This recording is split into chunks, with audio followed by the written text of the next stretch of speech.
Chapter 868, Abyss Town. This place is certainly deserted.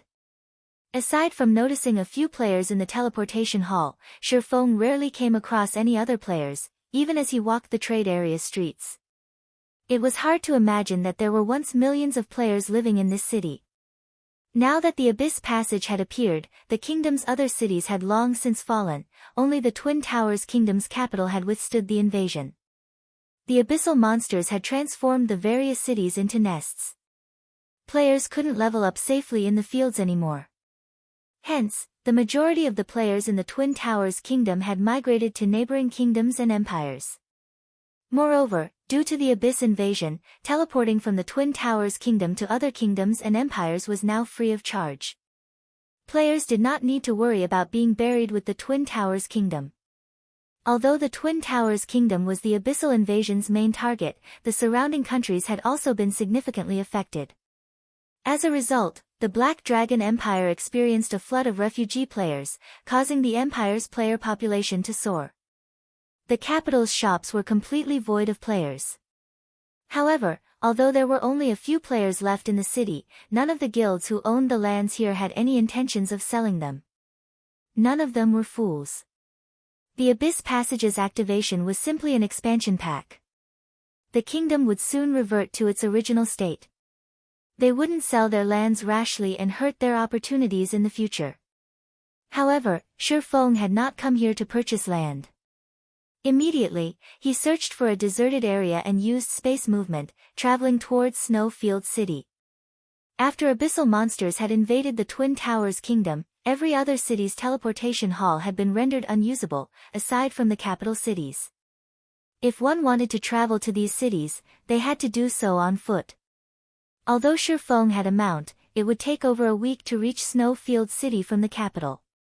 Hence, space movement was the fastest method. If players wanted to earn merits by killing abyssal monsters, Snowfield City was the best location to do so. This was because the most dangerous location was also the safest. Although Snowfield City was where the Abyss Passage had opened, the high-level abyssal monsters that had emerged had long since wandered off. The abyssal monsters remaining in Snowfield City could be considered the lowest-leveled bunch.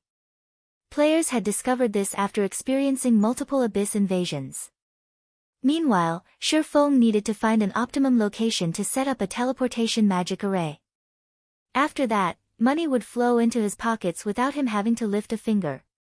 As Feng used space movement again and again, the abyssal monsters he teleported close to ignored him as he was the ancient abyssal book's wielder. As a result, he arrived before Snowfield City safely. Snowfield City had already become an abyssal nest. Abyssal monsters patrolled the city. He could also see many abyssal monsters cultivating the surrounding forest, using the reclaimed land to grow various abyssal plants. The Abyss Passage was a short distance away from Snowfield City, and situated beside the passage was a tall fortress hovering in the air. Beneath the flying fortress was a town composed of abyssal monsters. Inside this town, one could even see abyssal monsters trading with each other. Without hesitation, Feng rode the demonic flame tiger into that monster town. The Dark Abyss was not only home to bloodthirsty monsters. There were also many intelligent life forms in the abyss. Like the humans of God's domain, the abyss's intelligent life forms had their own towns and cities. Demons were one of the intelligent abyssal monsters. However, it was practically impossible for humans to enter these towns and cities safely. Only the wielder of the ancient abyssal book could explore these places. As soon as Feng arrived at the town's main entrance, two 10-meter-tall, dark gray level 200, tier 3 demons blocked his way and scrutinized him carefully. Only after noticing the abyss imprint did they allow him to enter the city. As Feng entered the town, he noticed that many demons had set up stalls on either side of the street. The items they sold could not be found in any human cities. Very quickly, however, a shop run by a tier 3 demon caught Feng's attention. There was a massive amount of mana source ore piled up in front of the shop, exciting Feng. I never expected to find this for sale here. I've struck gold this time. Feng immediately strode over to the shop. Mana Source Ore was an extremely rare ore in God's domain. It was used in producing high-rank weapons and equipment. If this item appeared on the market right now, players would fight over it. Mana Source Ore only appeared in areas with intensely dense mana. However, there were extremely few locations with high-density mana in God's domain. The Dark Abyss, on the other hand, was filled with violent demonic energy. Hence, Mana Source Ore could be purchased cheaply in the Dark Abyss. Mana Source Ore's main purpose was to improve the power of the crafting flames, allowing forgers to better refine materials. Not only could stronger flames improve one's refining speed, but it could also increase the success rate. Hence, the various large guilds were desperate to obtain mysterious flames. However, mysterious flames were simply too rare. The only other option was Mana Source Oregon.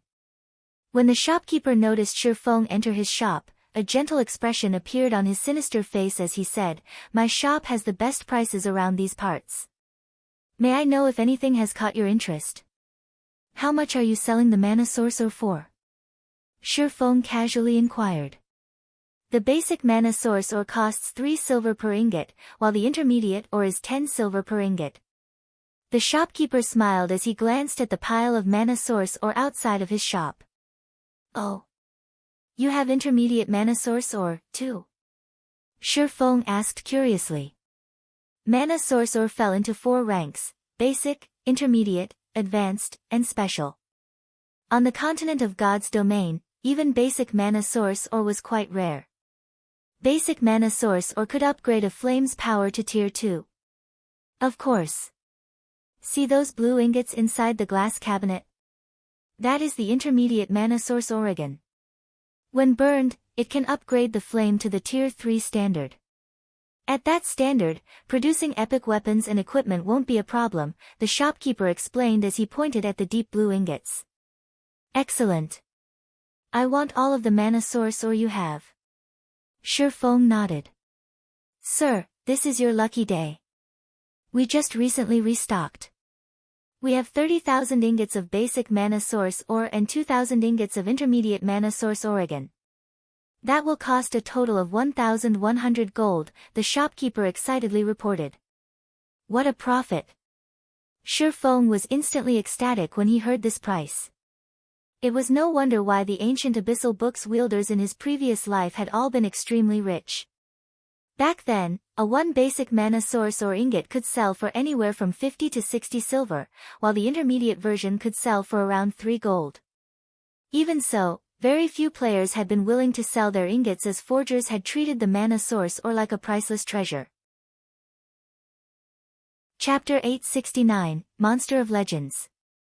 Sir, this is all the Mana Source Ore that we have in our shop. Please confirm the amount, the demonic shopkeeper said after stacking numerous crates of Mana Source Ore before Feng. After tallying up the total, Feng stored the crates in his bag space. If he resold all of the Mana Source Ore, he could easily make dozens of times what he had paid for them. He could only dream of how rich the book's wielders had been in the past. When will you restock? Feng asked. We've only recently restocked. It will be roughly another 10 days before the next shipment arrives through the Abyss Passage, the shopkeeper explained. He then added, although this little shop has now sold out of Mana Source Ore, we still have plenty of rare products. I believe that you will find them to your liking, sir.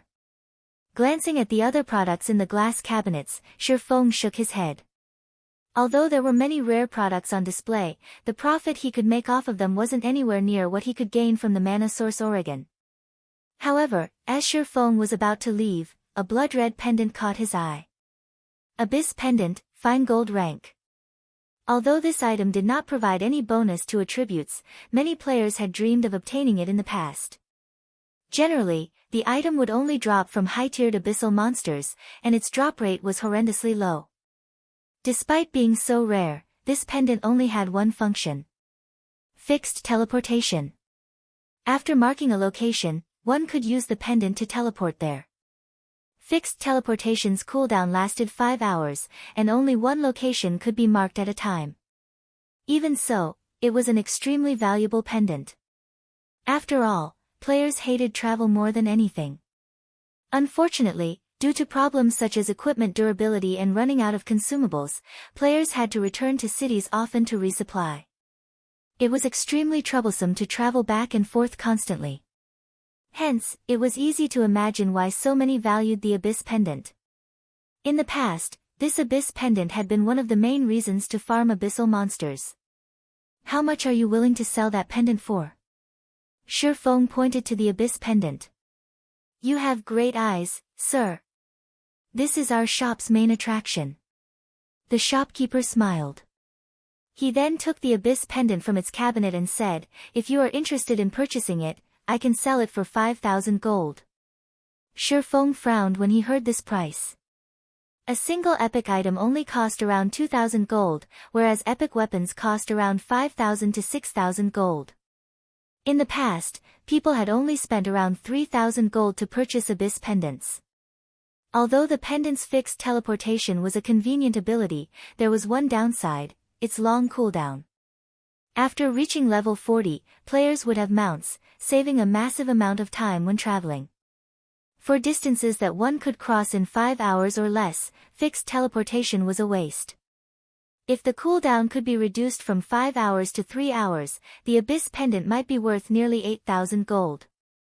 Time was money. To any expert in God's domain, time was far more valuable than gold. Seeing Feng's dimming interest, the shopkeeper hurriedly advised, Sir, are you sure you won't consider it? This pendant is extremely hard to obtain. It is highly unlikely that you will come across another one anywhere else. Feng pondered his choices as he stared at the blood-red pendant. The Abyss Pendant was extremely rare. Even if he farmed high-tiered abyssal monsters, the chances of one dropping were abysmally low. Moreover, this could be considered an advantage the system gave the Abyss Ancient Books wielder. Alright, then. I'll take the pendant. In the end, Feng decided to purchase it. Although the 5-hour cooldown was a big problem, he needed the Abyss Pendant right now. Moreover, he had a way to shorten the pendant's cooldown. The pendant would be worth far more after he did so. Feng spent another 5,000 gold to purchase the Abyss Pendant. He then left the abyssal town, searching for a suitable location to set up a teleportation array. This was the nest of abyssal monsters. Unfortunately, there were far too many abyssal monsters nearby. If the players without an abyss imprint ventured this far, a swarm of abyssal monsters would slaughter them. Hence, he needed to choose his location for the teleportation array carefully. Time flew by. After spending over 3 hours searching, Feng finally found a suitable teleportation point in the middle of a valley. The valley was relatively far from the abyssal town, and the surrounding abyssal monsters had spread out. Moreover, few abyssal monsters wandered the several paths leading out of the valley, and those that did were not high-leveled. This area was perfectly suited for God's domain's current players. Even if one were not an expert, they could easily survive if they formed a party. Following which, Feng began to set up the teleportation point. In God's domain, the most troublesome aspect of establishing a teleportation array was producing the array itself. Fortunately, if one had already produced the required components, setting it up was much easier. Just as Feng was about to use the ancient abyssal book's power to establish a barrier, a sudden commotion shook the valley. A pillar of black fire had emerged in the valley's center. Even from the valley's entrance, Feng could see the pillar of fire quite clearly. Soul fire. Feng recognized the black flames with a glance, and he could not help his shock. What is going on over there? Soul fire was not a trivial matter. Its appearance signified that an intensely powerful monster lurked in the area. At the very least, the monster had reached the Tier 4 standard.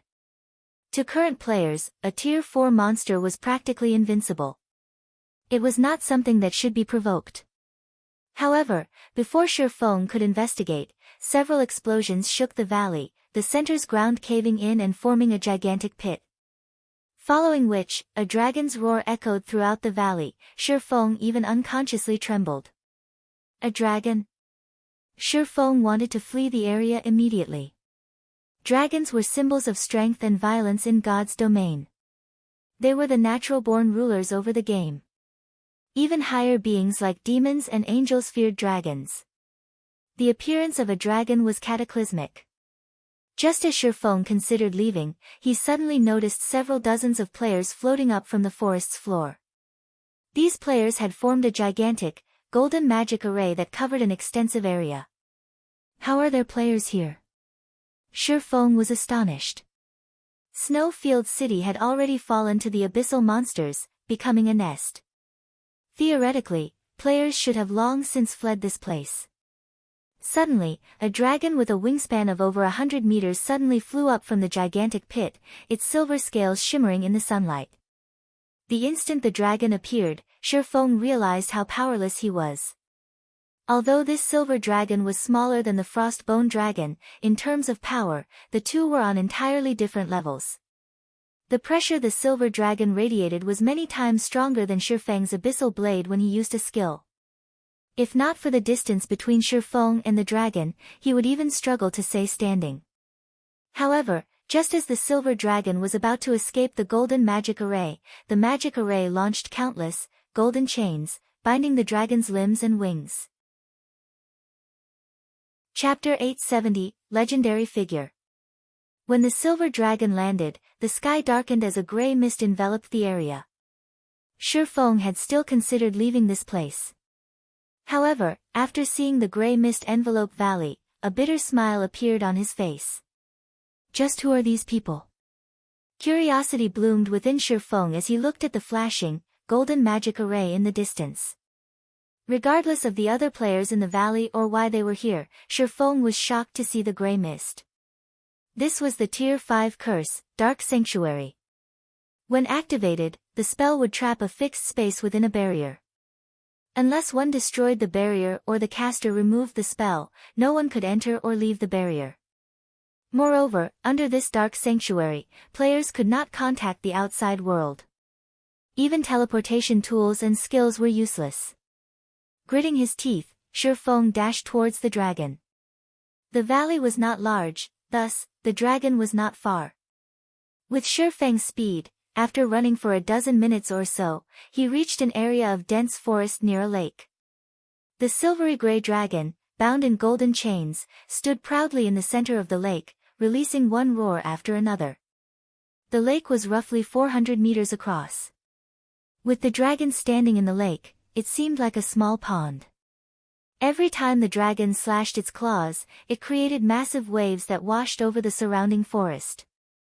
Silver Dragon, Tier 5. Level 220. HP. / The Frostbone dragon Feng had faced in the Abyss battlefield paled in comparison to this silver dragon. With a single swing of its claws, the silver dragon could easily exterminate the Frostbone dragon. This was because the Frostbone dragon was not actually a member of the dragon race. Rather, it was an undead creature that had taken on the appearance of a dragon. It did not possess the power of the real thing. Feng also noticed dozens of players standing around the lake, continuously bombarding the silver dragon with various attacks. These players' levels were quite impressive, with the lowest among them being level 38 and the highest reaching level 39. Including the players maintaining the magic array, it was obvious that this was a 100-man team. Currently, only super first-rate guilds and super guilds were capable of dispatching a team of such caliber. Moreover, it was impossible for current players to deal any damage to the silver dragon, yet these players had managed exactly that. Although their damage was not high, with each of their attacks dealing 1 to 2,000 damage. These players were also coping with the silver dragon's attacks fairly well, dodging every avoidable attack possible. For attacks that could not be evaded, the team's 5 MTs worked together to protect the other players. Theoretically, even a light snort from the silver dragon could end these 5 MTs' lives, yet even after blocking an attack from the dragon's claws, all 5 survive, being thrown backward and taking damages of -7,000 points each. To these MTs with over 17,000 HP, the damage was bearable. What a powerful magic array! Feng's attention was on the golden chains around the silver dragon's body. Feng could feel faint divine might radiating from those chains.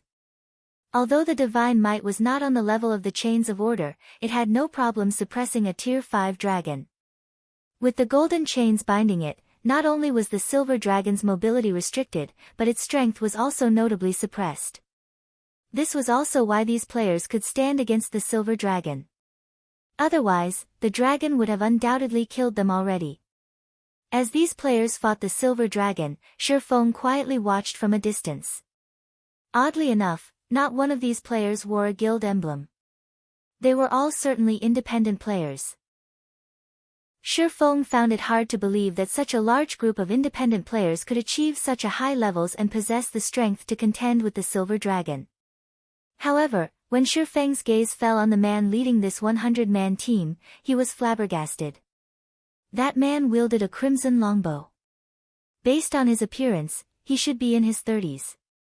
He had a handsome face and a well-toned body that resembled a cheetah. His entire being also exuded a certain nobility, as if he ruled over all. Why is Al here? Feng watched the leading ranger, not believing his eyes. This man's player ID was not actually Owl. Rather, it was the name of an adventurer team. In the past, independent players had formed many adventurer teams throughout God's domain. The Midnight Tea Party had been among the most famous. Like the Midnight Tea Party, Owl had been a top adventurer team. However, unlike the Midnight Tea Party, Owl had possessed many members. The entire adventurer team had around several hundred players. Meanwhile, the combined combat power of these players had been enough to instill fear into Super Guild's hearts. Moreover, unlike the Midnight Tea Party, which had not had a fixed base, Owl had successfully established its own city. A Super Guild had even attempted to raid Owl's city.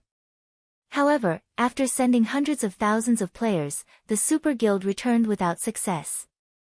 After the war, Owl had garnered fame throughout God's domain and ranked as one of the game's top adventurer teams. Owl's creator had been none other than the man before Feng, White Knight. During his peak, White Knight had been capable of defeating 2 Tier 6 God-ranked experts from Super Guilds in a 1-on-2 fight. Tier 6 God-ranked players had long since reached the very peak of God's domain in terms of weapons, equipment, and combat techniques. Beating one of these players in a 1-on-1 battle was already immensely difficult, not to mention winning a 1-on-2 fight. It's no wonder why Owl had been so impressive. Feng was at a loss for words as he watched the silver dragon's HP decrease, bit by bit. Although he knew that some quest was responsible for Owl's ability to stand against the silver dragon, the fact that these players had encountered such a quest in the first place showed just how extraordinary Owl was. Moreover, the longbow, chest armor, and shoes that White Knight wore radiated the special effects of epic ranked items. It was likely that one could only find such an array of items on an old monster from one of the super guilds. However, those old monsters had the support of countless players. On the other hand, Owl only had several hundred players, yet they had obtained such powerful weapons and equipment. This was simply inconceivable. Look out for its breath attacks. White Knight suddenly shouted as he noticed the silver dragon open its mouth. The other team members immediately spread out, avoiding the area in front of the silver dragon. Dragons generally needed time to prepare a breath attack. However, they did not need long, roughly 2 or 3 seconds.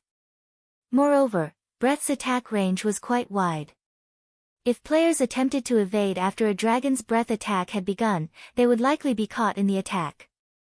However, as soon as the dragon began to move its jaws, White Knight had ordered his team to move as if he had a perfect understanding of the beast's movements. In the next moment, a beam of silver light smashed through the forest, obliterating everything in front of the silver dragon. The beam dug out a long, 8-meter-deep trench, the lake's water pouring in to form a river. Despite the strength suppression, the silver dragon could still alter the terrain with a single attack. Dragon's power was undeniable. Yet, despite the silver dragon's immense power, under White Knight's command, the entire team emerged unharmed. As time quickly passed, the damage the team inflicted on the silver dragon compounded, diminishing the silver dragon's HP. Everyone, keep it up. This dragon is almost done for. White Knight shouted excitedly as he saw the silver dragon's HP bar turn red. Chapter 871, The Ring of Legends Restlessness. As the silver dragon's HP reached a critical low, Feng turned and fled from the dragon. Feng even activated Windwalk, transforming into a blur as he dashed through the thick forest. Dragons should not be provoked. Even with the suppression from an extremely powerful magic array, they were still terrifying creatures when they went berserk. Feng understood that, with the golden magic array's suppression, the silver dragon was as powerful as a level 50, tier 3 great lord. However, dragons were not normal monsters. Dragons were even higher on the food chain than fallen angels. Based on Feng's estimations, the silver dragon would reach at least tier 4 after going berserk. A level 50, tier 4 monster was not something current players could contend with. Owl's 100-man team would, at the very least, have to consist fully of tier 2 players to stand any chance against the monster. Although Feng had stood roughly 400 yards away from the silver dragon, he had felt the danger he was in. Hence, he fled desperately, distancing himself from the dragon. When Feng was over 500 yards away, the silver dragon bellowed angrily. "Damnable ants! You dare to ruin my plans! I'll blast you all into oblivion!" As if he had predicted the dragon's next move, White Knight shouted to his team as the silver dragon's voice echoed through the valley, "Everyone, retreat from the boss's sides. Frozen Dream, prepare to use the tier 3 magic scroll." A beautiful, white-robed level 39 female elementalist standing a short distance from White Knight nodded to the ranger's command. She then retrieved a deep blue magic scroll from her bag. The instant she revealed this magic scroll, the surrounding mana surged towards the item. After its threat, the silver dragon's wings shook. The golden chains around its body shattered instantly. Following which, the silver dragon's body darkened to a pitch black. A short moment later, the layer of darkness on the dragon's body flowed like liquid into the now empty lake. The creepy black liquid had a metallic luster. As the liquid slid from the silver dragon's body, it caused the surrounding mana to grow violent and transform into demonic energy. The silver dragon abruptly fell to the ground and lost consciousness. However, as it fell asleep, its HP began to recover at a rate visible to the naked eye. This is the main objective. Remove the magic array. Everyone, be careful of that thing. White Knight's mouth curled into a smile as he commanded his team to surround the pool of black liquid. Frozen Dream, get ready. Although Frozen Dream did not know what was about to happen, she did not hesitate to unfurl the blue magic scroll and chant the incantation inside it. An aqua-blue magic array formed beneath the elementalist's feet as mana rapidly collected around her staff. The power she exuded was no weaker than a great lord. In the next moment, the black liquid formed into 101 black-armored, human warriors. These warriors' height and weapons varied, with some wielding swords and others wielding spears. There were also some who wielded crossbows, short bows, and long bows. Their tiers were also different. Some were common monsters, while some were elites. The most powerful among them, however, was a two-handed saber-wielding humanoid chieftain. These monsters were unanimously level 50. In addition, the human warriors shared one special characteristic. Their system interfaces listed them as mutants. When Feng saw this, he couldn't believe his eyes. Mutants were enemies of all life. Moreover, they were not bound by the system's restrictions in terms of level or region. They could grow independently and roam through God's domain as they wished. Although these warriors' tiers were not particularly high, a single common mutant could rival a lord-ranked monster of the same level, while an elite mutant was as strong as a high lord. A chieftain mutant's strength approached that of a grand lord. However, this was only the tip of the iceberg. As time passed and these mutants devoured and killed more monsters and players, their strengths would rapidly increase. In Feng's previous life, a single level 80 common monster that had become a mutant had been enough to torment an entire country. Meanwhile, a total of 101 mutants had just appeared. If they were allowed to live and grow, these mutants would annihilate every player in every country neighboring the Twin Towers Kingdom before the abyssal monsters got anywhere near them. Suddenly, White Knight shouted, "Now!" Almost immediately, the Frozen Dream waved her staff and pointed it at the recently formed humanoid mutants as she activated her Tier 3 magic scroll. Extreme Frost Field. Suddenly, everything within 150 yards of Frozen Dram transformed into a frozen wasteland. All 101 humanoid mutants froze as well. When activated, the Extreme Frost Field would instantly freeze all enemies within 150 yards for 10 seconds.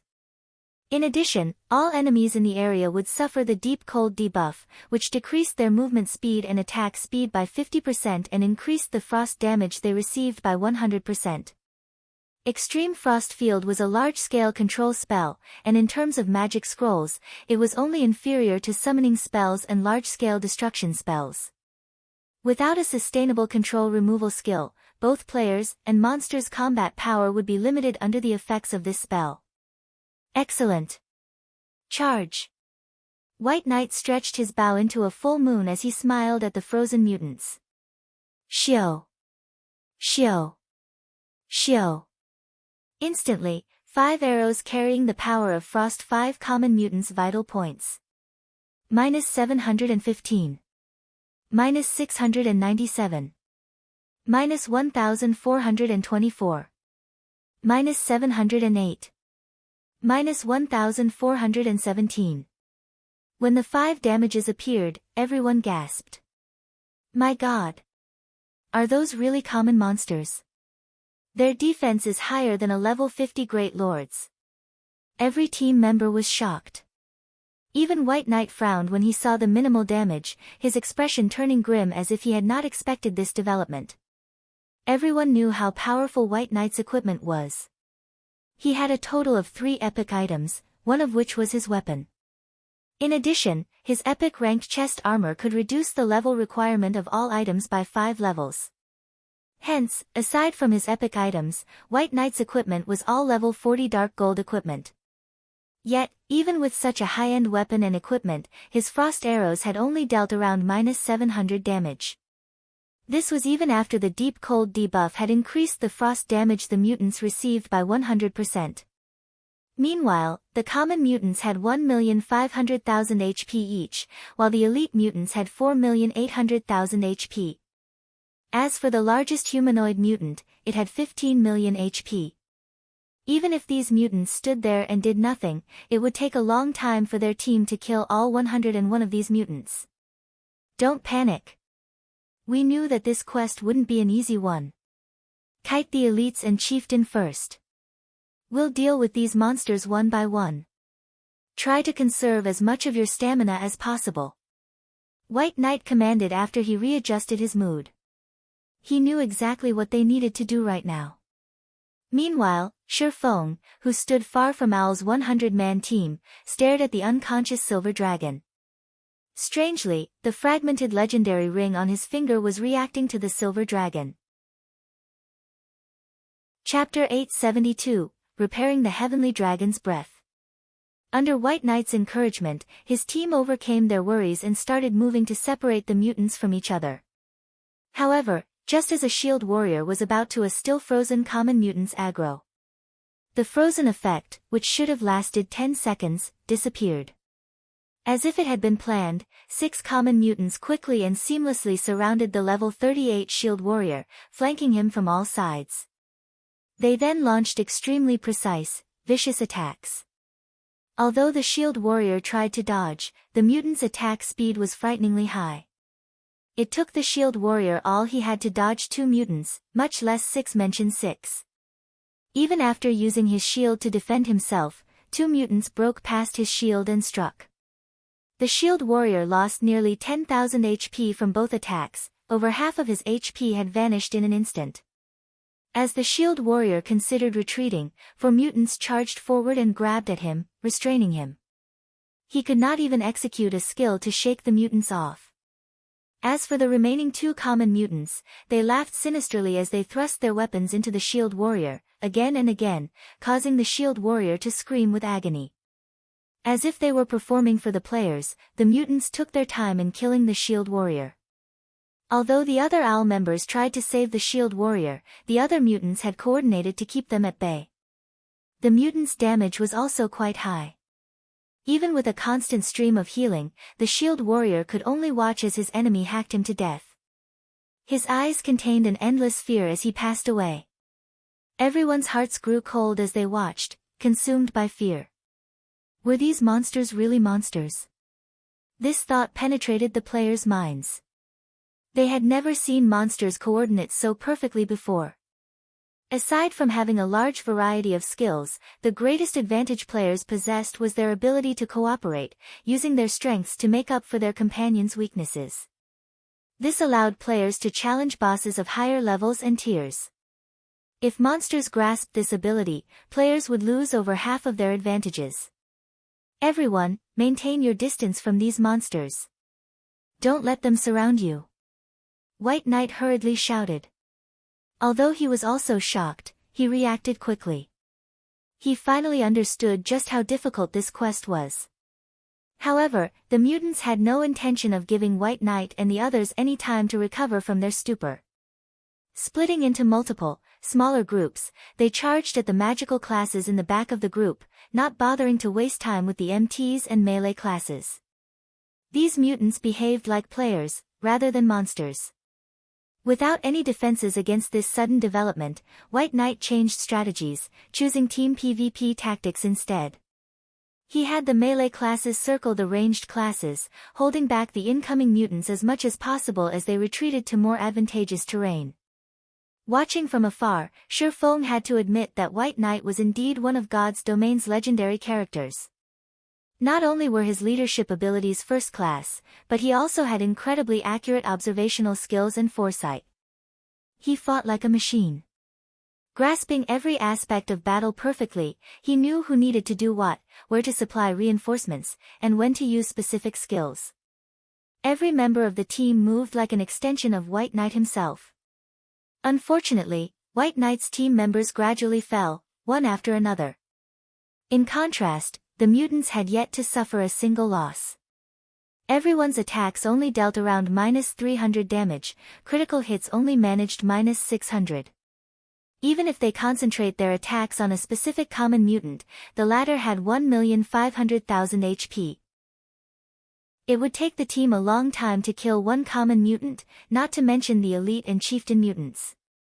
Even with appropriate commands and responses, Owl's members could not make up for the difference in attributes. As White Knight and the others gradually retreated from the Silver Dragon, the mutants moved with them. This gave Feng the opportunity to sneak up to the dragon's side. After the black liquid had left the Silver Dragon, the dragon's silvery gray body had paled to a pure silver.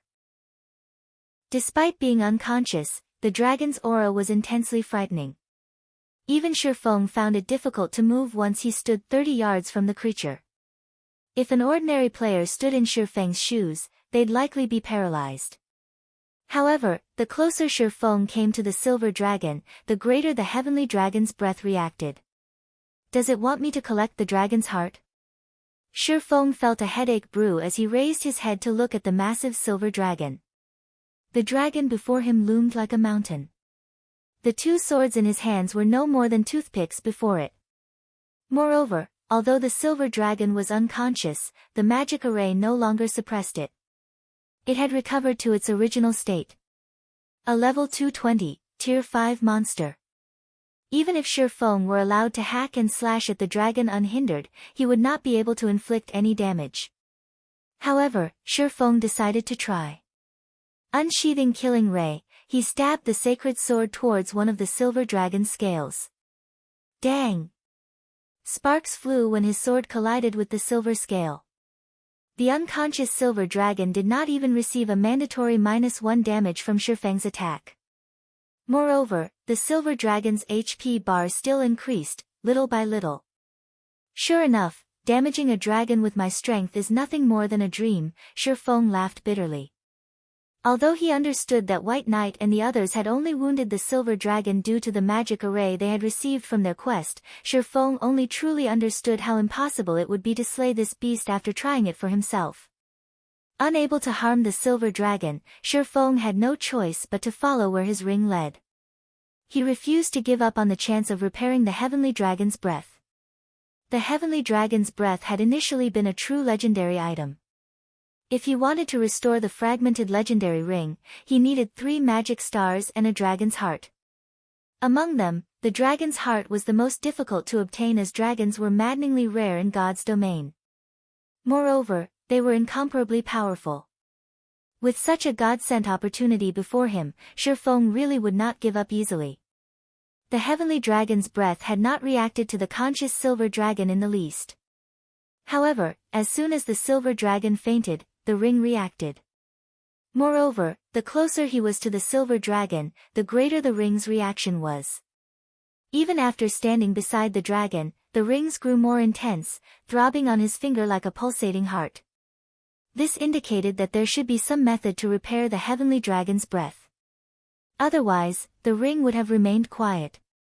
When Feng arrived before the silver dragon's heart, the ring's reaction reached its peak. Could it be here? Feng unsheathed Killing Ray and stabbed the dragon. However, like before, the dragon's scales were impenetrable. His attack hadn't even left a mark. With no other choice, Feng placed the hand that wore the heavenly dragon's breath on the scales over the silver dragon's heart. At this time, the sound of a system notification reached his ears. System, do you wish to absorb the dragon's heart? So, the dragon's heart isn't literally the heart of a dragon, but the power it radiates. Feng was instantly ecstatic. Immediately, he chose to absorb the dragon's heart, afraid that he would lose this chance if he waited any longer. Chapter 873, Ring of Legends Awakens. The instant Feng clicked, absorb, the heavenly dragon's breath on his finger trembled faintly. Wisps of silver mist flowed from the silver dragon's heart and into the ring. At the same time, a long loading bar appeared before Feng. As the loading bar began to fill, a golden magic array appeared beneath Feng's feet. Numerous small, purple magic arrays also began to appear beside his hand, becoming more intricate as the loading bar filled. Line after line of divine runes automatically appeared and melded with these magic arrays, continuously perfecting them. If another player saw Feng's eyes, they would also discover a silver magic array in each, the array's complexity surpassing even that of a threefold magic array. Feng's elation grew when he saw the restoration work for the heavenly dragon's breath begin. Fragmented legendary items were exceedingly rare throughout God's domain. Each item could easily incite an all-out war between large guilds. No epic item could compare to its value. In the past, despite Shadow being a second-rate guild and having established 10 city-states, the guild had not possessed a single fragmented legendary item. If Feng had owned a fragmented legendary item back then, the item would have helped him become a Tier 4 Sword Emperor, even if his body were weak. Previously, in the Dark Arena, the Heavenly Dragon's breath had played a massive role in his victory against Sirius from the Battle Wolves. It was also why he had been able to defeat one Apex expert after another in this life. If he could upgrade the Heavenly Dragon's breath, with the strength of the Abyssal Blade's hidden effect, he wouldn't need to utilize the double-edged sword of his twofold berserk to contend with monster-like experts. After all, fragmented legendary items were insanely rare. Even now, he had not heard of anyone, aside from himself and Fire Dance with her 1,000 transformations, owning one. At most, he had seen others wielding epic weapons and equipment. After quite some, the loading bar finally reached 1%. This pulled a frown from Feng. The ring's restoration required too much time. Meanwhile, the Silver Dragon's HP was still recovering. When the Silver Dragon's HP was full once again, it would definitely wake. At that time, he would lose his opportunity to absorb the dragon's heart's power. Hurry! Please!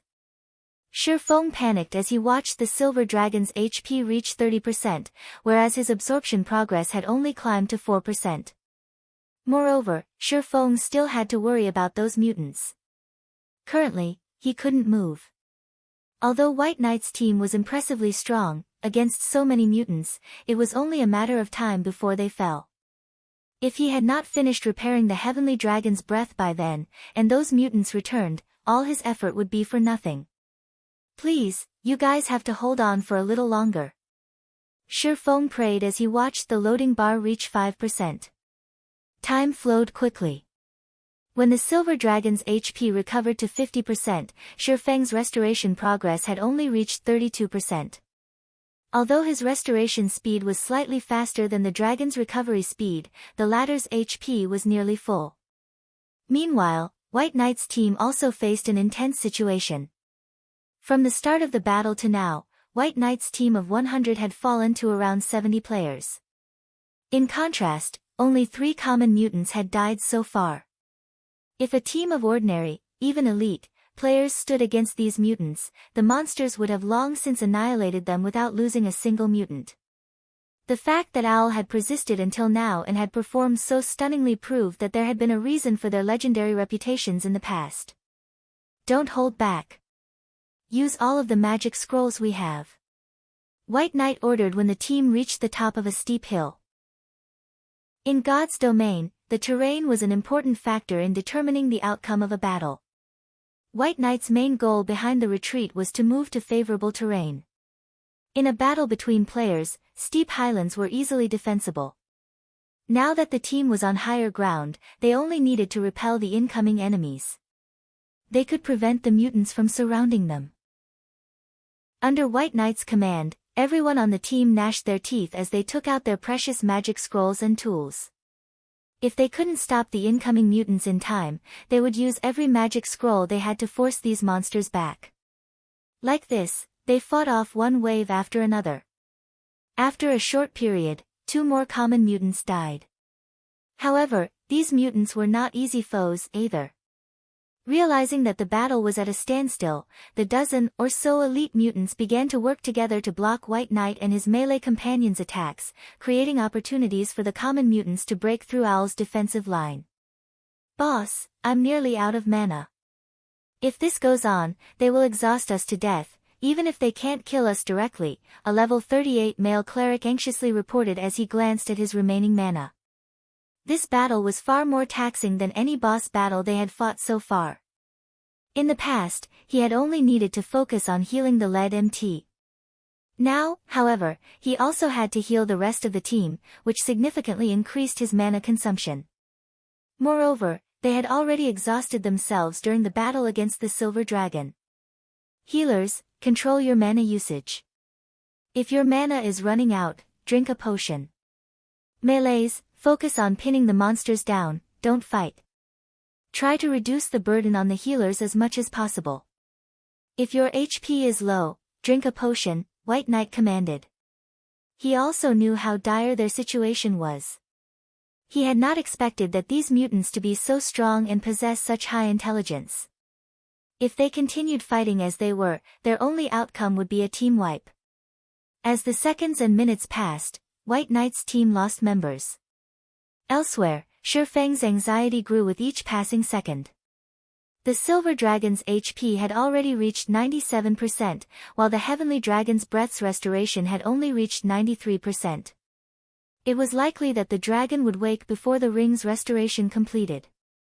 Faster! Faster! Just a little more. Feng inwardly yelled. He had never been this nervous after re-entering God's domain in this life. 95%. 96%. 97%.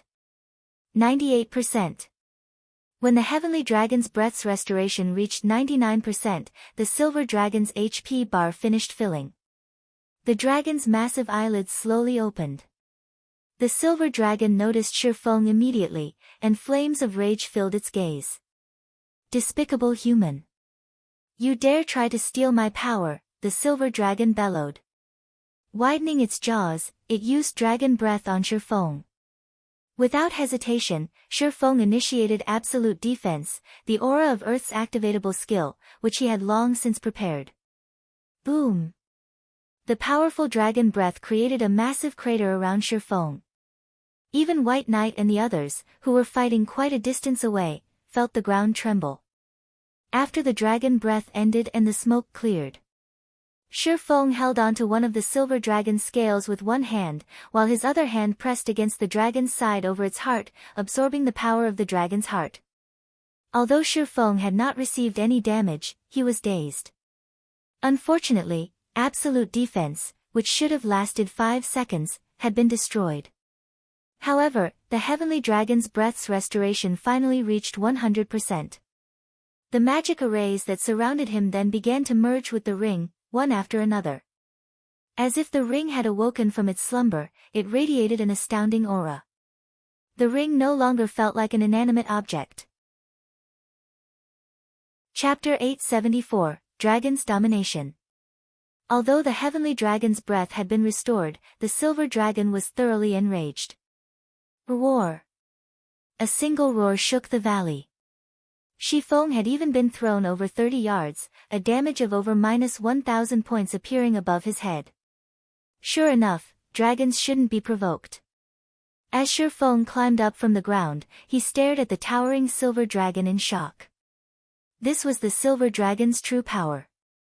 Its roar alone had caused so much damage. Even throwing several million players at it would be suicide.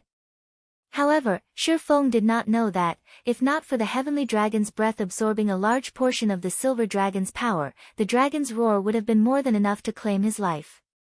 The silver dragon's roar also alarmed the distant mutants and White Knight's team. Big Brother White, the dragons awake. What should we do? The elementalist, Frozen Dream, asked worriedly, frowning. They were already badly battered from their fight against the mutants, and winning against these monsters was still a huge problem. If the silver dragon joined the fray, it would be their doom. She understood powerful the silver dragon was. Now that they didn't have a magic array to suppress it, even its sneeze could end their lives. They could deal with suffering a single death. However, the quest White Knight had accepted was extraordinary. If they failed the quest, the consequences would be unimaginable. We're still too close to the silver dragon. Let's continue to retreat. I remember a cave being nearby, let's head there, White Knight commanded after considering the situation. The silver dragon's strength spoke volumes for itself. However, as long as it did not discover them, it wouldn't be a threat. These mutants were still their main problem. Killing one was exceedingly difficult. If not for the advantageous terrain and the large number of magic scrolls and tools they possessed, they would have been dead already. Boss, look! There's someone in the sky, a ranger with sharp eyesight suddenly announced as he looked towards the distant clouds. Huh? White Knight was confused. He unconsciously turned to look where the ranger pointed. They were currently within an abyssal monster nest. They had only arrived here safely due to the teleportation magic array the quest had provided. It was hard to imagine someone else being here. After a close look, White Knight discovered someone flying across the sky. However, roughly 2 seconds later, White Knight's expression darkened. His team members' expressions were similarly grim. They noticed the silver dragon following the player closely. Based on the dragon's appearance, it seemed furious. Moreover, now that the silver dragon was free of the magic array's suppression, it looked far stronger than before. The silver dragon they had previously faced felt like an adorable kitten compared to the prehistoric beast that flew through the sky. Crap, just who is that? As these players watched the figure fight while fleeing the silver dragon, they were stunned. They even wondered if that figure was an NPC, rather than a player. However, the green diamond marker above the figure's head confirmed that it was a player. Even if they wanted to deny the truth, they had to face the facts before them. In the sky, Feng had activated Power of Darkness, increasing his attributes by 60% for 10 minutes. In addition, he had activated Wind Rider. Overall, he was slightly faster than the silver dragon. Initially, Feng had despaired, prepared to die and lose the Abyss Ancient Book. However, after examining the silver dragon's information, he breathed a sigh of relief.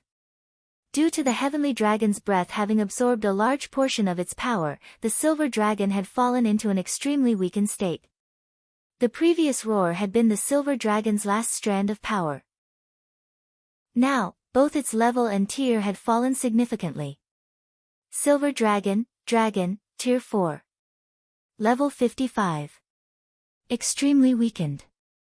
Although Feng was definitely no match for a level 55, Tier 4 boss, with the power of darkness coursing through him and the partially restored Heavenly Dragon's breath, his attributes had far surpassed that of a Tier 2 class of the same level. He also had a skill like Wind Rider to boost his speed. Escape was entirely possible. Heavenly Dragon's breath, ring, fragmented legendary rank. Equipment requirement, Strength 400, Agility 400, Intelligence 200. When equipped. All attributes plus 50, level 40. Strength plus 50%, Agility plus 50%, Intelligence plus 35%, Endurance plus 50%. Movement speed plus 35%. Attack speed plus 30%. Ignore levels plus 15. All item level requirements reduced by 10 levels. Additional skill 1, Dragon's Authority. Suppress all enemies in the surroundings with the might of the Heavenly Dragon, inflicting the fear status onto enemies within a 50-yard distance, reducing their attack power by 40%, attack speed by 40%, and movement speed by 40% for 1 minute. Cooldown, 3 minutes. Additional skill 2, Dragon Breath. Inflicts 10x damage in an 80 by 5 yard line in front of you. There is a 30% chance to induce the fainted state for 3 seconds. Cooldown, 4 minutes. Additional skill 3, Heavenly Dragon's Power. Allows the user to temporarily possess the power of the Heavenly Dragon, increasing HP by 500%, Strength by 150%, Agility by 60%, and Defense by 300%, and grants immunity to all controlling effects for 2 minutes. Cooldown, 3 hours. Additional passive skill, Dragon's Domination, increases the basic attributes of all allied dragons by 15% while suppressing the basic attributes of all enemy dragons by 20%. Every dragon within a radius of 1,000 yards will increase the user's attributes by 500 points. The Dragon Slayer Massacre once owned the Heavenly Dragon's breath. It was originally a legendary ranked item possessing the suppressed strength of the dragon tribe. Due to damage resulting from a war between gods, its might has greatly decreased. However, the Heavenly Dragon's breath possesses an incomparably strong magic power and possesses the potential to restore itself. Its past glory may be restored with just 3 magic stars. Current restoration, 1/4. After Feng investigated the Heavenly Dragon's breath's attributes, he finally understood why the legendary NPC, Faust, had said that, as long as he restored the ring, he would not have to fear the Abyssal Blade's backlash. Despite having only completed 1 out of the 4 restoration requirements, the fragmented legendary ring's abilities were so powerful. He could only imagine how powerful it would be against dragons if he fully restored it. Even if the Silver Dragon were invincible at this stage of the game, due to the dragon's domination skill, he had gained a 500-point buff to all of his attributes. Currently, he was even stronger than when he had been at his peak by a large margin.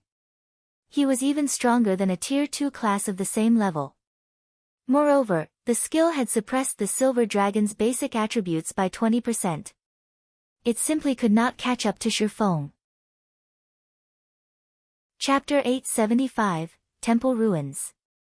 In the sky over the valley, Feng dodged the Silver Dragon's attacks as he observed the surrounding terrain. Although the power of darkness had a very long duration, it was bound to end eventually. Once he lost the power of darkness's buffs and had to rely solely on the Heavenly Dragon's breath, escaping the Silver Dragon would be impossible. There it is. Feng quickly found the Silver Dragon's egress. He then turned and dashed towards that area. Dilapidated temple ruins used to occupy the area. However, the dragon's emergence had raised the ruins. Now, there was only a massive crater with the scattered fragments of the temple ruins. The scene reaffirmed Feng's previous assumption. There was a 99% chance that White Knight and the other Owl members' unexpected arrival was due to a quest. The Silver Dragon's entrance was even more precipitous. Moreover, as soon as the Silver Dragon had appeared, the Tier 5 Cursed Dark Sanctuary had activated. This spell had obviously been set up to prevent something from escaping, and that something was definitely the silver dragon. Since the spell had been set up to prevent the silver dragon's escape, there should be a spell that could reseal it, just like in the obelisk in Stone Forest Town. The crater was bottomless. The dragon soon realized that Feng was flying towards the crater. Although it was afraid to go near the pit again, Feng had stolen its power and left it weakened. Even if it could still recover, recuperation would take a long time. It wouldn't be able to soothe the hatred in its heart if it did not get rid of this swordsman. Hence, it, too, flew into the crater after Feng. Once the silver dragon vanished, White Knight and his team heaved a sigh of relief. As long as they did not agitate the dragon, they, more or less, had a chance of getting rid of these mutants. Had the silver dragon joined the battle, they would have lost all chance of completing their quest. Just who is that person? He was actually able to stand up to the dragon for such a long time. The members of OWL had been deeply shocked when they saw the scene from before. At the end of the day, a dragon was still a dragon. Even if it was weakened extremely, it was still not an ant that players like themselves could go up against. Previously, they had managed to see very clearly that, although the silver dragon was in a weakened state, the information it displayed showed that it still had the strength of a level 55, tier 4 boss. It would be a piece of cake for the silver dragon to squash them into pancakes, so much so that they wouldn't even have any power whatsoever to resist it. Alright, focus. The dragon has already disappeared. Let's hurry up and wipe out these mutants. Use a magic array to suppress them, right away. We no longer have time to hold back. Feng's performance had likewise shocked White Knight considerably. However, he did not think that Feng could pin down the silver dragon for very long. Hence, they needed to finish up their task as quickly as possible. As soon as White Knight said so, 15 magical class players in the team each took out a magic scroll and a blue potion. When these magical class players drank down the intermediate mana recovery potion in their hands, their mana, which had been below 10%, instantly recovered by 30%. Their mana recovery speed also doubled for 30 seconds. Following which, these 15 players activated a magic array.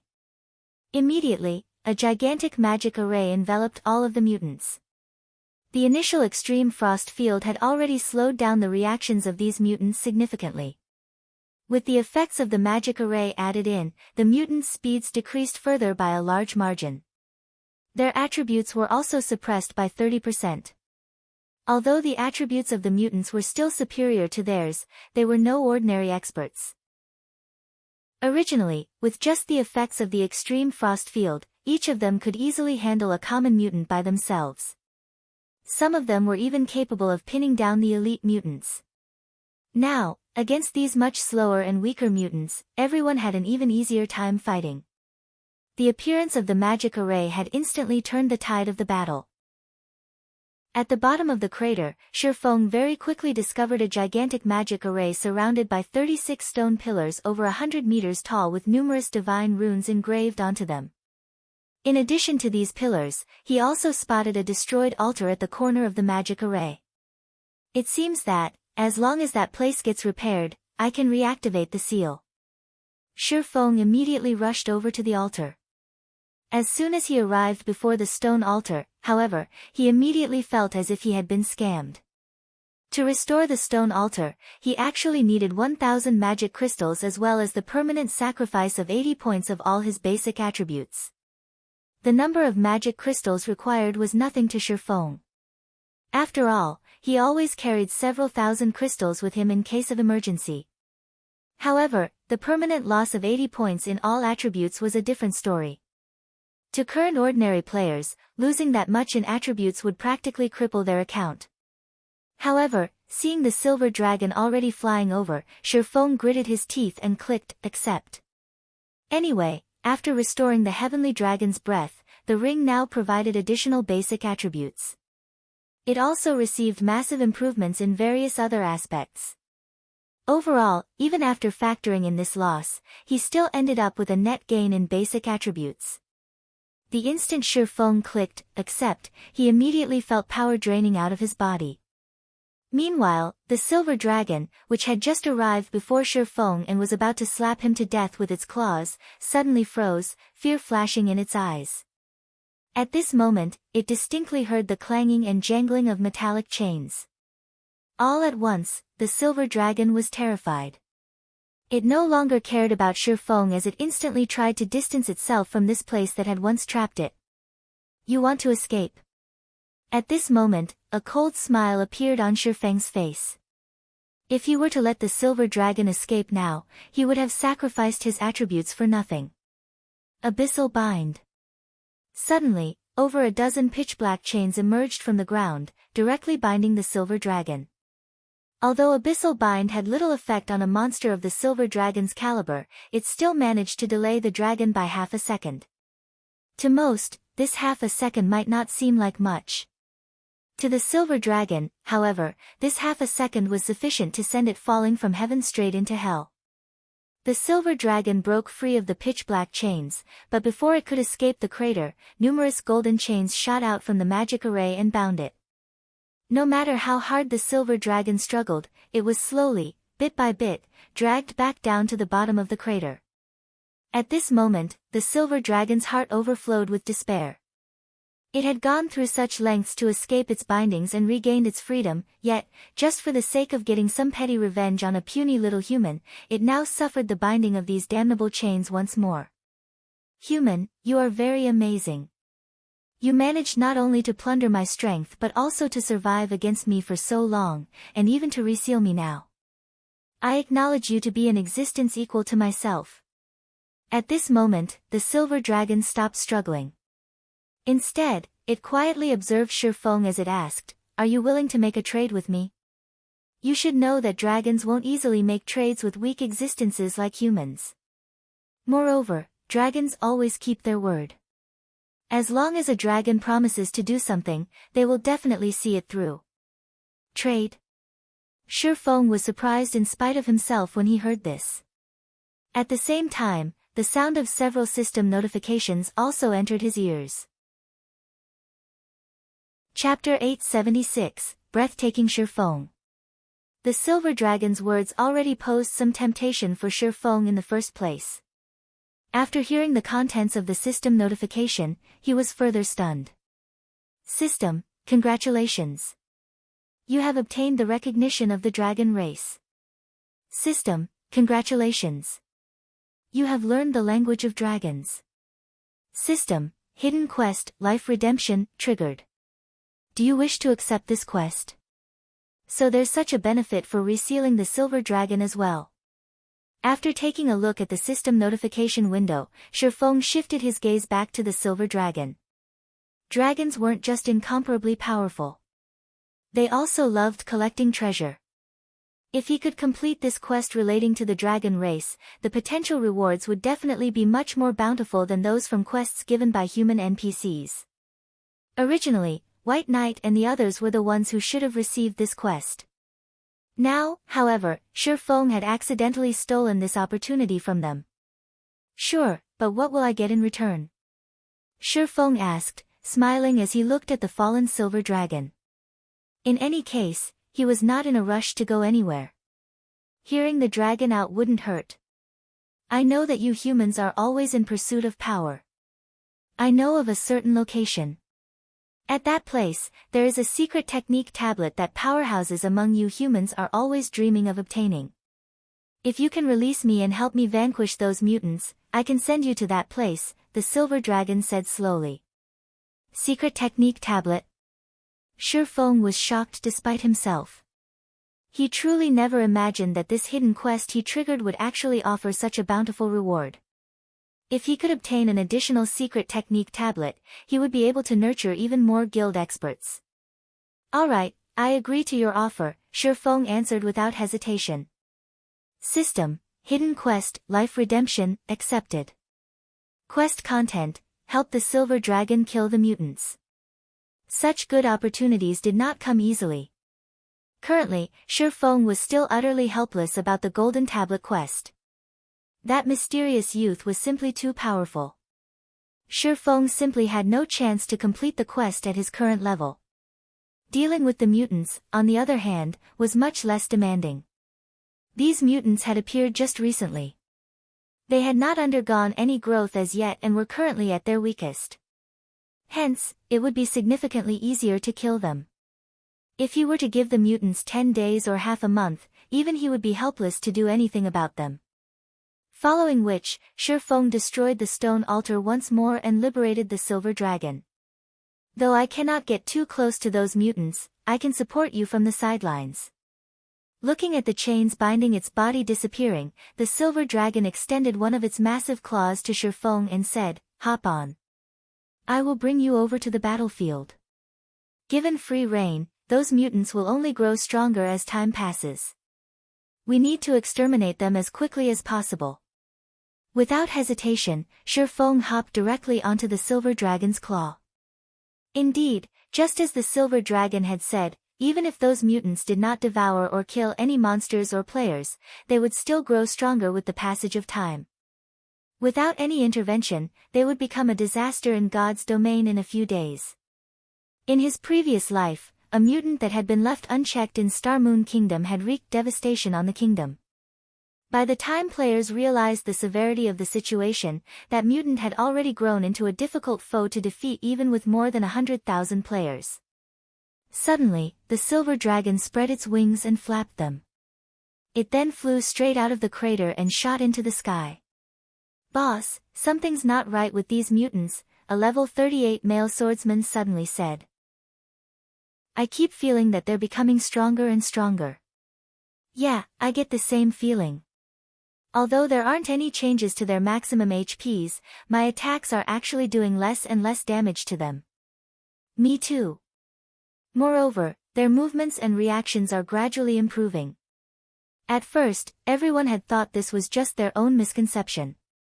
However, after one person mentioned it, everyone else similarly felt that something was amiss. If they allowed these monsters to continue strengthening, their situation would become increasingly precarious. After all, just from a numbers point of view, they were now at a disadvantage. Initially, there had been 101 mutants. Now, there were still 87 of them. On the other hand, their team, which had started with 100 members, had only 64 members remaining. Most tragically, even until now, they had yet to defeat a single elite mutant. Moreover, they had also used up nearly all the magic scrolls and tools they had brought with them. This was the first time they had encountered such a difficult quest where they could not see any hope of victory whatsoever. White Knight, who had been kiting the chieftain mutant all this time, frowned deeply as well. In truth, he, too, had long since noticed that these mutants were becoming increasingly stronger, especially the chieftain mutant he was kiting. Whether it was in terms of reaction speed, defense, or attack power, these monsters were receiving gradual minor improvements. However, he was also helpless about the situation. He had already made plenty of preparations for the quest this time. He had never thought that they would still end up failing. Just as everyone was falling into the pits of despair, a massive figure appeared in the sky once more, the roar it released making everyone from Owl tremble. "It's over. We're truly finished this time." All their hearts sank into utter despair when they saw the silver dragon flying towards them. A Tier 4 silver dragon was far more powerful than these mutants they were struggling against. They already possessed no chance of victory against these mutants. Now that a silver dragon was joining the fray, they did not even have the heart to try to resist. "Hey, look at the silver dragon's claw. There seems to be a person standing there." Frozen Dream exclaimed as she stared at the distant silver dragon, her beautiful eyes widening in disbelief. The silver dragon was beyond terrifying. It was truly hard to imagine there would be someone capable of standing on the dragon's claw. Hearing Frozen Dream's words, everyone promptly focused their gazes on the dragon's claws. "Isn't that the player from before? I'm not dreaming, right? The silver dragon that was trying to kill him before has actually fallen under his control? Is he even human?" Everyone was thunderstruck when they saw Feng standing on the silver dragon's claw. Once upon a time, they had been prideful over the fact that they were in possession of either a bronze or mysterious iron mount even before reaching level 40. After looking at Feng, however, they were just a bit short of dying from embarrassment. As the silver dragon rapidly approached them, its powerful aura left everyone breathless, despite several hundred yards still separating them. Shortly after, Feng jumped down from the silver dragon's claw and landed before everyone. None of the members of Owl could find it in themselves to speak to Feng. They only observed him quietly with eyes full of fear. Just the thought of the silver dragon hovering above Feng made them shudder. A single snort from the silver dragon would be more than enough to wipe them out completely. One could say that their fates were currently in Feng's hands. "Fellow friend, how may I help you?" At this moment, even White Knight had an incomparably tense expression as he looked at Feng. Setting aside the silver dragon hovering above Feng, just the swordsman himself gave White Knight a feeling of an unreachable existence. Even though White Knight clearly couldn't feel any danger coming from Feng, the aura the latter radiated was actually somewhat superior to even a lord-ranked monsters of the same level. In front of an expert of such caliber, even his prideful self had to tread with great caution. Chapter 877, Brutal Massacre. Feng sent a glance at White Knight and the others, who were currently still locked in combat. From the current state of their battle, they were performing much better than he initially expected. At this moment, Feng had to admit that Owl was indeed an adventurer team on par with the Midnight Tea Party. There was quite a number of capable experts among them. If Zero Wing's main force were the ones fighting here today, they would have long since fallen to these mutants. In particular, White Knight, who was pinning down the chieftain mutant, had already achieved perfection in terms of skill utilization. Feng estimated that every one of White Knight's skills had a completion rate of at least 90%. Despite fighting in such a cramped and dangerous environment, White Knight still managed to achieve such results. Moreover, his control and utilization of his surrounding environment were similarly at a breathtaking level. Feng did not think that even he himself could perform any better than White Knight in this aspect. In addition, White Knight's predictions of the chieftain mutant's movements were extremely accurate. Although the level 50 chieftain mutant was not as strong as a level 50 Grand Lord, it was not that far off, either. Even with the effects of the extreme frost field and suppression barrier, a player at White Knight's level would still face extreme difficulty evading the chieftain's attacks, not to mention doing so in such a cramped environment and without exposing any of his allies to the chieftain's attacks.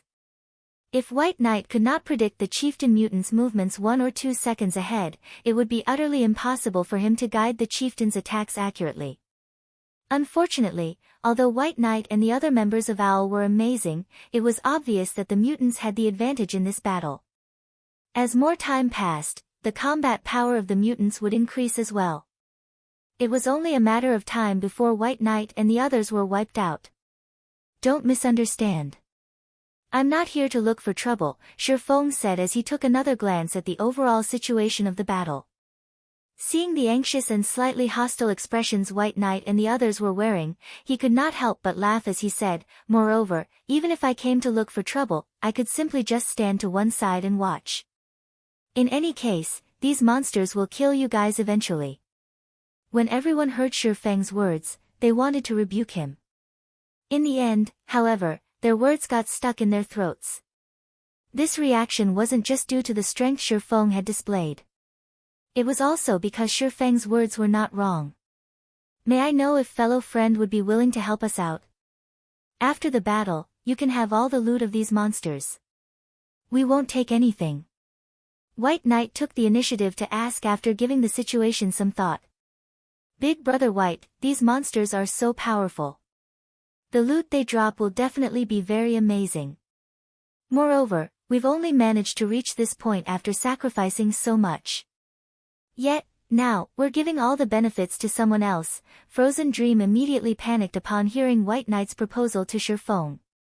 Although they were indeed in a precarious situation, she did not think that Feng would have a way to deal with these many mutants.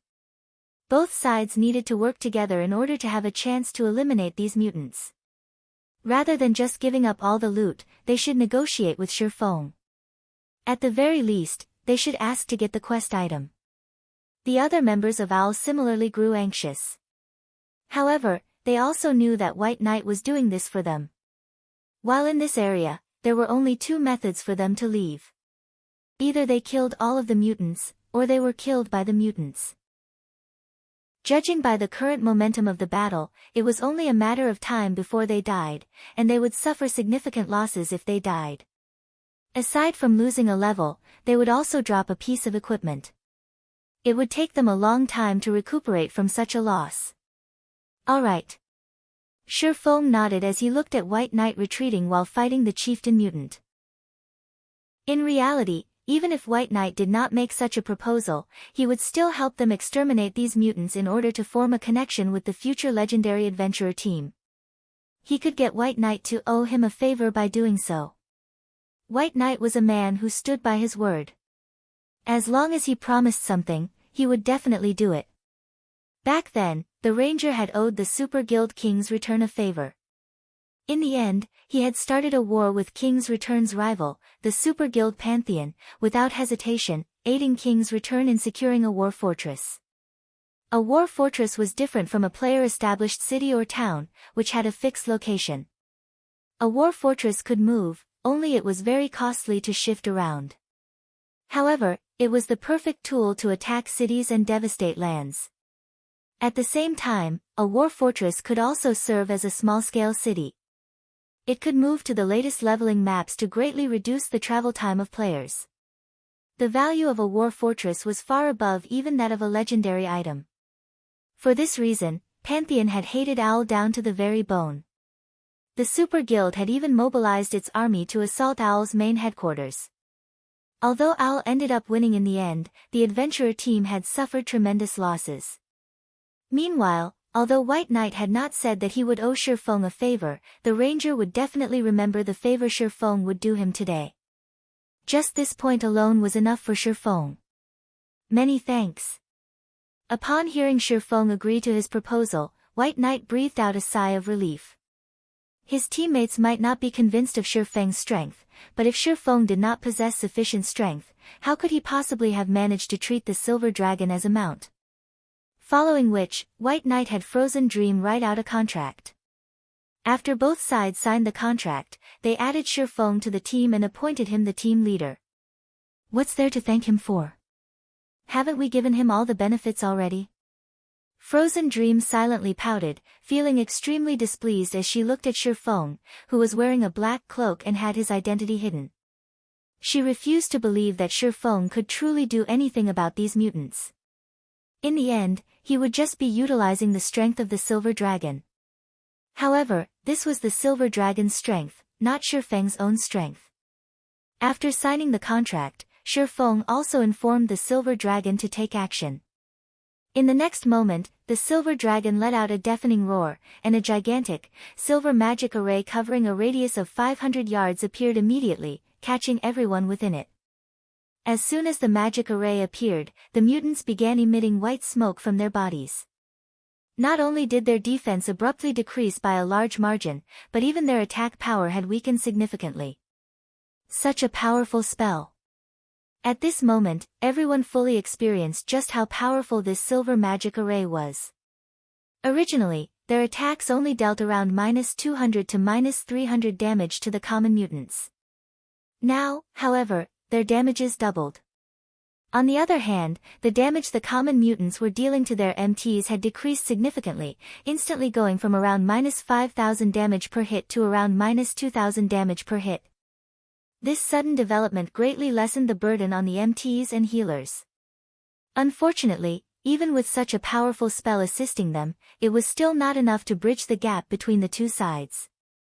The HPs of the mutants were simply too high. Just the common mutants already possessed 1,500,000 HP, not to mention the elite and chieftain mutants.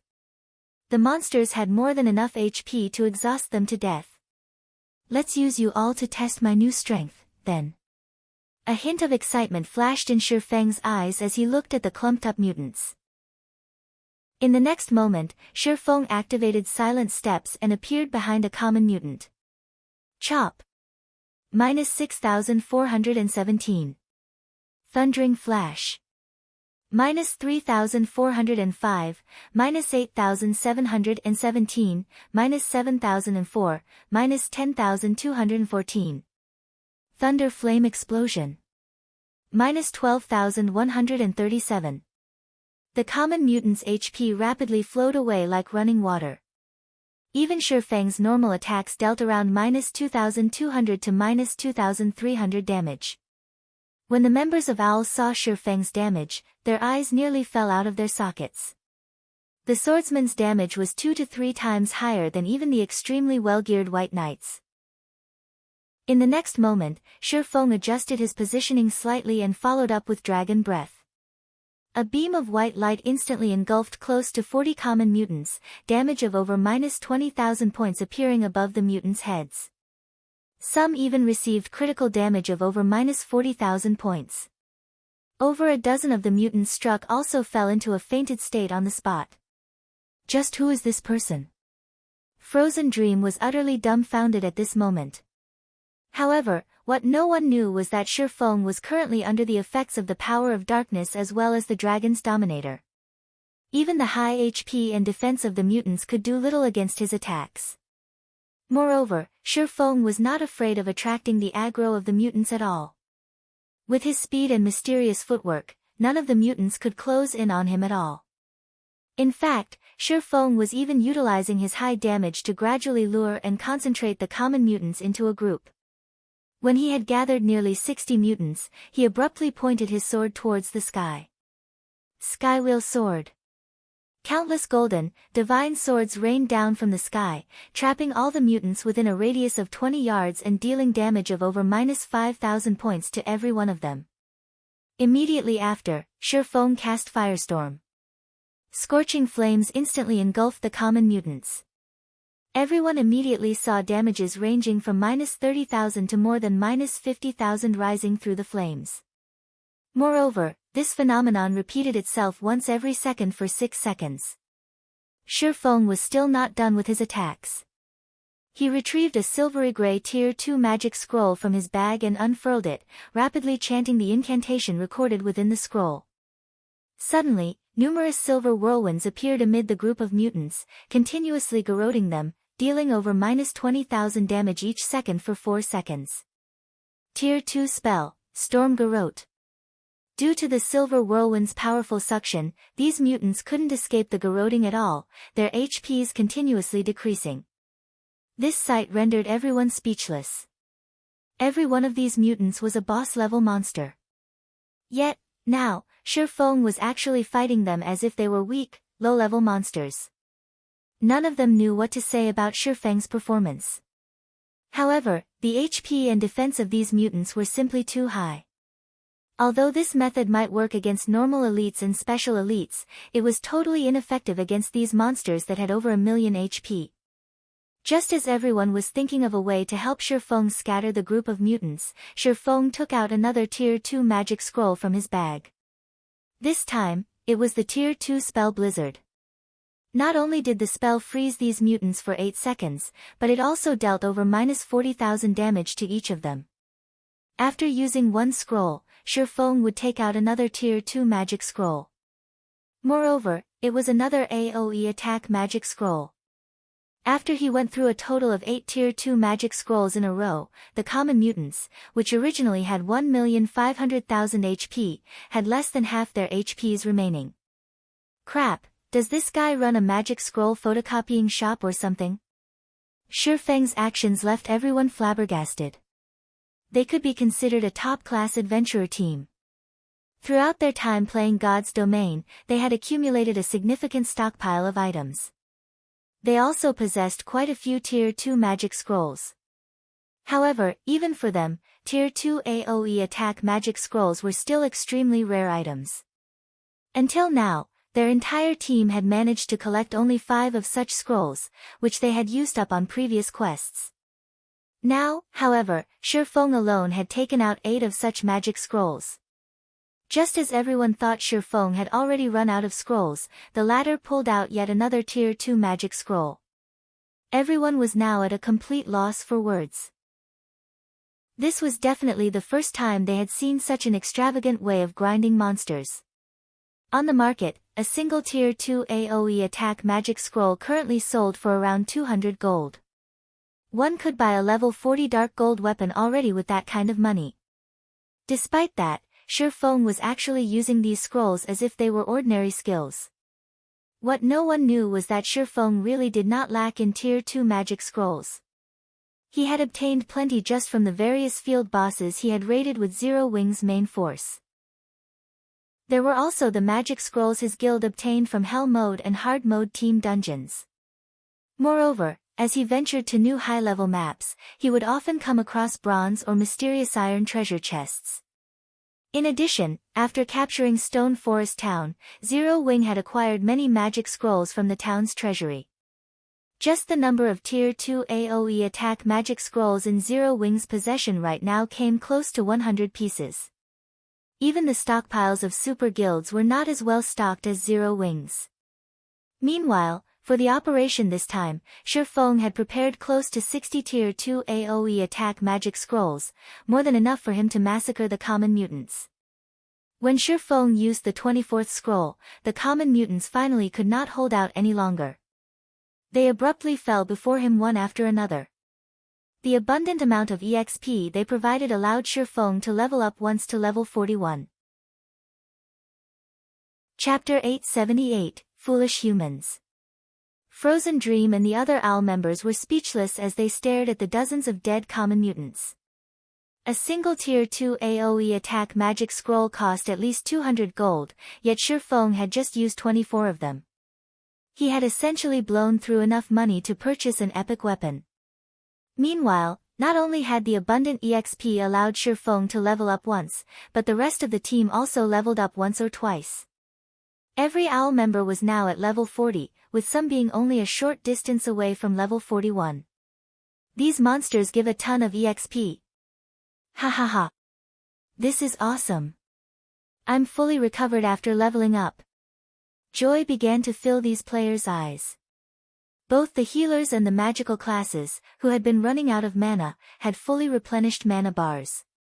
Their confidence in dealing with the remaining level 50 elite and chieftain mutants had been restored as well. Previously, these players had lost hope of emerging victorious as they knew that they would not outlast these monsters. There were simply too many common mutants. Everyone on the team would have died long before they finished them all off. It's no wonder why he was so calm. He really does have a way to deal with these monsters by himself. Frozen Dream could not help but shift her gaze towards the cloaked Feng. When she thought back to her previous words, a light blush colored her pale white cheeks as embarrassment overtook her. If not for Feng's aid, they would have died here. None of those who had spoken out against Feng's participation said a word. They only admired the cloaked swordsman. At this point, only the 14 elites and one chieftain remained. Their team had finally reclaimed the advantage of numbers. Although the remaining monsters were far more difficult to deal with, they shouldn't have any issues taking down the remaining adversaries with a powerful damage dealer like Feng on their side. Just as the thought of ridding themselves of the mutants entered everyone's minds, the remaining mutants transformed into a black liquid and gathered at a single point in the air. The black mass's aura grew stronger as the liquid gathered. The team's caution intensified as they watched the ball of black liquid squirm in midair. Be careful. He has absorbed a lot of power from my body, the silver dragon suddenly said. As the silver dragon finished its warning, the black liquid transformed into a black dragon and fell, shattering the ground with its weight. The dragon the black liquid had formed was much smaller than the silver dragon. It was only roughly 20 meters tall. However, that was still more than tall enough to tower over players. The dragon loomed like a 7-story tall building. With a swipe of its powerful claws, it could rip through players like paper. Mutated Dragon, Mutant Dragon, Tier 2. Level 50. HP 80 000 000 /80 000 000. After reading the mutated dragon statistics, Feng frowned, a grim expression overtaking his face. Although the mutant's level had not changed, only transforming from a Tier 1 chieftain to a Tier 2 lord, the difference between them was like the difference between heaven and earth. The problem was no longer limited to a gap between their tiers. Rather, the problem was their positions on the food chain. The Tier 3 upper-rank Frostbone dragon Feng had previously killed had not been a true dragon despite its appearance. The mutated dragon before them, however, was a bona fide dragon. It was even higher on the food chain than fallen angels. Even though it was only at the Tier 2 standard and the same level, it could easily defeat the Tier 3 Frostbone dragon. Furthermore, this dragon was a mutant, which gave it a vast potential to grow in various aspects. Feng was no longer able to determine the mutated dragon's true power. However, he could say one thing with certainty: the mutated dragon was exceedingly strong. If they allowed the mutated dragon to grow, it would cause a calamity across God's domain that was several times more severe than the Abyss Passage's opening. Not only could the mutated dragon grow indefinitely, but it also wasn't restricted to certain regions. It could go anywhere it wished, unlike Abyss Passages, which only affected the country where it spawned and its neighbors. In fact, Feng wasn't the only tense player in the group. The Owl members were also anxious. Even an expert like White Knight felt a tremendous pressure from the mutated dragon. It felt as if they were sailing across the open ocean in a small boat, the threat of capsizing looming before them. Their lives could end at any given moment. Foolish humans, I really have to thank you. If not for your help in ridding me of all of that excess power, I wouldn't be able to display my true power. Revealing a human-like sneer, the mutated dragon laughed coldly as it said, I also have you to thank, foolish dragon. If not for your help, these humans wouldn't have succeeded. As a show of gratitude, I'll devour you all to nurture my power. I won't let you have your way, the silver dragon bellowed. Suddenly, a silver magic array enveloped over half of the valley. Numerous silver chains emerged from the magic array and bound the mutated dragon. You've lost your mind. You are actually willing to sacrifice your lifespan to cast this spell. The mutated dragon was flustered as it felt the silver chains drain its strength, yet no matter how hard it struggled, it couldn't even scratch them. So what if you've used this spell? How much of your lifespan can you afford to expend? Once you're exhausted, I will regain my freedom. You cannot stop me. Human, I will leave the rest to you, the silver dragon said weakly. Casting this spell had obviously taken a massive toll. Suddenly, a system notification reached Feng's ears. System, you have to kill the mutated dragon within 2 hours. If you cannot complete this task, the silver dragon will exhaust its lifespan and die. At the same time, a timer appeared next to Feng's system interface.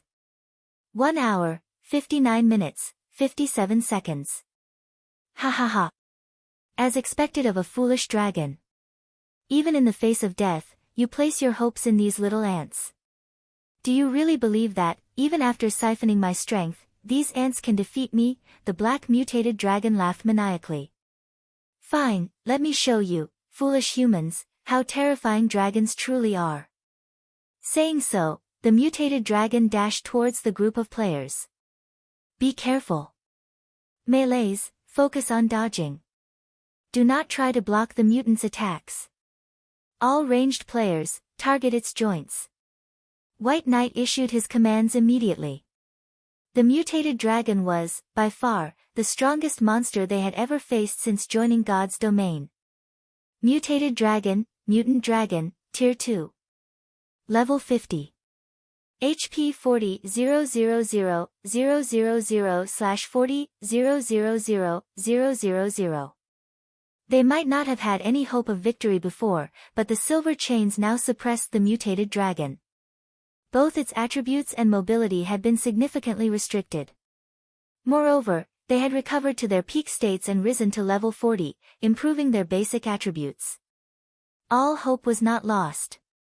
Very quickly, 3 level 40 MTs moved to stand between the mutated dragon and the rest of the team, each one possessing over 18,000 HP. Seeing the mutated dragon swing one of its massive, clawed forefeet at them, all 3 MTs took evasive measures and activated their life-saving skills simultaneously, reducing the damage they took by half.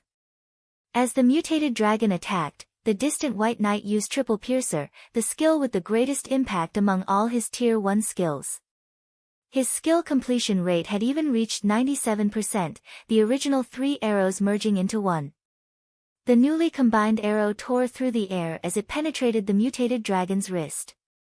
Boom! -2315. Although White Knight's attack struck the joint, it did not affect the dragon's forefoot at all. The claws blurred as they struck a Guardian Knight that had not dodged in time. The Guardian Knight's HP instantly fell by 10,000. If he had not activated his life-saving skill, he would have become mincemeat the moment the dragon's claws reached him. This is after it has been weakened. The players gasped when they saw the mutated dragon's defense and damage. With such high damage, defense, and speed, they had no hope of contending with the mutated dragon as they were right now. As the owl members began to despair, a black figure appeared before the mutated dragon. This figure was none other than Feng. Seeing this, disgust flashed in the mutated dragon's eyes. It slapped at Feng with its forefoot as if it were swatting a fly. Before anyone could react, the dragon's forefoot struck the ground, forming a crater with a radius of over 10 meters. Chapter 879, Overwhelming a Dragon with Force. The players from Owl were stunned when they saw the mutated dragon's strength. They had often seen attacks form craters after hitting the ground. However, this was the first time they had seen an attack form such a massive pit. Moreover, this had been a normal attack, not a skill. Why was he so impatient? Frozen Dream frowned at the crater beneath the mutated dragon's front foot. From the damage their Guardian Knight had received, she understood that they could not stand up against the mutated dragon in a head-on clash. They could only rely on the melees to kite the dragon while the ranged players dealt damage and whittled down its HP. Only by doing so would they have any hope of emerging victorious, yet Feng had stubbornly rushed up to the dragon, dying with a single swat. Now, their team had lost a powerful ally, reducing their chances of defeating the dragon even further. However, as the mutated dragon lifted its claws, these players discovered a figure beneath the giant forefoot. How? The team was astonished. The mutated dragon's strength was obvious. Even level 50, Tier 2 MTs wouldn't withstand such destructive power, yet a swordsman like Feng had survived. How could they not be shocked? Such high strength. If not for the dragon's domination suppression and the additional 500 attributes I received, I would have been forced to waste a life-saving skill. Feng inwardly celebrated his survival. For each dragon that was within 1,000 yards, Dragon's Dominator would increase all of his basic attributes by 500 points. Currently, 2 dragons were within range, the Silver Dragon and the Mutated Dragon. The Mutated Dragon was, in fact, a member of the dragon race. With 2 dragons present, each of Feng's basic attributes had gained 1,000 points. However, Feng did not only enjoy this buff. As the heavenly dragon's breath increased his attributes by a percentage, his strength, agility, and endurance had increased by another 50%, and his intelligence by 35%. Moreover, as he still had the effects of Power of Darkness, Feng's current attributes had long since exceeded that of a level 50, Tier 2 metric tons, blocking the weakened mutated dragon's attack wasn't an issue. However, it was somewhat strenuous. Although Feng had blocked the mutated dragon's attack with his swords, he had lost 2,187 HP. Of course, 2,000 damage wasn't considerable to Feng. After all, Feng currently had a maximum of 83,460 HP. Such low damage was practically negligible. Not to mention, there were multiple healers on standby who could restore him to full health at any moment. Is he a human or a ghost? Owl's members were thoroughly stupefied. They had already been impressed by Feng's basic attributes. Even their leader, White Knight, was no match for him. However, they had been able to see the swordsman's boundaries during the last fight. He had not been completely out of their reach. Watching him now, however, they realized that they were a part of 2 different worlds. While these players were still frozen with shock over Feng's absurdly high attributes, the mutated dragon noticed that the swordsman was still alive. Immediately, it slammed its claws down on Feng once more. Boom! The already large crater expanded further. This time, however, the mutated dragon's forefoot had not hit Feng. After dodging the attack, Feng swung the abyssal blade at the dragon's claw and executed chop. -34,157. Upon receiving the critical damage of over -30,000 points, the mutated dragon's foot trembled slightly. There was even a shallow cut across its adamantite-like scales. Damn, my attacks are only dealing around 1,000 damage, yet he can deal over 30,000 damage with a single hit. Is he really a player? Everyone's eyes nearly fell out of their sockets when they saw Feng's damage. White Knight, who had attacked the dragon continuously, froze momentarily, his eyes glued to the cut left on the mutant's joint. While it was impressive that Feng's attack had managed to deal over -30,000 damage, the implication of leaving a cut across the dragon's scales was far more significant. Direct damage would, at most, reduce the mutated dragon's HP. However, inflicting external injuries would weaken the mutated dragon's combat power. His longbow was an epic weapon, yet his attacks couldn't even scratch the mutated dragon. There was one thing he was very certain of. The ability to injure a monster's body was unrelated to a player's attributes. It was mainly due to the quality and sharpness of the player's weapon. Is he using fragmented legendary weapons? White Knight's shock increased as he glanced at Feng's two swords. He had gone through hell and back to obtain his current longbow. He had never once harbored any thought of obtaining a fragmented legendary weapon. With this revelation, White Knight considered befriending Feng. He had played God's domain with the intention of getting to know various experts. He wanted to challenge his limits and surpass them. However, what White Knight did not know was that Feng's weapons were not fragmented legendary rank.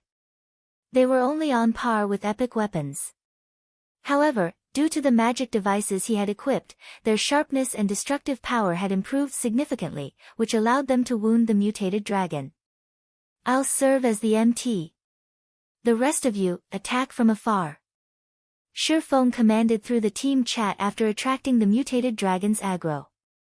Originally, the members of OWL had their issues with Feng leading their team. Now, however, they followed his commands without argument. The healers began to focus on Feng, whereas the melee players retreated to maximum range, attacking the mutated dragon with the ranged players. Although the melee players' ranged damage couldn't compare to their ranged companions, overall, they dealt a considerable amount. With a powerful MT like Feng, the healers had gained some peace of mind. They didn't need to worry about Feng being instant killed. The ranged damage dealers could also attack without holding back. Even if the power of darkness ended right now, Feng was confident he could dodge the mutated dragon's attacks. However, he would have far fewer chances of counterattacking. In any case, Feng's goal in attacking the mutated dragon was not to decrease its HP, but to injure its joints. Although a single attack's effects were not noticeable, after 100 attacks, the effects were obvious. Once the mutant's joints were heavily wounded, both its reaction speed and attack speed fell drastically. This made evading the dragon's attacks and launching counterattacks even easier for Feng.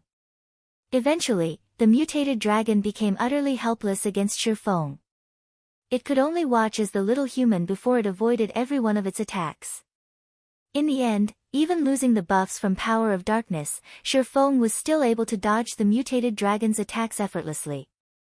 Meanwhile, although the other players' damages were not considerable, their total damage exceeded the mutated dragon's recovery speed.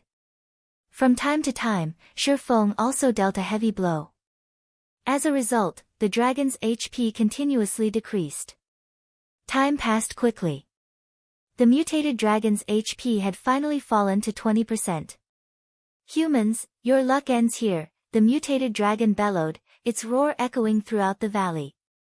The mutated dragon, which had been 20 meters tall, started to grow, reaching 30 meters instantly.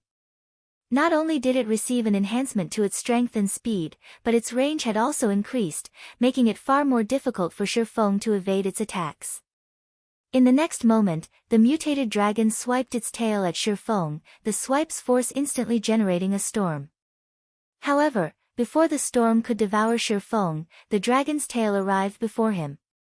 Moreover, the dragon's attack range with its tail was quite wide, and Feng did not have enough time to dodge. Defensive blade. Peng. The attack threw Feng. Even the players attacking from over a dozen meters behind him died instantly. Unfortunately, the mutated dragon was not done. It began to swing its tail like a whip, covering the area with afterimages. 1 swipe. 2 swipes. 3 swipes.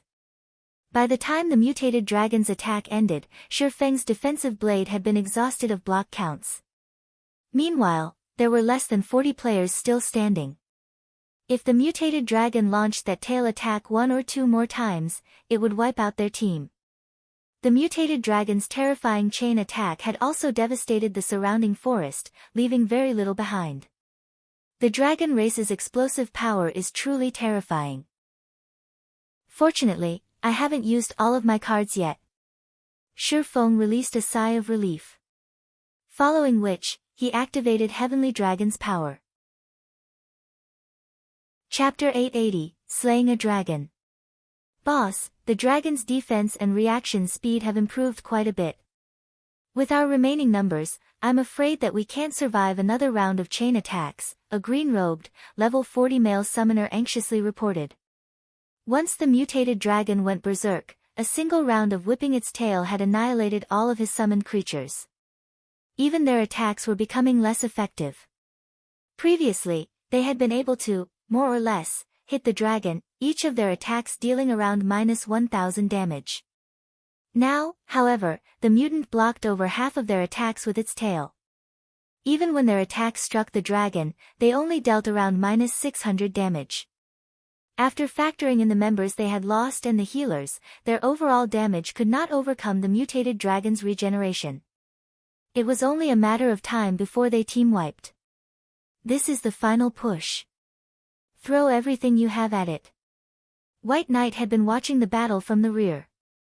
Excluding Feng's hidden statistics, he had run through various simulations in his mind based on his team's statistics and calculated their probability of taking down the mutated dragon. However, no matter how many simulations he ran through, they were no match for the mutated dragon. The difference between them was simply too massive. He had never expected the mutated dragon to be so terrifying after going berserk. Ordinary bosses generally gained around a 30% increase to their combat power after going berserk. However, the mutated dragon's overall combat power had increased by 50% at the very least. White Knight even suspected that the mutated dragon had doubled its strength after going berserk. Even after Feng had joined, they had barely stood against the dragon. Now that the dragon's strength had grown, they had no hope of victory. Hearing White Knight's orders, every player began to use their most powerful moves against the mutated dragon. Some even activated berserk skills. Although not every OWL member possessed a berserk skill, the remaining 40 or so members were all experts with the highest strength among the team. Over a dozen had learned berserk skills. Immediately, these dozen or so players' attributes soared. White Knight and Frozen Dream experienced the greatest improvements, their main attributes increasing by 100%. Buy me some time. Frozen Dream shouted. Immediately, she began to chant an incantation, the surrounding mana gathering rapidly around her. Okay. Everyone, aim for the dragon's joints. White Knight shouted. Their survival now depended on this very moment. Either the mutated dragon would wipe them out while it was still berserk, or they would finish off the mutated dragon's 8 million HP while they were berserk. Spells and arrows flew at the mutant. Seeing this, the dragon swiped its claws. Peng! Peng! Peng!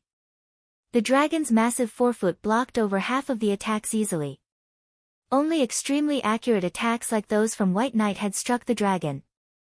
-3,348. -1,448. -1,279. -1,354. Although numerous attacks had landed, only White Knight's attacks broke past the 3,000 threshold. Everyone else only dealt around -1,000 damage. Their overall damage barely made a dent in the dragon's remaining HP. Before White Knight and the others could launch another volley of attacks, the mutated dragon rose its tail once more. Watch out for its tail attacks. Fall back. White Knight instructed and began to retreat while attacking the mutated dragon's massive tail.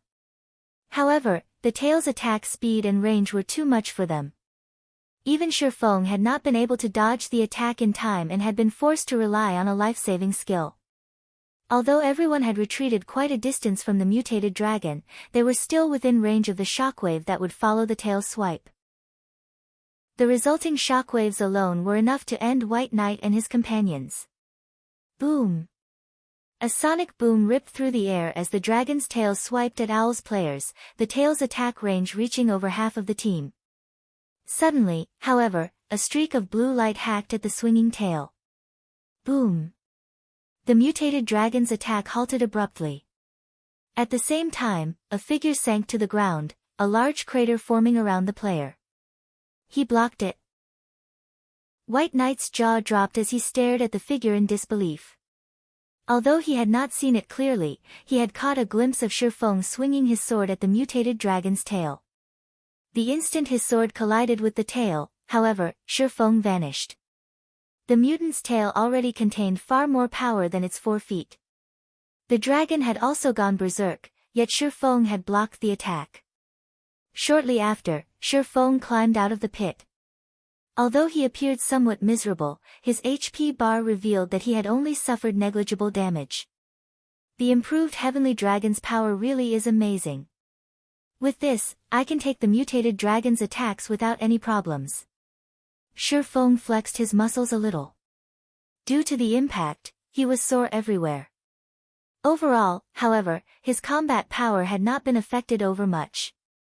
Not only had Heavenly Dragon's power increased his HP by 500%, but the skill also increased his strength by 150%, agility by 50%, and defense by 300%. Currently, he had over 260,000 HP. With his enhanced defense, he had only received around -3,000 damage after receiving the direct hit. Even without the healer's assistance, he could easily withstand several hundred such attacks. He didn't need to fear the berserk mutated dragon at all. Following which, Feng activated Silent Steps and appeared behind the mutated dragon. He then used Phantom Kill and 9 Dragon Slash. Flame Burst. In the next moment, the twin swords Feng wielded and those of his doppelganger transformed into dazzling, miniature suns. Scorching, white rays of light then slammed brutally into the back of the mutated dragon's neck, one after another. -62,487. -43,718. -127,496. -43,587. 30 consecutive scorching blades bit into the mutated dragon's neck, all 30 strikes hitting the same location. In addition, a dozen abyssal blade phantoms continuously assaulted the mutant, each dealing up to -6,000 damage. The mutated dragon released an agonized cry as it slammed into the ground. The mutated dragon's HP had instantly fallen from 8 million to 5,640,000. Immediately after, Feng used Firestorm and Dragon Breath. The mutated dragon's HP fell below the 5 million threshold. This is insane.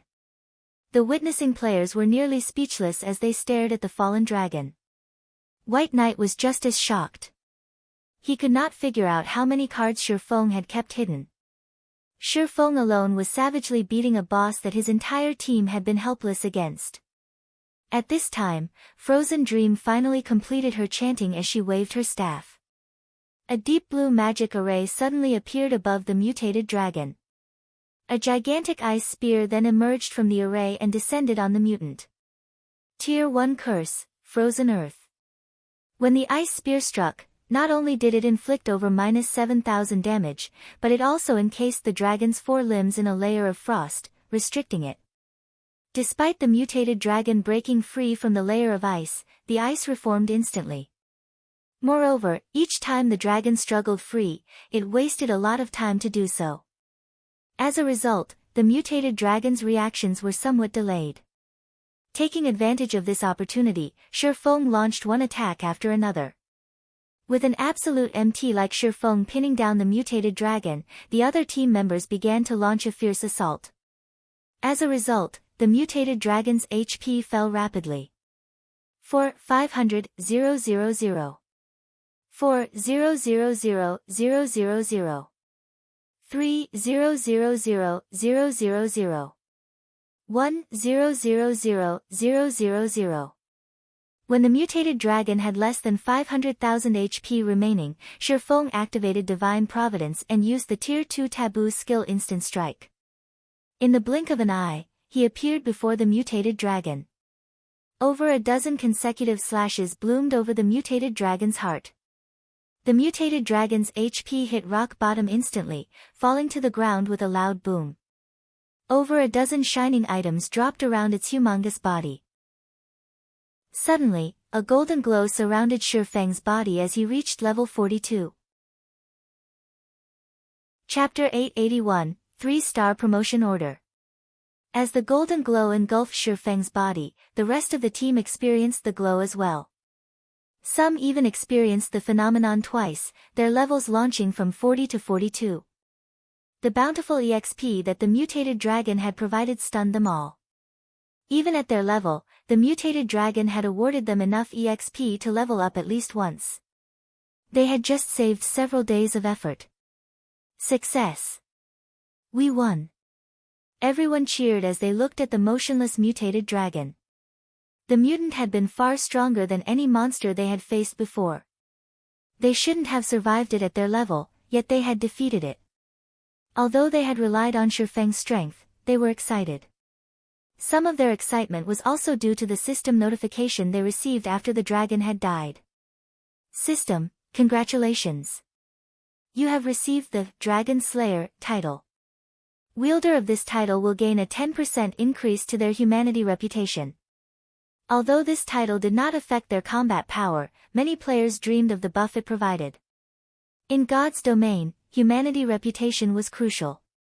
Aside from the fact that one needed a certain amount of reputation to purchase land and housing, higher reputation allowed players to enjoy discounts when repairing or purchasing items in NPC cities.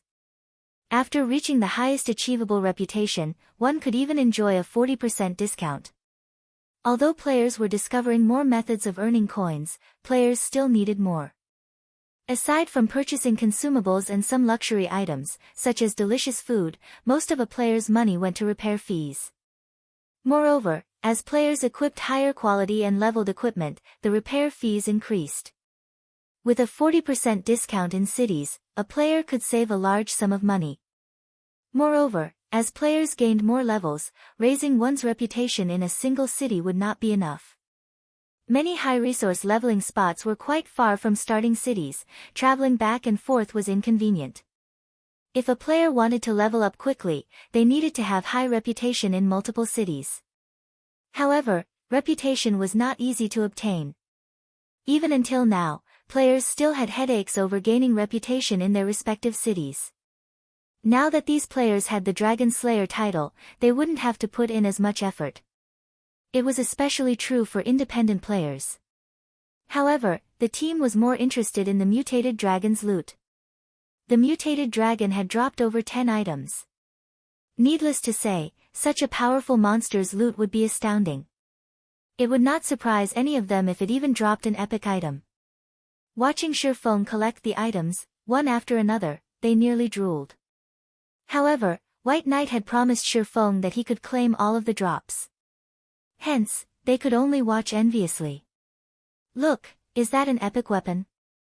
Crap! Look at that magic scroll. It can concentrate mana naturally. It should be a tier 3 scroll at the very least, right? That design is huge. Although these players realized that the items belonged to Feng, they still wanted to know what they were. As Feng picked up the scattered coins and items, he noticed a purple gold, diamond-shaped token. A single word had been engraved on this token. Promotion. As expected of a dragon, its loot is awesome. Feng tried to calm his excited heart as he looked at the token. If not for White Knight and the others' presence, he would have laughed like a maniac. This promotion order was no ordinary promotion order, it was a shop promotion order. Moreover, it wasn't a 2-star shop promotion order, but a 3-star shop promotion order. In God's domain, even 2-star shop promotion orders were extremely difficult to obtain. Throughout Star Moon Kingdom and its neighboring kingdoms, no other trading firm, aside from the Candlelight Trading Firm, possessed a 2-star shop. Only the Dragon Phoenix Pavilion in the Black Dragon Empire had a 2-star shop. Moreover, the Super First-Rate Guild had only obtained it a few days ago. Current players had no hopes of getting their hands on a 3-star shop. To obtain one, players would need to kill a relatively high-leveled, high-tiered field boss, open a high-rank treasure chest, or complete the challenge quest. Obtaining a 3-star shop promotion order from a field boss was unrealistic, as only level 50 or higher tier 4 field bosses had a chance of dropping them. As for treasure chests, the promotion order would only appear in dark gold treasure chests found in level 50 or above maps. As for the challenge quest, its difficulty approached that of a legendary quest. The money required just to accept the quest would send cold shivers down the spine of any large guild in God's domain. Take the 2-star shop in the Black Dragon Empire for example. The Dragon Phoenix Pavilion had accepted the challenge quest to promote that shop. However, the Super First-Rate Guild had challenged the quest 3 times before it succeeded, and each challenge had cost 6,000 gold. Ordinary guilds could not afford that right now. Only super first-rate guilds and super guilds might have enough to take on the challenge quest. Although promoting a shop to 3-star status was exceedingly difficult, any guild that could afford the fee would make an attempt. After all, there was a qualitative difference between a 3-star shop and a 2-star shop. The greatest difference was that, when a shop reached 3-star status, its 1-star shops could be promoted to 2-star status. This one aspect was more than enough to throw the various large guilds into a frenzy. Aside from this, a 3-star shop offered far more functions than a 2-star shop. After reaching 2-star status, a shop would gain access to the special workshops. At 3-star status, a shop would gain access to the basic meditation room. As the name suggested, the meditation room was a space that allowed players to process their thoughts. Moreover, due to the dense mana inside the meditation room, players could maintain a clear state of mind, allowing them to better exert their abilities. The special workshop, on the other hand, only altered the environment to adjust one's mood. Of course, the meditation room also offered every function a special workshop possessed, allowing a player to alter the room's environment. This was the main reason why the various lifestyle masters in the past had surged towards high-star ranking shops. A positive work environment was crucial to lifestyle players. However, there were 2 downsides to the basic meditation room in 3-star shops. The first was the cost. To maintain the mana density inside the room, one needed to spend a lot of magic crystals. Maintaining the mana density for a day cost a total of 300 magic crystals. The price of a single magic crystal had already reached 25 silver. A total of 300 crystals was the equivalent of 75 gold coins. Hence, meditation rooms were only used to produce high-valued items. The second drawback was its scarcity. At 3-star status, a shop could only offer 3 basic meditation rooms. For an establishment like the Candlelight Trading Firm, that was far from enough to satisfy its advanced lifestyle players. Forget it. It's better to not have one at all. Melancholic can worry about it later. Feng chuckled. He then stored the promotion order. Currently, he was eager to return to White River City and promote the Candlelight Trading Firm there to 3-star status. Among the many items that had dropped, there were also 2 Tier 3 magic scrolls, 4 bottles of exotic potions, and 3 forging designs. The rest were weapons and equipment. Among these items, the most valuable, outside of the promotion order, were the 2 epic items. One was a scale-covered shield, engraved with divine runes, while the other was an aqua robe. Chapter 882, Uncrowned Sword King. The guild's MTs are quite lucky this time. Feng smiled at the scaled shield covered in divine runes. A shield was an integral part of an MT's equipment. A good shield could elevate an MT's strength significantly. On the market, MT's shields were always the most expensive equipment. They were worth at least double that of a weapon of the same rank and level. Dragon Scale Shield, Epic Rank. Level 40, Level 100. Equipment Requirement, Strength 600. Attributes adjust according to user's level.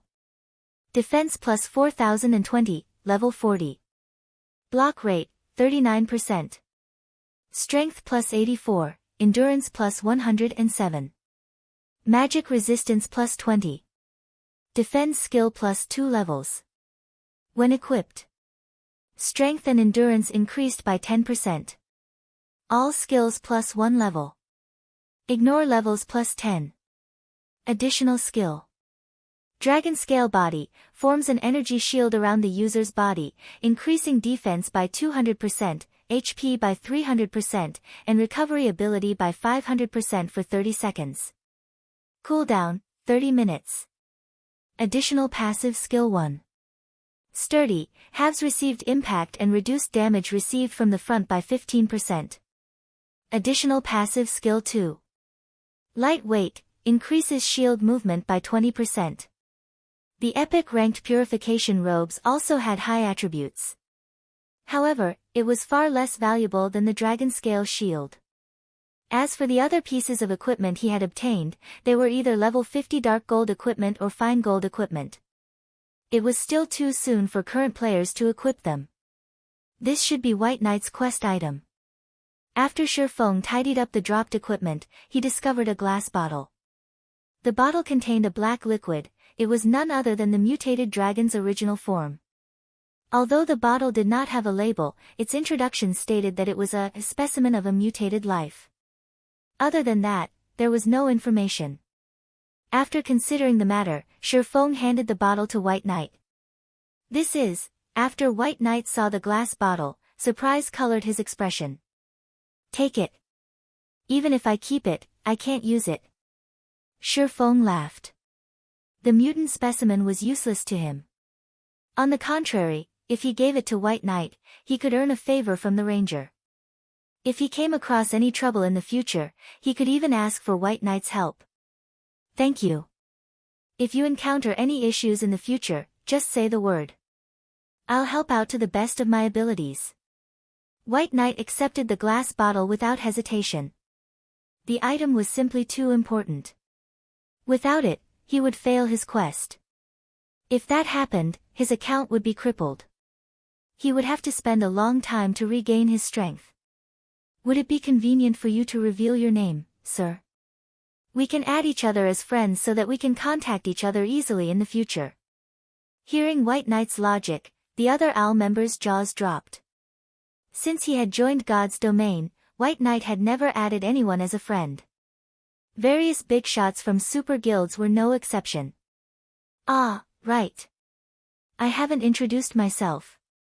Feng took off his black cloak and revealed his black flame appearance. My name is Black Flame.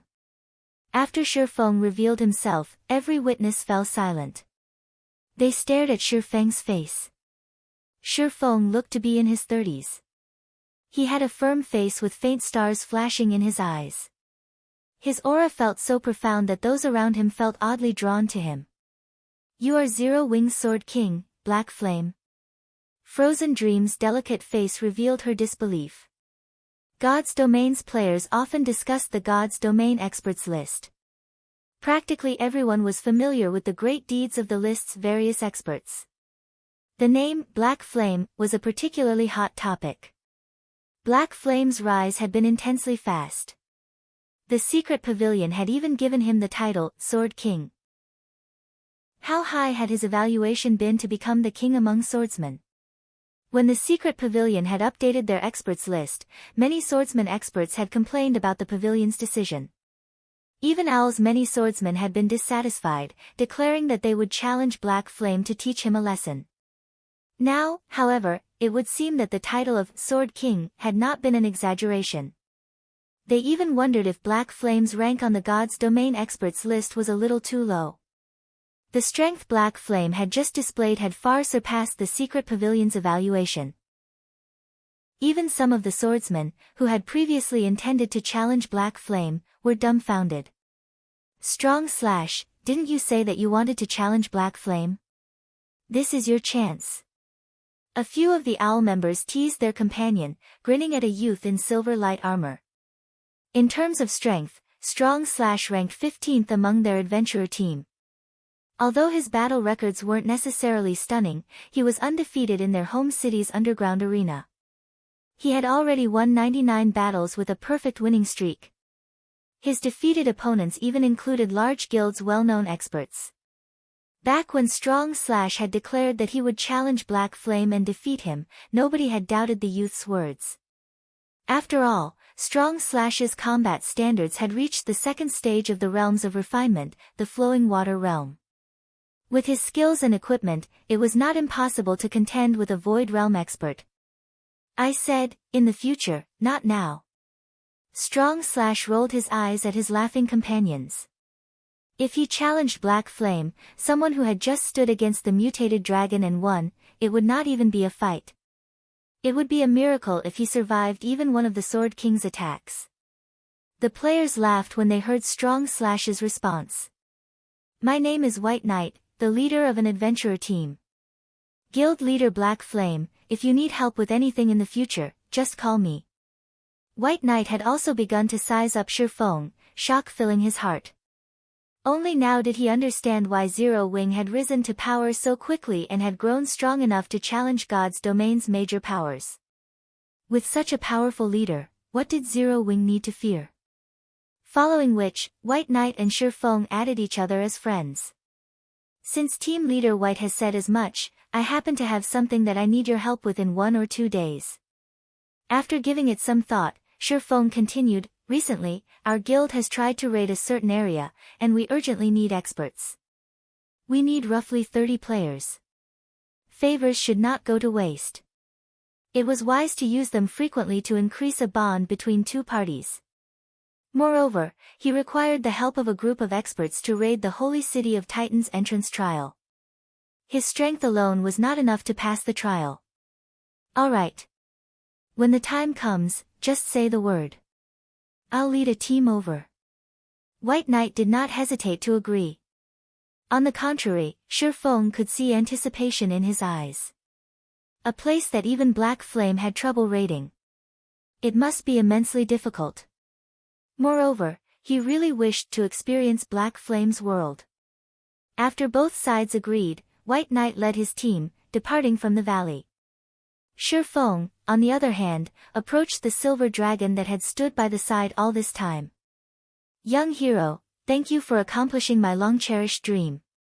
At this moment, the silver dragon appeared extremely weak. Even speaking seemed laborious. I only did what needed to be done, Feng politely replied. The silver dragon then took out a flashing, golden magic scroll and said to Feng, this magic scroll will take you to the shrine where the stone tablet sleeps. However, the shrine is very dangerous. With just your current strength, you will not survive. It is best if you go there only after you have achieved your Tier 2 class. At that time, you will have somewhat higher chances of obtaining the stone tablet. Saying so, the silver dragon handed Feng the magic scroll. It then flapped its wings and left the valley. Before Feng could examine the golden magic scroll, a system announcement reached his ears. System announcement, system upgrading. Please prepare to log out. The estimated duration is 40 hours. System, you have 10 minutes remaining to log out. Please prepare to log out. Chapter 883, New System. Feng was momentarily stunned when he heard the system announcement. Isn't the fourth evolution happening a little too soon? Feng frowned deeply. This was not good news for God's Domain's players. Every evolution the main god system underwent increased the realism and difficulty of the fights against monsters. Moreover, this was the first time Feng had seen a system upgrade require 40 hours. Generally, system upgrades only lasted from 12 to 24 hours. Even in the past, none of the upgrades had needed more than 24 hours to complete. However, Feng did not have time to consider the situation. He only had 10 minutes left to log out of the game. He needed to find a safe location quickly. After the mutated dragon's death, the dark sanctuary over the valley had begun to dissipate. Either due to the silver dragon's absence or some other reason, many monsters began to appear in the previously scarcely populated valley. Moreover, these were not low-leveled monsters. The lowest among them was level 30, while some were even level 45. Among them, there was no lack of elite monsters. To current players, monsters of this level were still dangerous opponents. Finally, after finding a stream without nearby monsters, Feng logged off. The morning sun shone brightly. Suddenly, the virtual gaming cabin in the room opened, and Feng climbed out. Compared to when Feng had first entered God's domain in this life, he was much stronger and more muscular.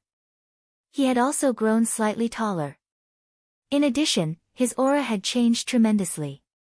He gave off a calm and comfortable aura, which attracted others. Since this system upgrade will be so long, God's domain must be chaotic right now. Feng smiled. He then instructed the AI housekeeper turn on the television. Just as Feng had predicted. Many television programs were already covering God's domain's system upgrade. After a period of development, God's domain's influence on the real world had gradually expanded. In addition, the mass production of God's domain's virtual reality helmets had begun, which resulted in the helmet's continuous price drop. Now, more and more people could enjoy God's domain. Gradually, God's domain had become a big part of most people's lives.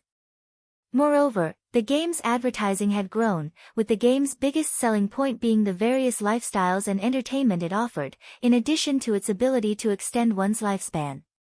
Although technology constantly improved, there was still a limit to how much it could extend a human life.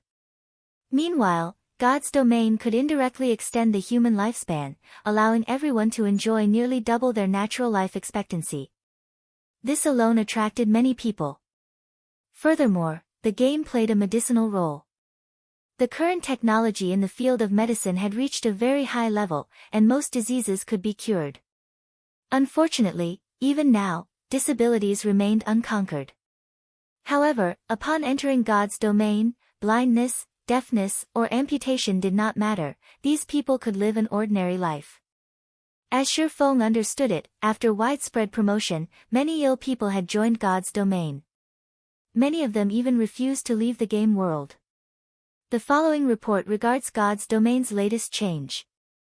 The game's official developers have expressed their sincerest apologies regarding players' dissatisfaction with the latest system upgrade. They have also explained why this upgrade requires so much time. There are two main reasons for this. The first reason is that the main God system has collected sufficient data and can undergo another system upgrade. The inclusion of the mind space system is the second reason. This system will attract even more people to this virtual reality game in the future, turning it into a true second world. When the reporter mentioned this, Feng was taken aback. He couldn't believe what he had just heard. Didn't this new system only launch 2 years after God's domain's release? Feng glared at the holographic screen's message. The mind space system was also known as the Realm of God. In the past, during God's domain's first year, the game had been very popular. However, its influence on the real world had been limited. The most the game had achieved was the expansion of the virtual gaming industry's influence on the real world, growing from a niche industry to a household concept. However, the Realm of God's appearance had pushed God's domain to its peak as an industry. Due to the Realm of God, any God's domain player could create their own virtual space. If players did not want to play the game, they could enter their virtual spaces for some rest and entertainment. While in a private space, they could adjust the environment to their liking. However, the more realistic the environment and the larger the space was, the more resources one needed to pay. One could even go as far as adjusting the flow of time inside their personal space. As far as Feng knew, one could adjust the flow up to 10 times that of natural time. In other words, 10 days in one's personal space was the equivalent of a single day in the real world.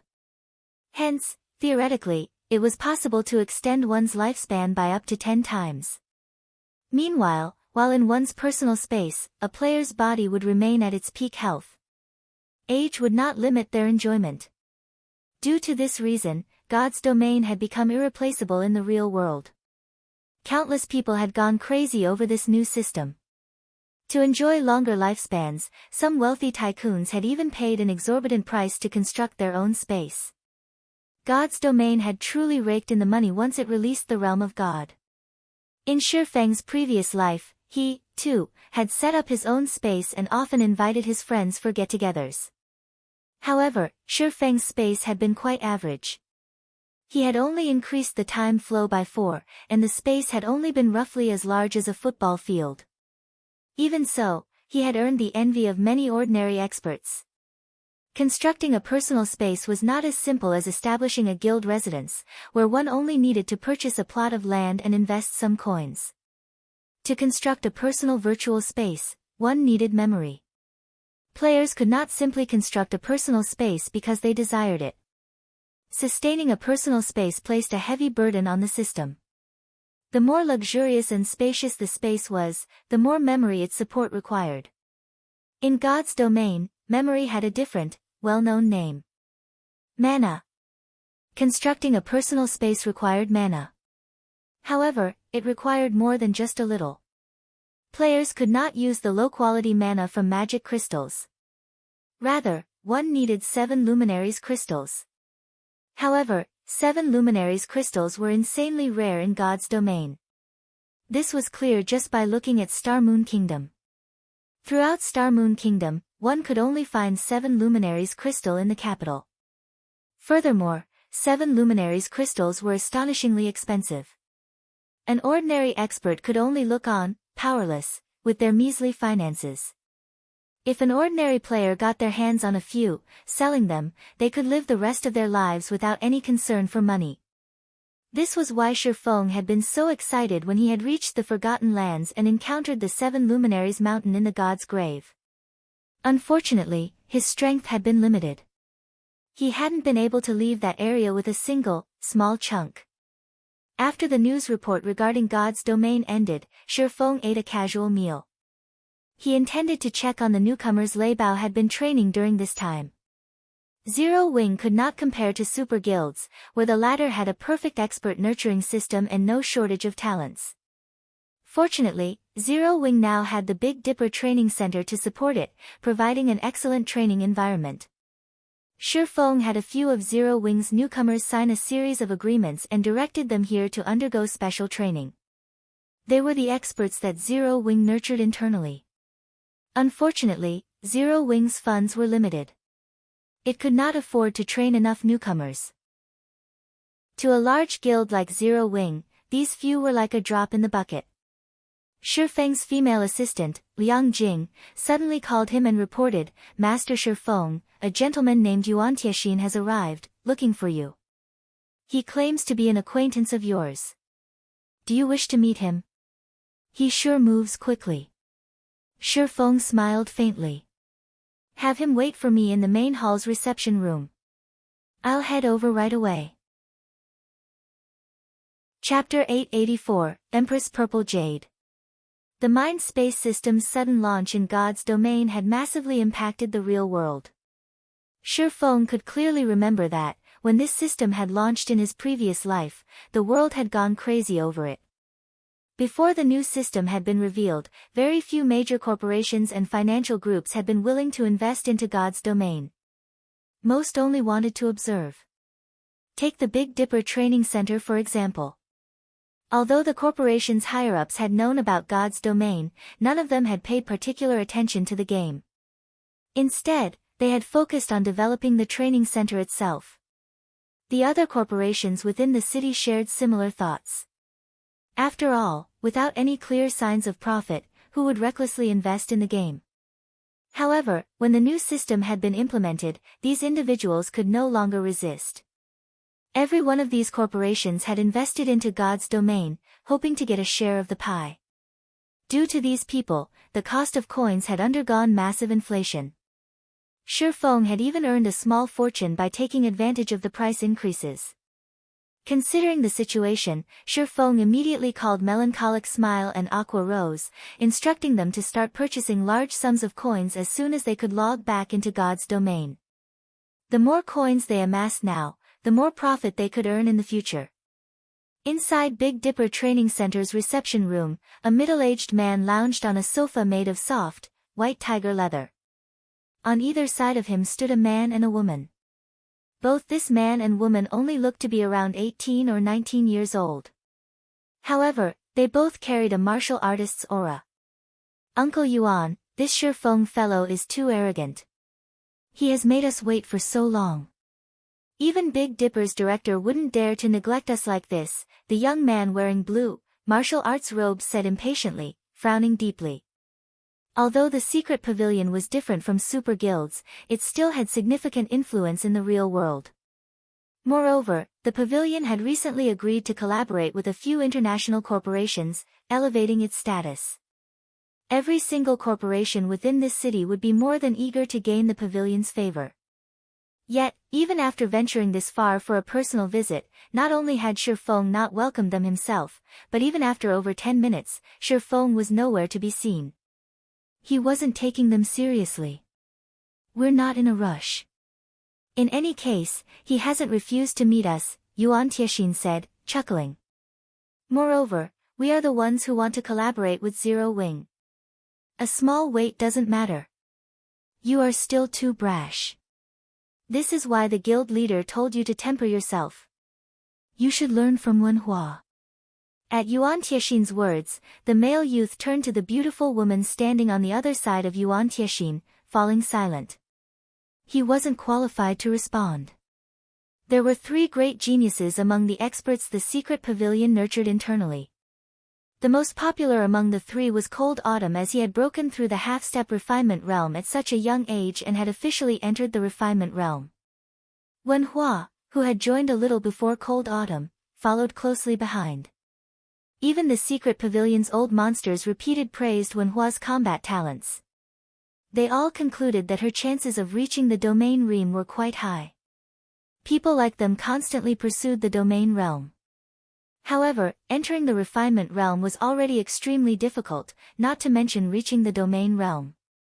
Those who did so were incredibly rare, even in super guilds. The fact that these old monsters' evaluation had been so high spoke volumes about their high opinions of Wenhua. If the young man attempted to compare himself to Wenhua, the difference between them was like the difference between heaven and earth. He simply could not hold a candle to her. As Yuan Tiexin finished speaking, Feng walked into the reception room with Liang Jing. I apologize that I've made you wait, Feng said as he sat across from Yuan Tiexin. When he glanced at the man and woman beside Yuan Tiexin, he was momentarily surprised, though he did not reveal it. Feng recognized the great beauty beside Yuan Tiexin. Empress Purple Jade. Although her appearance was slightly different from her game avatar, the difference was minor. However, she still looked very young and immature. The arrogant aura that she had possessed in the past was also absent. Feng was familiar with Purple Jade because he had learned void steps from her. He had lost count just how many times he had watched her battle videos. Even if her physical appearance was slightly different, he still recognized her with a glance. Why is she here? Feng wondered. As Feng understood it, Purple Jade was one of the secret pavilion's 3 great geniuses. The pavilion's upper echelons had favored her, and her status within the pavilion had been on par with the guild elders. To put it bluntly, her position was not any lower than Yuan Tiexin's. Why did the secret pavilion allow such a gem to come here? Moreover, she stood by the side as if she were a bodyguard. Although Feng had hidden his observation, it had not escaped the notice of an old fox like Yuan Tiexin. Noticing Feng's reaction to Wenhua, Yuan Tiexin's mouth hooked up into a smile. Their guild leader had sent Wen Hua for the sole purpose of shocking Zero Wing. Recently, Zero Wing had gained too much momentum. Not only was the guild rapidly developing, but the guild's performance in the dark arena had also been stunning. Zero Wing did not appear to fear any guild. If the secret pavilion wished to collaborate with Zero Wing, they had to slow Zero Wing's progress, teaching the upstart guild that entities such as themselves were not as simple as they appeared. By doing so, they would have an easier time negotiating. However, Shi Feng's perception had surprised Yuan Tiexin somewhat. He had not expected the youth to notice Wen Hua's strength so quickly. "May I know what business you wish to discuss with me?" Shi Feng asked after recovering from his surprise. "Didn't I tell you that the secret pavilion views Zero Wing favorably? To put it simply, I've come here seeking cooperation. Hence, I'd like to ask you to introduce us to guild leader Black Flame, or one of the guild's upper echelons who has the authority to approve such decisions," Yuan Tiexin slowly explained. "Seeking cooperation?" Shi Feng continued, asking, "Excellent. What kind of cooperation does the secret pavilion have in mind?" "We are interested in cooperating with Zero Wing in secret. Can you make a decision like this? If not, don't stick your nose where it doesn't belong," the male youth snapped. Yuan Tiexin made no attempt to rebuke the youth's words, only watching the situation play out. It was no doubt that he agreed with the youth's words, thinking that Shi Feng was just a busybody. Although Yuan Tiexin felt that Shi Feng had great potential, qualifying to preside over the affairs of Zero Wing's workshop at such a young age, in the end, he was only a part of Zero Wing's middle management. He did not qualify to join discussions of cooperation between guilds. Fortunately, Shi Feng did not allow the young man's tone to rile him. After all, to outsiders, he only appeared to be a member of the guild's management team. "I understand your concerns. However, I do possess the authority to make a decision on any matter of cooperation you wish to discuss. If you don't believe me, you can contact our guild leader in God's domain." Shi Feng shook his head and laughed. Yuan Tiexin was slightly stunned by Shi Feng's response. For a time, he was at a loss for words. Either Zero Wing was daring enough to use a new talent, or the guild had no one else for the job. Just how much faith must one possess to allow someone so new to God's domain to make such important guild decisions? The fact that Zero Wing had developed into its current state showed that the guild possessed a powerful background. Anyone that claimed otherwise was either lying or a blind fool. Generally, the various upper echelons of such a powerful organization would be, at least, in their 30s. Any exception was either a frightening talent or someone with a very powerful background. However, Yuan Tiexin had investigated Shi Feng thoroughly, and no matter how he looked at the results, Shi Feng was neither. "May I know your game ID?" Yuan Tiexin asked softly. Chapter 885, Guild Secret. When Yuan Tiexin had met Shi Feng for the first time, he had investigated the youth thoroughly. The results had surprised the old man. Shi Feng was just an ordinary person. Even when he joined God's domain, he had used a trial helmet. Yet, somehow, after entering God's domain, Shi Feng had risen to become one of Zero Wing Workshop's managers. Although Yuan Tiexin admitted that Shi Feng possessed some skill and fighting strength, he was too young. Hence, Shi Feng's claim had surprised him. "He is a core member of Zero Wing, huh?" Wen Hua, who had remained cold and indifferent, shifted her gaze towards Shi Feng. She had never imagined that the currently flourishing Zero Wing would allow someone who was only a few years older than her to join the guild's top management. Initially, she had not wanted to take part in the negotiations. However, upon hearing that she might meet Zero Wing's guild leader, Black Flame, she had agreed. She wanted to see just what the legendary Sword King Black Flame looked like. If possible, she might even find an opportunity to spar with the man. Now, however, she was disappointed. "My game ID." Shi Feng laughed. He then said, "I am Yi Feng in God's domain." "You're Yi Feng?" Yuan Tiexin's expression immediately grew hard. He simply could not believe this. Hurriedly, he asked, "Are you really Zero Wings Yi Feng? The Yi Feng that led the Azura battle team?" "Impossible. You're so young. How could you possibly be Yi Feng?" Yuan Tiexin wasn't the only one surprised. The male youth and Wenhua's eyes both went wide with shock as they stared at the ordinary-looking man before them. The name, Yi Feng, might not mean much to ordinary experts. They might not even know this name at all. However, among God's domain's major powers, almost everyone knew the name. This was particularly true for the Secret Pavilion, which was known for its information network. The Secret Pavilion had even created an exclusive database that collected information on Yi Feng. Based on what they knew so far, although Yi Feng looked young, no one believed it. No youth in his early 20s could reach the Void Realm. He should be at least 24 or 25. Even so, he was considered an extremely talented individual. God's domain's various major powers also suspected that Yi Feng had been secretly nurtured by whatever major power stood behind Zero Wing. Otherwise, he never would have defeated the Battle Wolves Wolf King Sirius. Meanwhile, even now, Yi Feng's identity was shrouded in mystery. They would never have dreamed that the Shi Feng before them was actually the Yi Feng who had caused such a commotion among God's domain's major powers. "I'm young." Shi Feng scratched his head awkwardly as he glanced towards Wenhua. Wenhua was only 19 years old, while he approached 22 years old. Yet, she had called him young. "I didn't mean it that way. I just don't believe that you are Yi Feng," Wenhua replied seriously, shaking her head. She was most proud of her age and strength. Within her age group, no one could stand, shoulder to shoulder, with her. She did not even take the pavilion's #1 genius seriously. However, if Shi Feng had truly defeated Sirius at such a young age, his talent was truly terrifying. Even she could not afford to take him lightly. Hearing Wenhua's honesty, Shi Feng was momentarily at a loss for words. It had never crossed his mind that they would refuse to believe him even when he revealed the truth. If he told them that he was also Black Flame, they would, most likely, deem him a con artist. "I'm truly sorry for Wenhua's rude behavior," Yuan Tiexin apologized as he tugged Wenhua's sleeve and sent the girl a glance.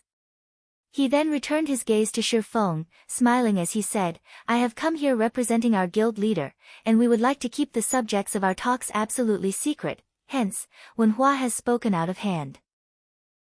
Since we've confirmed that there are no issues, let's discuss business." Although Wenhua had fallen quiet, her interest in Shi Feng grew. A passion-fighting spirit filled her eyes when they landed on Shi Feng. He felt as if she would challenge him to a duel at any moment. If Wenhua's past admirers could see this, they'd probably tear Shi Feng apart. Understanding Yuan Tiexin's intentions, Shi Feng looked towards Liang Jing and said, "Liang Jing, head down for now." Liang Jing sighed helplessly as she left the room. Truth be told, she was very curious about who Yuan Tiexin and his companions were. Rather than fear or awe over Shi Feng's identity as a martial arts master, the two youths had been shocked by his game ID. After watching Liang Jing leave the room, Yuan Tiexin adopted a serious tone as he said, "You are aware that the various super guilds and super first-rate guilds in God's domain have their own expert training programs, correct?" "Emicham, I know a little about it. After selecting a few talented youths, these guilds have them sign an agreement and put them through a training regimen, helping them become peerless experts." Shi Feng nodded. These powerful guilds' internal nurturing programs were no secret. However, the majority of virtual gaming guilds could not establish their own programs. "You are correct. But, that is only on the surface. Regarding cost, many first-rate guilds could easily do the same," Yuan Tiexin said, smiling. "You're saying that it is not a matter of funding?" Shi Feng was slightly surprised. As he understood it, one needed a specialized training venue and expert instructors to nurture expert players. In addition, one needed a large supply of advanced nutrient fluids. All of these aspects required money. Without sufficient capital, it was simply impossible to nurture a large number of experts. "That's right, it's not an issue of capital. A simulated training system is far more important. This is a system that the various super guilds and super first-rate guilds have developed on their own. They have collected information on countless experts with this system, and with it, can allow their newcomers to spar with the simulations at any time. Think about it. Which has not had to experience countless life-threatening battles to reach their current status, a real martial artist or a virtual gaming expert. The main reason behind the Secret Pavilion's transcendental status in the virtual gaming world is our dabbling in the sales of information on various gaming experts, a practice that other guilds rarely implement. With this information, one can realistically reproduce these experts in their simulation training system. You understand now, right? No matter how much capital those first-rate guilds manage to obtain, as long as they do not possess the simulation training system, they can't progress, and they will never become true powerhouses in the virtual gaming world. I believe that you are aware that there are multiple first-rate guilds in the virtual gaming world that are even stronger than a few super first-rate guilds, yet they have failed to be recognized as super first-rate guilds themselves. The reason for this is their lack of a simulation training system. Yuan Tiexin's explanation had shocked Shi Feng once more. At the same time, Shi Feng now had answers to many of the issues he had faced before.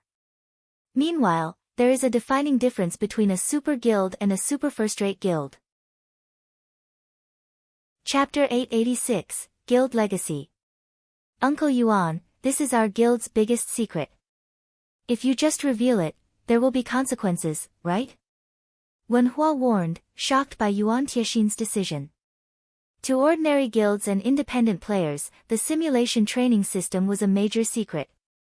However, first-rate guilds who wished to further themselves already knew this. As for the difference between super first-rate guilds and super guilds, only super guilds and several transcendental powers knew the truth. Even super first-rate guilds had no clue, as these guilds assumed that the difference lay in overall strength accumulated over the years. Don't worry about it. In any case, it impacts our cooperation. Yuan Tiexin waved his hand, signaling that there was nothing wrong with revealing the truth. Shi Feng was at a loss for words. This was the first he had ever heard of such things. He had never thought that there was actually such a defining difference between first-rate guilds and super first-rate guilds. Moreover, there was an unknown difference between super first-rate guilds and super guilds. It would seem that these colossal organizations had not remained standing over so many years for no reason. All this time, Shi Feng had assumed that the difference between guilds only lie in their member and expert count. Now, however, it would seem that there was more to the story. The main reason why super first-rate guilds fail to gain recognition as super guilds is insufficient guild legacy completion rate, Yuan Tiexin said, a hint of envy flashing in his eyes as he mentioned guild legacy completion rate. Guild legacy? Shi Feng drew a blank. This was the first time he had heard this term. It's expected that you do not know of it. Yuan Tiexin then explained slowly, saying, I previously mentioned the simulation training system. However, there are also differences between each guild's simulation training system. Although the information super first-rate guilds' training systems collect is nearly the same that super guilds collect, super guilds' training systems possess complete legacies that can help players reach the domain realm. Super first-rate guilds' legacies, on the other hand, are incomplete and can only help one reach the void realm. This makes it extremely difficult for the top-tier experts in super first-rate guilds to cross that final threshold. That is why there are so few experts capable of reaching the domain realm in super first-rate guilds. Shi Feng suddenly came to a realization. The gap between a void realm expert and a domain realm expert was massive. Moreover, as players' levels increased, combat techniques became extremely important. It was especially true if one wanted to obtain top-tier equipment. The main god system would provide all sorts of trials, and these trials tested a player's strength. That's right. This is the biggest difference between super first-rate guilds and super guilds. Yuan Tiexin nodded. He then added softly, after many years of gathering information and working to improve ourselves, the Secret Pavilion has finally completed our guild legacy. As an upstart guild, Zero Wing's background is too shallow. It lacks the resources to nurture experts efficiently. Zero Wing doesn't have a chance of competing with super first-rate guilds, much less super guilds. Moreover, even if Zero Wing successfully established its own simulation training system, its operation is very costly.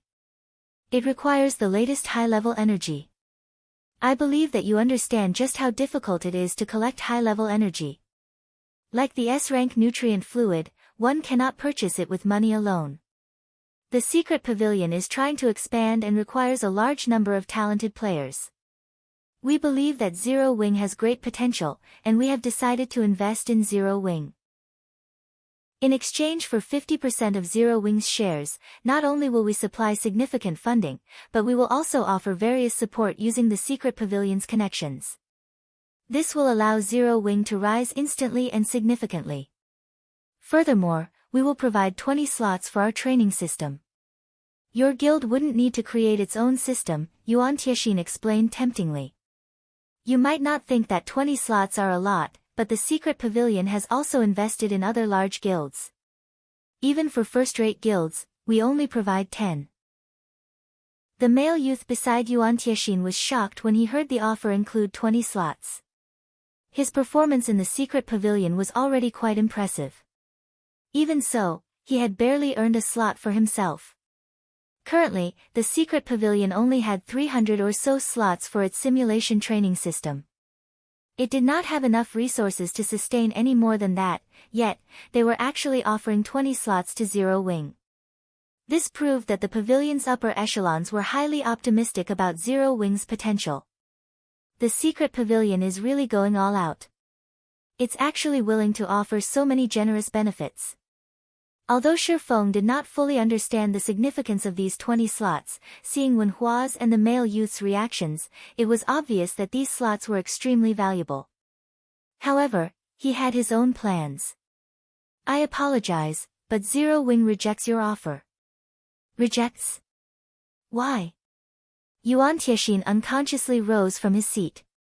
Even first-rate guilds hunger for an offer like this. Moreover, the secret pavilion is only asking for 50% of Zero Wing's shares. We will not involve ourselves in Zero Wing's management or development. As long as Zero Wing obtains these 20 slots, with the potential the experts in your guild, it should not be long before they reach the refinement realm. At that time, you will have the foundation to expand to other countries. Zero Wing might even become a super first-rate guild in the future. 50% of Zero Wing's shares is simply too high, Feng responded as he shook his head. However, I am very interested in your simulation training system. I would like to buy a few slots. Is that possible? The secret pavilion's price was indeed tempting. However, Feng was very familiar with just how frightening major powers like the secret pavilion could be. With even 30%, the secret pavilion could take control of Zero Wing in the future. The only way Feng could accept this offer was if the secret pavilion offered a portion of its own shares in exchange. However, this was clearly not possible. Hence, Feng did not bother asking. You want to buy a few slots? Yuan Tiexin shook his head, laughing. Kid, you're taking the training slots too lightly. Do you know how intense the competition for the training slots is within the secret pavilion? We don't even have enough slots to satiate our own members, much less sell them to other guilds. How can we possibly sell any slots to Zero Wing?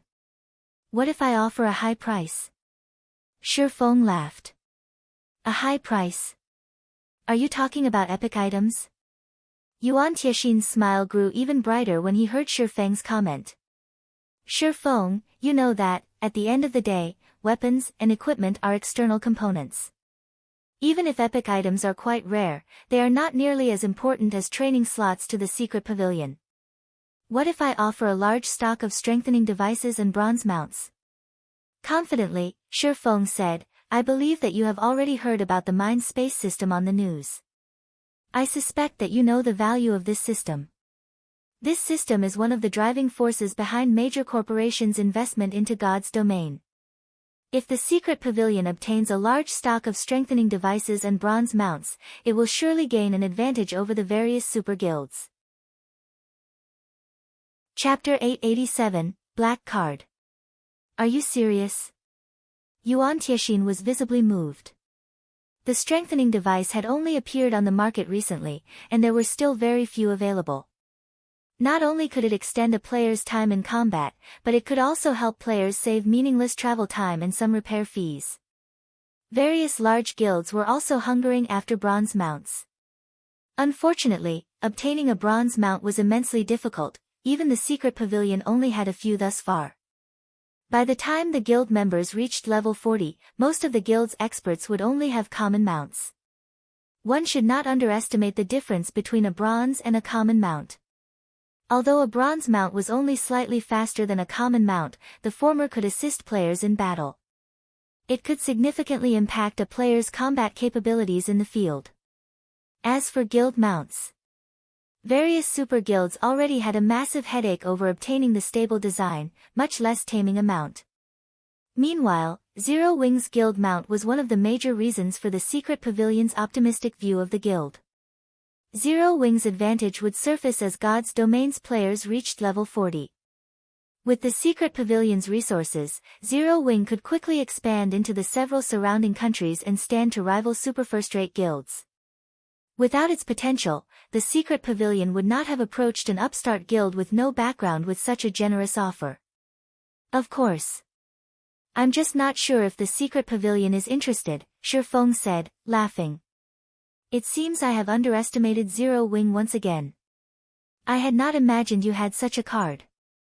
Yuan Tianxin scratched his head awkwardly. If Feng had offered anything else, the secret pavilion would have undoubtedly rejected the offer.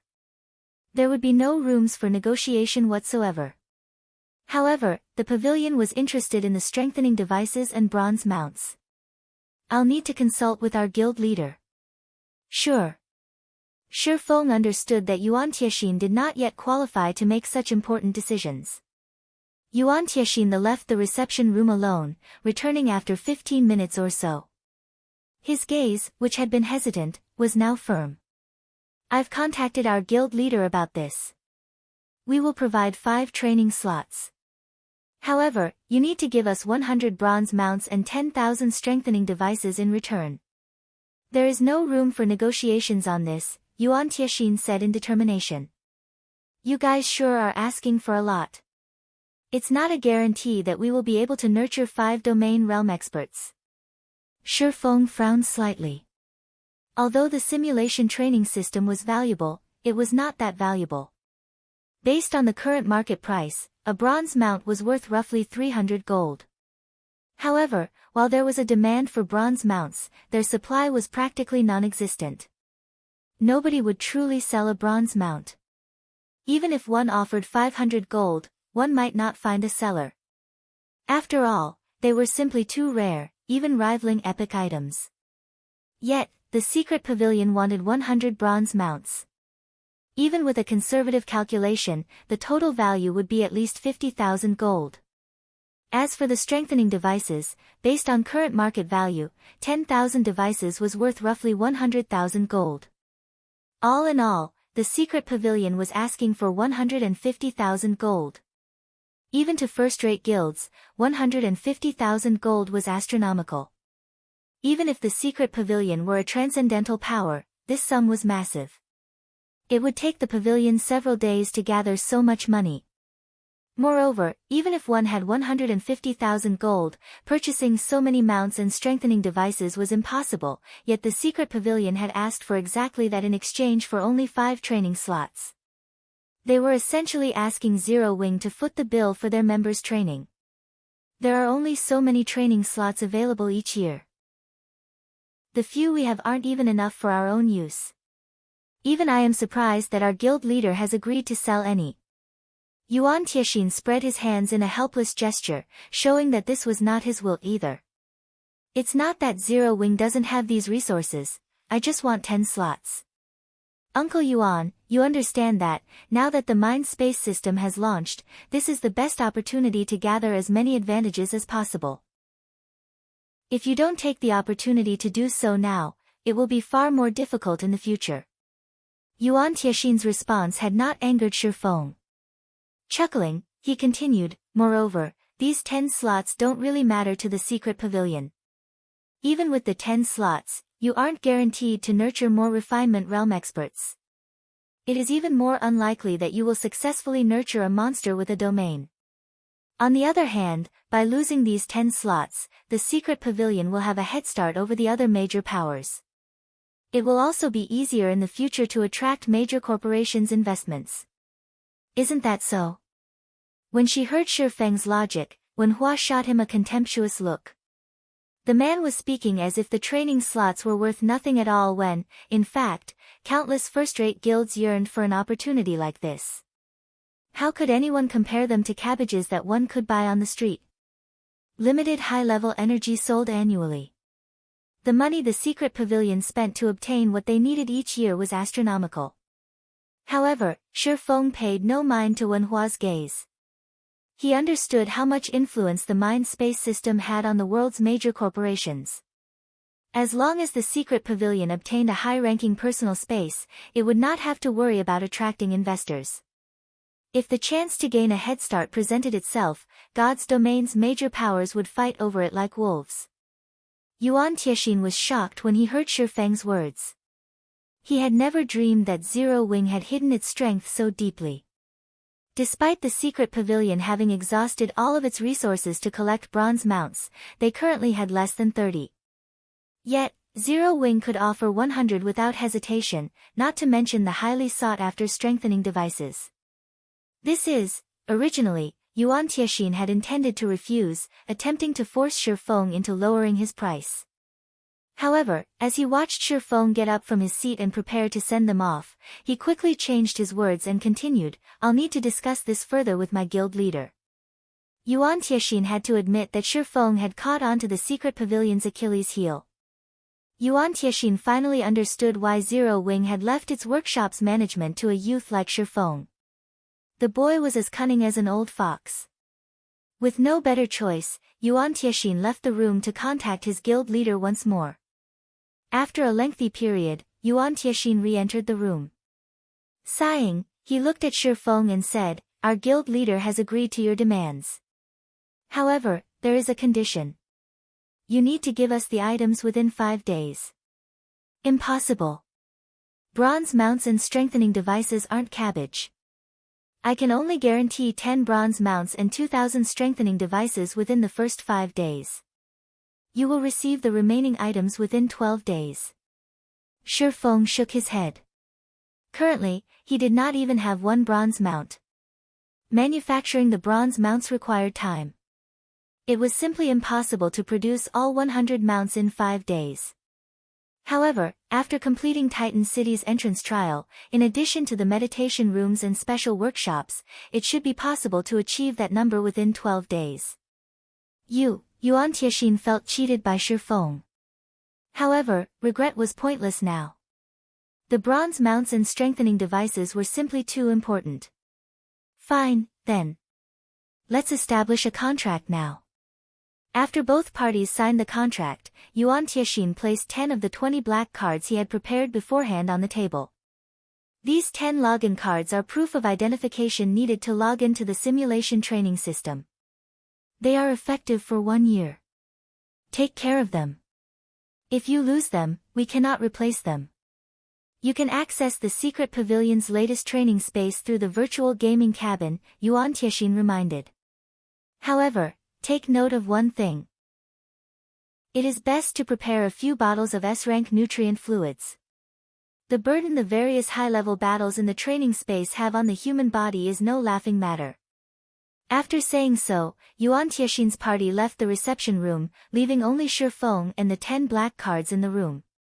As Feng stared at the black cards on the table, excitement welled up within him. After suppressing his emotions as much as he could, he called out for Liang Jing, who stood just outside the room, saying, "Liang Jing, call Fire Dance and the others here." Chapter 888, Simulation Training System. Outside the Greenwater Villa, a long, black hover car was quietly parked at the entrance. "Isn't this a limited edition Pioneer?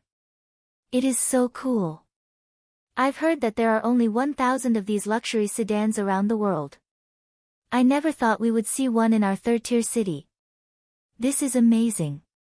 The Pioneer's fuel alone is extraordinary. It can't use any kind of normal fuel. Passers-by began to gawk and chat as they noticed the car in front of the villa. As they wondered what kind of powerful individual had arrived, Yuan Tiexin's group emerged from the automated door. Suddenly, a robust man, standing over 2 meters tall, rose out from the Pioneer. He was so naturally intimidating that everyone trembled involuntarily when they saw him. The robust man wore a black suit with a silver shield logo embroidered on his left lapel. The silver shield bore 3 stars. Everyone at the training center understood the fighting world. They immediately knew that the man before them was a fighting expert. A silver shield logo? Isn't that a bodyguard from the Guardian Group? Guardian Group? That's an international, first-rate security agency, isn't it? He seems to be a 3-star bodyguard.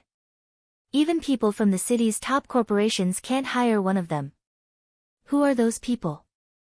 As the passers-by watched in shock, the bodyguard respectfully opened the Pioneer's door for Yuan Tiexin and his young companions. After Yuan Tiexin's group took their seats, the bodyguard returned to the front passenger seat. Following which, the roar of the Pioneer's engine echoed throughout the area, stunning everyone present. Who are they? Why would such important individuals seek out Feng? Liang Jing was confused and surprised as she watched Yuan Tiexin and his people depart. I'll have to let Director Xiao know about this. Not just anyone could hire the Guardian Group's bodyguards. Even the Big Dipper Corporation did not qualify to hire a 2-star bodyguard, only allowed to employ a 1-star bodyguard. Only major international corporations could afford 3-star bodyguards. Uncle Yuan, why did Guild Leader agree to give away 10 slots? Wenhua asked. The price the Star Alliance offered us was only worth 10 slots. On the other hand, we gave Zero Wing the same without obtaining a sliver of its shares. This is the Guild Leader's will. As for the Guild Leader's thoughts, even I don't know. However, the items Feng offered are extremely important to the secret pavilion.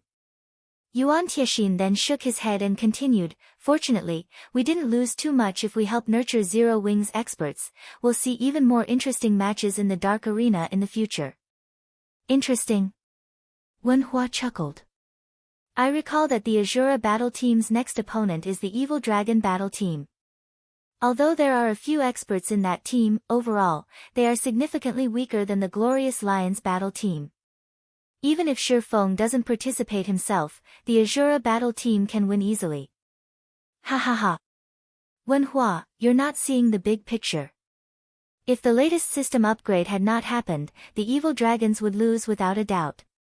However, after the Mind Space System's launch, the various large guilds are rushing to gather money and resources. Naturally, they will not ignore the opportunity to make a fortune in the Dark Arena, Yuan Tiexin said meaningfully. But the evil dragons don't have backing from any super guilds. It will be difficult for them to present fighters on the same level as Zero Wing's experts. Wenhua was very interested in the Azura battle team. Hence, she had investigated their next opponent, hoping for another exciting match. However, the outcome had disappointed her. I don't expect you to know. The corporation backing the evil dragons has hidden itself quite well.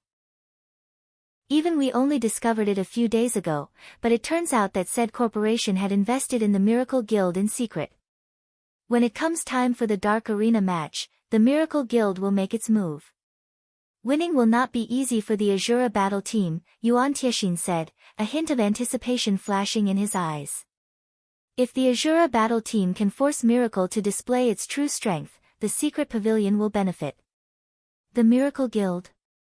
That Miracle Guild actually agreed to give away a portion of its shares. Wenhua exclaimed in surprise. Although the Miracle Guild was not a super guild, it was in no way inferior. However, its guild legacy was incomplete. Hence, it had failed to become a super guild.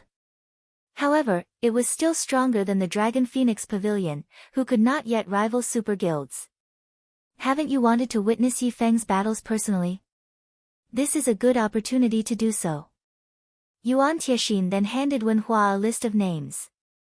Mad Sword Miracle Dragon, who you've wanted to defeat, might even make a move. Shortly after Yuan Tiexin's group left, Feng handed the black cards to Fire Dance and the others. Guild leader, what's this for? Fire Dance, who wore short-sleeved sportswear with her long hair draped over her shoulders, asked curiously. Fire Dance wasn't the only one curious about the black cards. Cola, Violet Cloud, Flying Shadow, Yi Wumian, Rampant Blade, and Blackie were also confused. This is a treasure, Feng laughed. Haven't you all wanted to strengthen your combat techniques? This can help you do so quickly. However, how much you actually learn will depend on you. Following which, Feng explained how to use the black cards and sent them to their rooms to try. The purpose behind the cards surprised them all. However, Feng's procurement of them surprised them more. Excitement overtook them as they looked at the black cards in their hands. They had yearned to improve their combat techniques. It was especially true after watching Fire Dance break through into the refinement realm. After everyone left, Feng quietly returned to his own room. To the secret pavilion, the 10 training slots might not be significant, but to Zero Wing, they were a timely blessing. Although the secret technique tablet could enable players to grasp profound combat techniques, which players could then utilize to improve their other combat techniques, the tablet's flaws were obvious. Players needed to learn to make intermediate magic arrays. This was achievable within a short time. Moreover, the tablet could only be used once a month. It was not nearly as efficient as the simulation training system. It was especially true for Fire Dance, Violet Cloud, and Aqua Rose, who possessed vast potential. They only lacked combat experience. If they could enter the simulation training system, even Feng could not imagine how much these girls would improve. Moreover, the simulation training system was useful to him personally. He was currently stuck at the Void Realm. He had no idea whatsoever how to take the next step. Fortunately, the simulation training system could guide one to the Domain Realm. Feng was satisfied with the cost he had paid due to this fact alone. On the surface, although it seemed as if he had paid a massive price for the black cards, that was limited to market price. Of course, the production cost for the bronze mounts and strengthening devices wasn't 1/10 of their market price. Throughout this time, he had also been training frantically in the real world. He had already pushed his body to its very limits and could not improve any further. Even Lei Bao had been surprised by his progress, looking at him as if he were a monster. Feng understood that his body was no longer a limiting factor. Only, he did not know what was. After all, he had never truly interacted with any of those old monsters and relied on himself to fumble and improve. After refilling the virtual gaming cabin's nutrition solution, Feng inserted the black card into the machine's card slot. He then lay in the cabin and launched the system connection, accessing the simulation training system. Chapter 889, Battle Points. After Feng closed his eyes, the system's mechanical notification sound rang by his ears. Password confirmed. Mental link is stable. All systems operational. Do you wish to log in? Log in. Once Feng silently agreed to the connection, darkness engulfed his surroundings, and he felt as if his body had fallen into a bottomless pit. In the next moment, however, Feng felt a weight on his body. The sound of galloping horses and carriages moving reached him. He also heard voices. This is God's domain. Feng was surprised when he opened his eyes. Western-style buildings rose up around him. Traffic covered the surrounding streets, and he could see many pedestrians wandering about wearing armor and carrying weapons. It felt as if he was in God's domain. The only difference Feng noticed was his current appearance. Rather than his usual armor, he wore commoner's linen clothing. He did not possess a single weapon. Physically, he appeared exactly as he did in reality. His system interface was also different. Although the method to call up the interface was the same, he only had options to log out, adjust the pane settings, and a clock that displayed real time. There was nothing else. Neither his HP bar nor name was displayed. Moreover, He felt very weak. In terms of the basic attributes of God's domain, Feng felt as if they were all set at roughly 100 points. These were the only differences from God's domain that he noticed. Look, another newbie has arrived. There sure are a lot of newbies these past few days. I heard that our secret pavilion has been implementing some major plan and has recently been annexing other guilds. The upper echelons must have promised training slots to those guilds in return. Ha! What a waste. We fight tooth and nail every day just for one slot. Aside from eating and sleeping, we spend all of our time training. These people, on the other hand, obtain a slot without any effort. They sure have it good. I know, right? The training system isn't easy to mingle in. These people are wasting their time and our resources by coming here.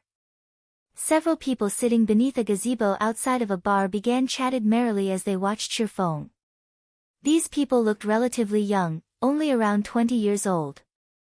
However, they wore lavish clothing.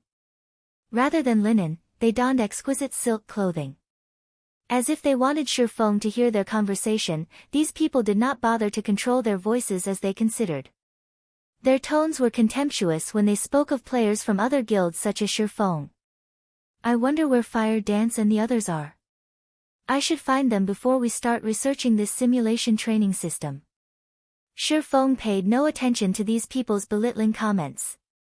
However, he did feel a headache begin when he noticed that the training system lacked a communication function. Although this place seemed like a city in God's domain, it was much smaller. This place was roughly the size of a town. Feng also noticed a massive fortress looming in the city's heart. He could probably see the very edges of the city from the top of that fortress. Just as Feng was about to head to the fortress to investigate, a deep, heavy voice came from behind him. You have just arrived today, right? Feng turned at this question, noticing 3 people, similarly dressed in linen clothing, approaching. The 2 men and 1 woman looked to be around 20 as well. Meanwhile, the person that had called out to him was a tall, powerful-looking man. The man smiled and gave off a friendly aura. That's right. Do you have some business with me? Feng nodded. Hello, my name's Kong Haoran, and these 2 are my friends, Hua Zhenyang and Du Xian, the man named Kong Haoran introduced, smiling. Like yourself, we belong to other guilds and have recently arrived. We aren't like the people from the secret pavilion, who have been in here for over a month. As a newcomer, if you aren't careful, you might suffer. Suffer? Feng grew curious. He then asked, isn't this place meant to gain combat experience and nurture techniques? In the beginning, we thought the same, Kong Haoran said, shaking his head. However, after being here for some time, you'll learn that things aren't as simple as the people from the secret pavilion made it out to be.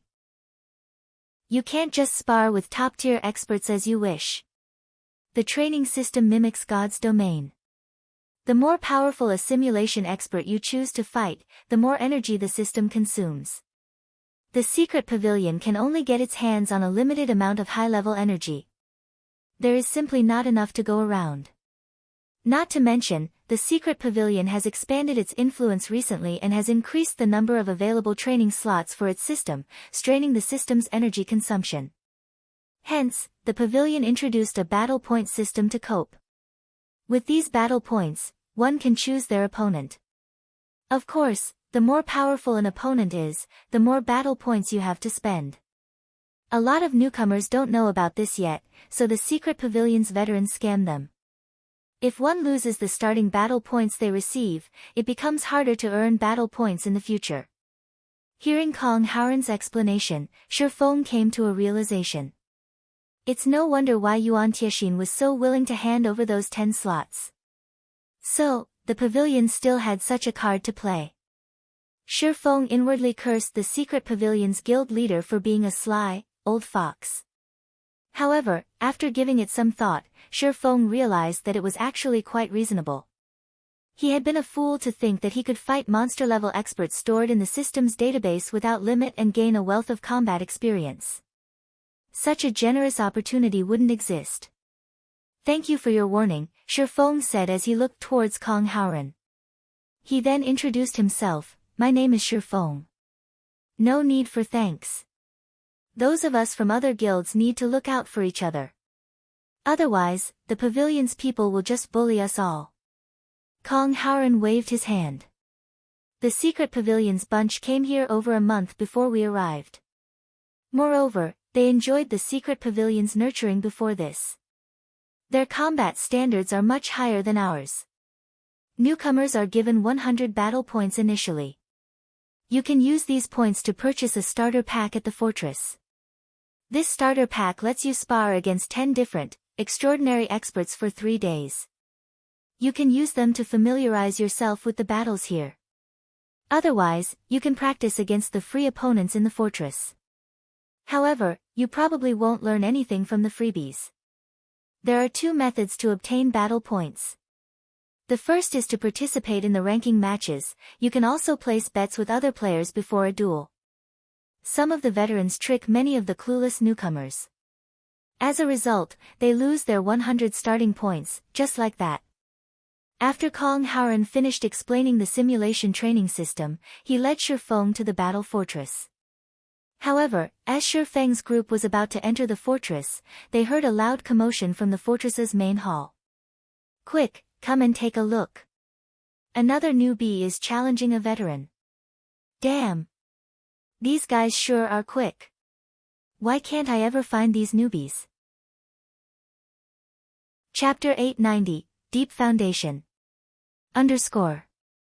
Inside the splendid hall, over 100 people crowded around a large screen suspended in the air. This newbie sure is unlucky. He actually challenged a veteran without undergoing the beginner's training. All newbies are like that. They think that they can defeat Violent Bear just because they are strong in their own guilds. Does he really think the battle points are that easy to earn? Everyone began to chat merrily as they watched the screen. Such fights had become entertainment to flavor their lives. As for a newcomer's chances of defeating these veterans? Their only answer was a meaningful, hee.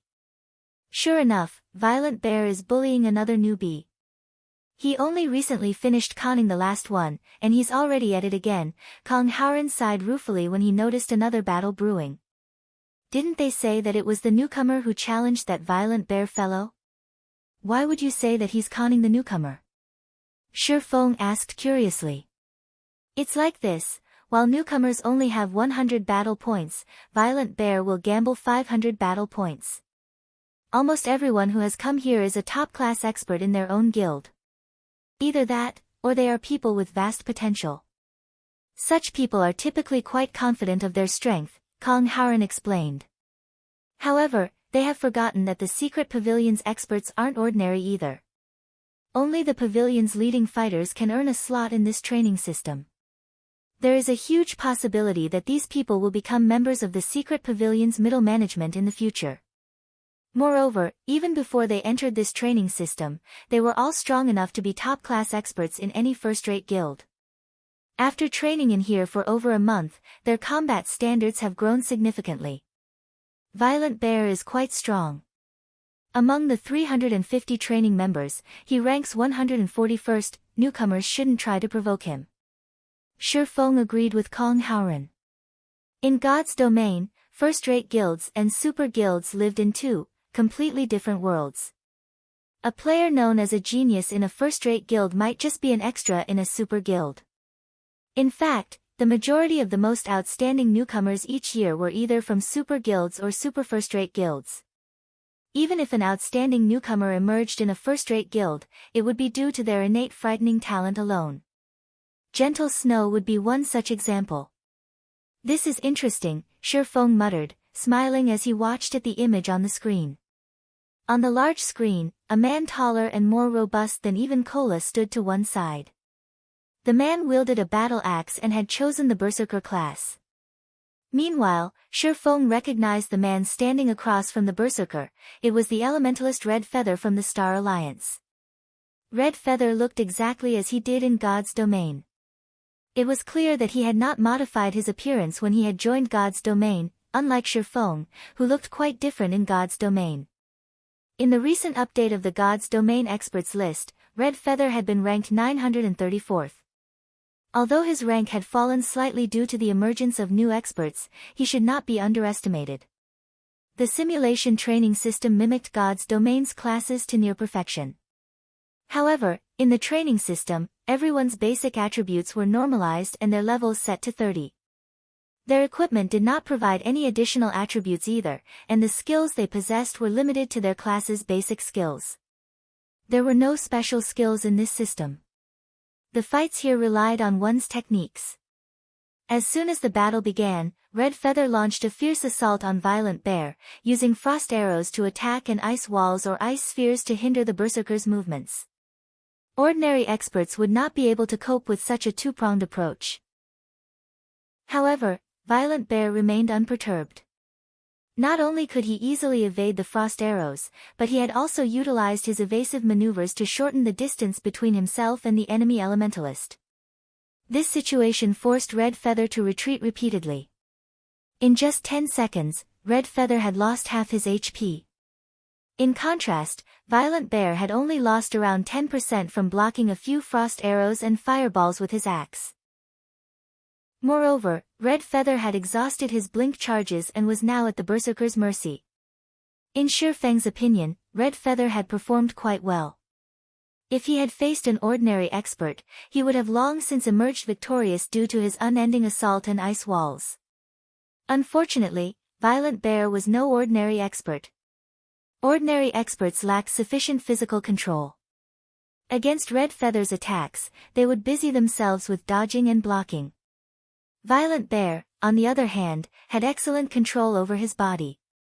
He could make the necessary movements during crucial moments, easily avoiding Red Feather's accurate attacks while closing in on his enemy, slowly, but surely, forcing the elementalist into a corner. Even before the battle had begun, the outcome had been determined. Red Feather currently had yet to reach the half-step refinement realm. He simply stood no chance against Violent Bear, someone who had reached the refinement realm. The difference between their combat techniques was like the difference between heaven and earth. With both sides having equal attributes and no special skills or tools, Red Feather had no chance of winning. Sure enough, in less than half a minute, Violent Bear approached Red Feather with a charge and claimed the elementalist's life with a whirlwind slash. Ha ha ha. Little noob, consider the 100 points you've lost as a tuition fee. When you have points again, I welcome a rematch. The man known as Violent Bear smirked at the angry Red Feather disdainfully after teleporting back to the main hall. He then turned around and exclaimed, "Ah, this feels great. With these 100 points, I can face adjacent opponent again." You. Red Feather wanted to charge at the berserker. However, Purple Eye held him back. Red, you're no match for him right now. He has already reached that realm, Purple Eye advised sternly, her voice containing both helplessness and excitement. Although she was slightly stronger than Red Feather, her strength was limited. There was still a massive gap between herself and Violent Bear. In the past few years, she had followed Galaxy Past around and had defeated many well-known experts. She acknowledged that she had improved significantly since leaving her super guild.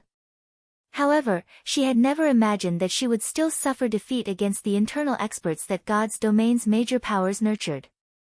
Refinement realm experts, which were extremely rare in God's Domain, were abundant here. Yet, even a refinement realm expert like Violent Bear only ranked 141th here. Purple Eye finally understood just how terrifying the virtual gaming world's giants were. What she had seen in the past had only been the tip of the iceberg. As Violent Bear approached the exchange counter, his gaze landed on Feng. He immediately walked up to the swordsman, smiling brightly as he said, "Oh. I've never seen you before. You must be new to the training system, right? Interested in a match against me? If I win, I want your 100 points. If you win, I'll give you 500. What do you think? I'll teach you how precious the battle points here are. Those ranked beyond 300th place only get 20 points each day, 50 points if you rank between 201st and 300th, 100 points if you rank between 151st and 200th, 200 points if you rank between 101st and 150th, and 300 points if you rank between 51st and 100th. And don't even dream of reaching the top 50 ranks. How about it? With 500 points, you can spar against top-tier experts for an entire day. Kong Haoren stepped forward and growled, "Violent Bear, that's enough of you." Chapter 891, Newcomer's Nightmare. Violent Bear's explanation of the daily battle point allotment was correct. However, it had been a petty move from the secret pavilion. It was true that there were a total of 350 slots for the simulation training system this time. It was also true that the training system was a holy ground for rapid improvement. However, to face a decent opponent for a day, one needed at least 100 points.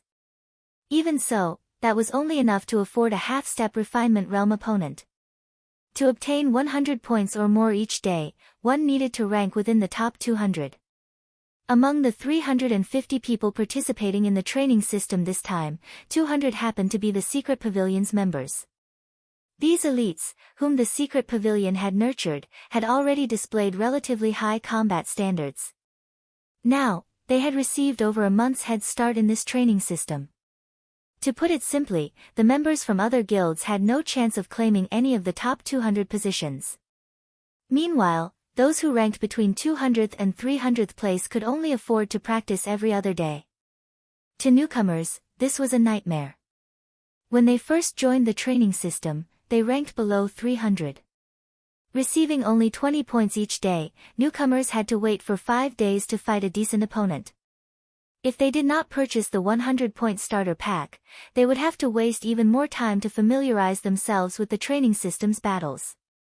Individuals could only purchase the starter pack once, and among the 10 experts within the starter pack, 8 were half-step refinement realm experts, and 2 were refinement realm experts.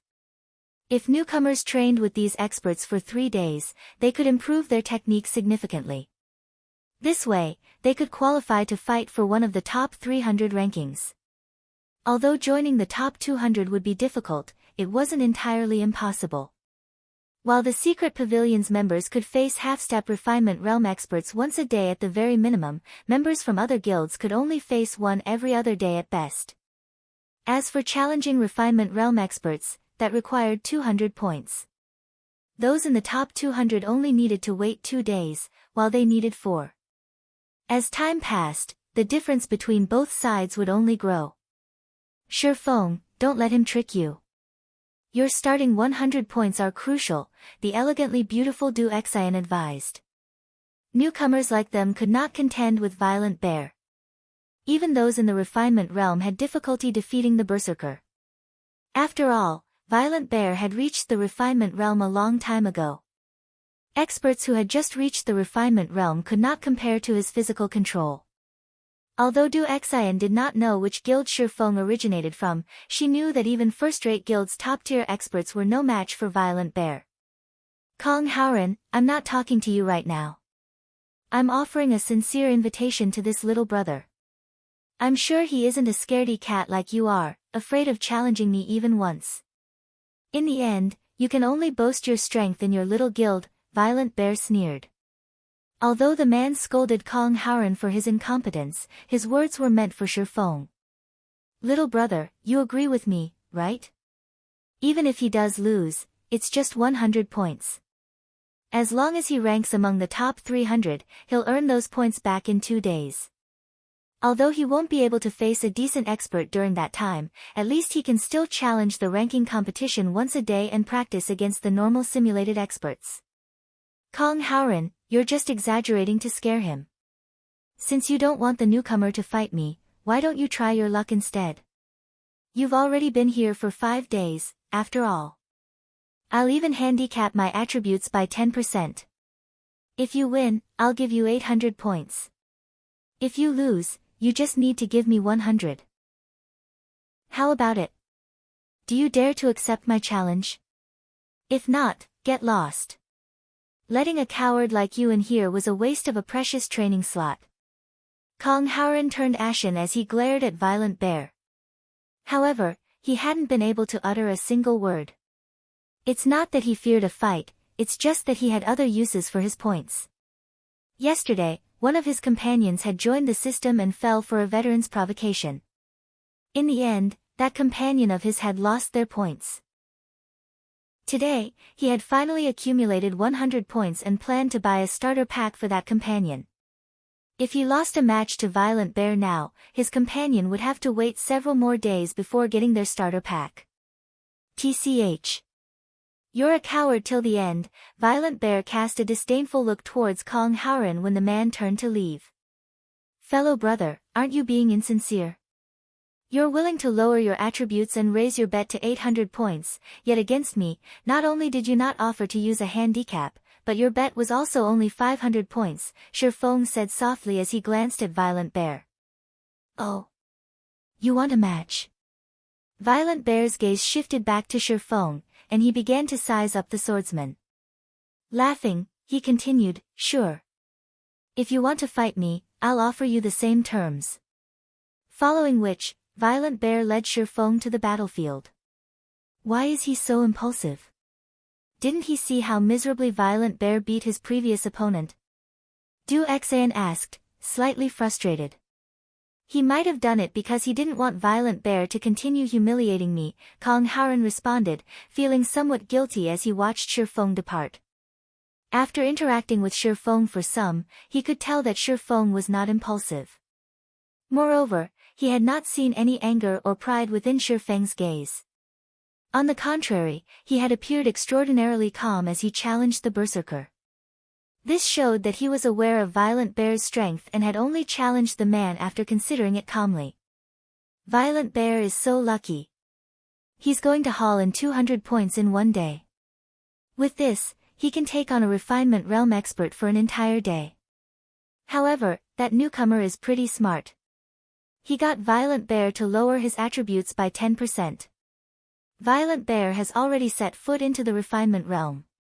Against a newcomer, a 20% handicap wouldn't change anything, much less 10%. Without also having reached the refinement realm, that newcomer doesn't stand a chance. Everyone in the main hall had their gazes glued to the massive screen, envy flashing in their eyes as they watched Violent Bear. Red, don't you think that newcomer looks kind of familiar? Purple Eye asked. As she watched Feng on the screen, she felt as if she had seen him somewhere. Familiar? Red Feather's loss vexed him, so he was in no mood to pay attention to the new duel. However, after Purple Eye's comment, he shifted his gaze towards the screen. Immediately, he fell into deep thought as he muttered, indeed. He does feel familiar, but I can't recall where or when I've met him before. As Purple Eye and Red Feather watched Feng's duel with Violent Bear began. The battlefield was set in a desert. It was a standard, open battle with no terrain to benefit either player. Feng had chosen the swordsman class for this match, while Violent Bear stuck with the berserker. However, Violent Bear had reduced his overall attributes by 10%. In terms of strength, he was roughly on par with a swordsman of the same level. As the battle began, Violent Bear used charge at Feng. Brat, I'll show you just how powerful I am. Violent Bear tightened his grip on his battle axe and swung the weapon at Feng violently. Although the axe did not seem to move quickly, it vanished halfway to Feng. Second acceleration. Violent Bear was quite confident of his melee combat capabilities. Even with reduced attributes, with his second acceleration technique, he could defeat a swordsman of the same level easily. Even a melee expert who had also reached the refinement realm would find it immensely difficult to block his attacks, not to mention a newcomer like Feng. Chapter 892, Breaking the Norm. So fast. His attack disappeared. What technique is that? Many of the spectating newcomers were shocked when Violent Bear's battle axe suddenly disappeared before their eyes. However, when Red Feather witnessed this, wrathful flames flared in his eyes. That bastard! He held back against me. Red Feather clenched his fists as he glared at Violent Bear on the screen. If Violent Bear had used this move against him, the match wouldn't have even lasted 30 seconds. Although the newcomers in the hall were surprised, the secret pavilion's veterans were indifferent. They were used to seeing this move. Does he really need to be so serious against this newcomer? He might want to end the battle quickly. But this newcomer sure is unlucky. He's forced to realize the disparity between us so soon after entering the training system. I'm guessing his confidence has shattered by now. As the various fighters discussed the fight, Violent Bear's battle axe struck Feng again and again, leaving the swordsman with no opportunity to catch his breath. Dang! Dang! Dang! After a series of over a dozen strikes, Violent Bear's expression darkened. He then retreated, glaring at the unharmed Feng. Just who is he? Violent Bear suddenly felt an immense, heavy pressure weigh down on him. Second acceleration was an attack technique that utilized afterimages to trick the enemy. Even an expert of the same standard would struggle to defend against his attacks, yet Feng had blocked every slash and hack. However, this was not why Violent Bear had retreated. As he had swung his axe, Feng's sword had met his blade as it began to accelerate, preventing him from gathering enough momentum in his weapon. As a result, Feng's sword easily deflected his axe, forcing the berserker into a passive state. However, Feng had no intentions of giving Violent Bear any time to rest. Dashing forward, he directly sent a chop towards Violent Bear, his body void of excess movement. In the next moment, his sword vanished. The spectators only saw a flash of white light leave Feng's hand. Violent Bear panicked. He could not even see any afterimage of Feng's sword. However, he instinctively used Whirlwind Slash. Unfortunately, Violent Bear had been too late. Before he could begin to execute Whirlwind Slash, Violent Bear saw a flower of blood bloom on his chest. His Whirlwind Slash only began after the blood had blossomed. However, before his spinning axe could strike Feng, the weapon stopped as if it had struck a wall, scattering sparks.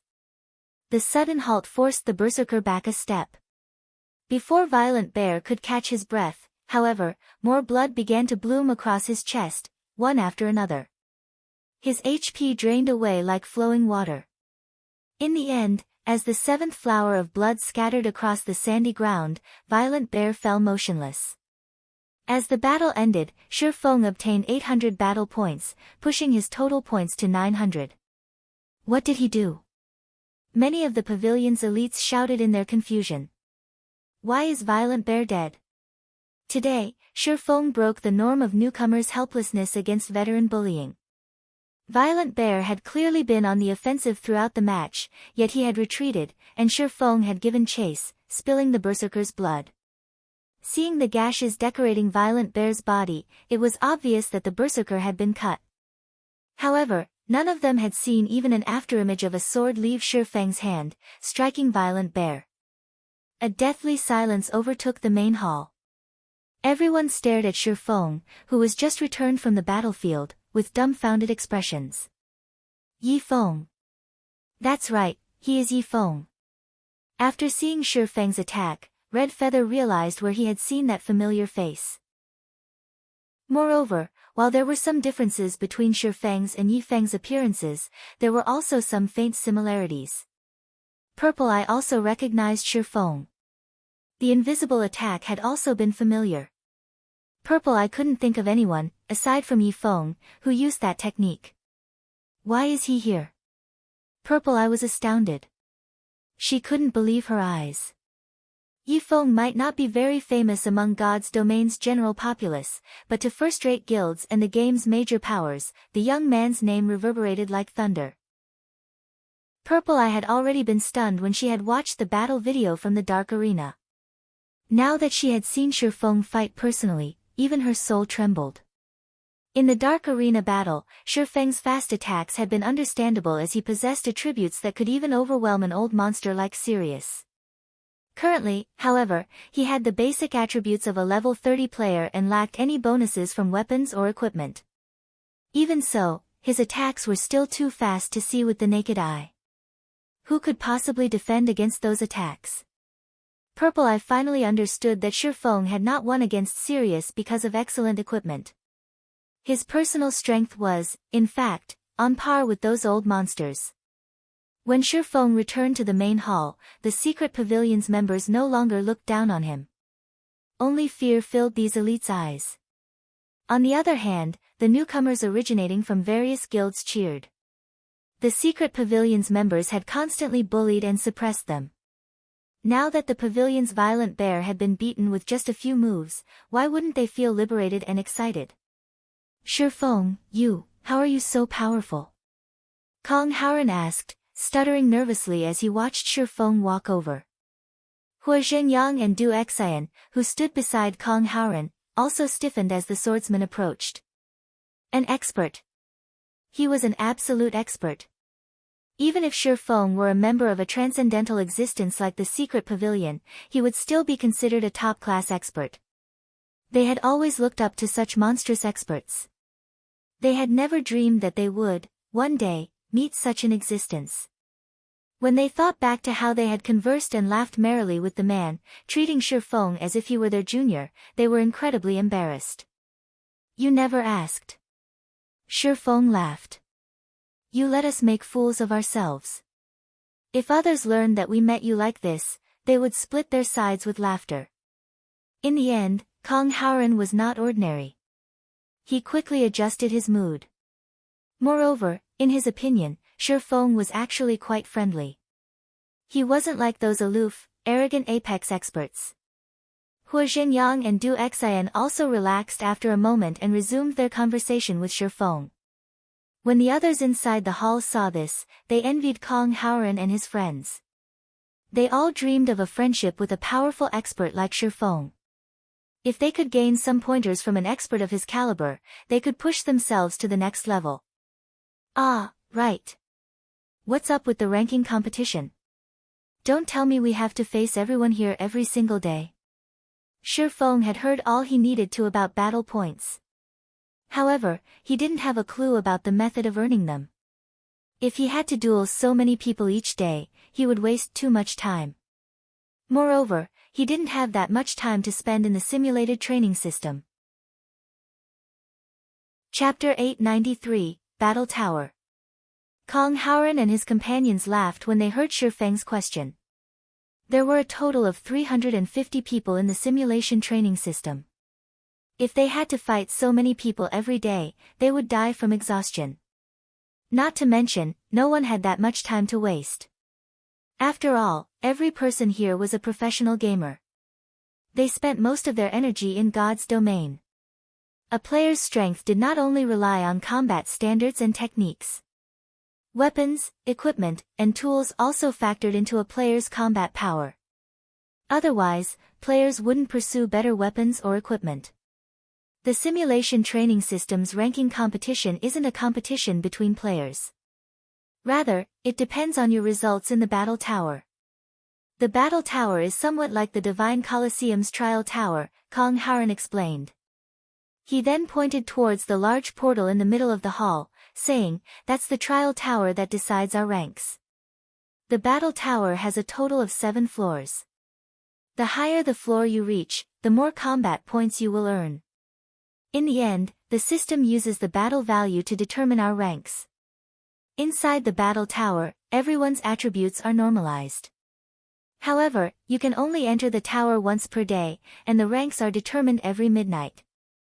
Generally, you must be prepared before challenging the tower. Otherwise, you'll likely be eliminated and waste your chance.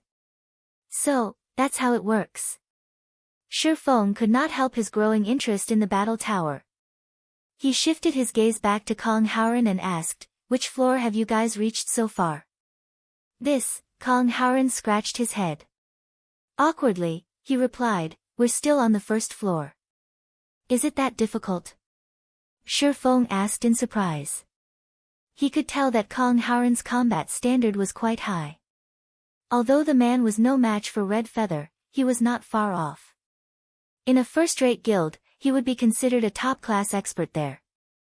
In terms of the Divine Colosseum's trial tower, Kong Haoren would be a 6th-floor expert at the very least, yet such an expert was stuck on the battle tower's first floor.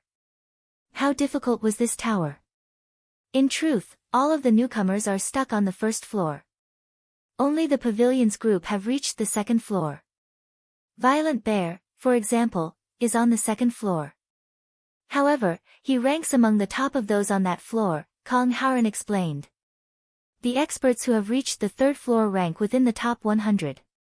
Their ranks practically never change. The most we can do is fight for the top 200 spots. The top 100 are monsters. The battle tower's difficulty has been set incredibly high. I really don't know why the secret pavilion made 7 floors. I've heard that, even so many years after the pavilion created this training system, nobody has the 7th floor. The highest record is the 6th floor. When they spoke of the tower's difficulty, both Hua Xingyang's and Du Xian's expressions twisted into something ugly. They were their guild's prided geniuses in God's domain. Countless players looked up to them, yet upon joining this simulation training system, they had been stuck at the bottom of the food chain. Although Kong Haoran had entered the top 300 ranks, it was beyond these two, and they were limited to a pitiful 20 points each day. The record holder has only reached the 6th floor. Feng was even more surprised. A transcendental power like the secret pavilion should have a few old monsters who had, at the very least, reached the domain realm, yet even they had only managed to reach the 6th floor. It was hard to imagine just how difficult the 7th floor must be. As he learned more, Feng's curiosity about the battle tower grew. Since Feng currently had 900 points, he had no interest in the starter pack. At the very least, he needed a Void Realm expert as a decent opponent. However, simulating Void Realm experts required 1,000 points. As for Domain Realm experts, facing them cost 2,000 points. Following which, under Kong Haoran's guidance, Feng entered the battle tower. As Feng entered the battle tower, news of his overwhelming victory over Violent Bear spread like wildfire. After all, this was the first time a newcomer from another guild had defeated a secret pavilion elite. Furthermore, Violent Bear was an expert that ranked among the top 150. Many people, curious about how well Feng would fare in the battle tower, rushed to the battle fortress to watch. Since this brat had easily defeated Violent Bear, he shouldn't have any problems reaching the 3rd floor. If he does, someone's going to get kicked out of the top 100. How can that be? The 3rd floor isn't easy to reach. Moreover, Violent Bear had handicapped 10% of his attributes in that battle. Damn, which guild did that guy come from? He's so strong. If he reaches the 3rd floor, he'll place a new record. Pmichum. I recall that the best record an expert from a different guild had set on their first try was the 2nd floor. However, that person is a true genius. Even the pavilion is trying to recruit them.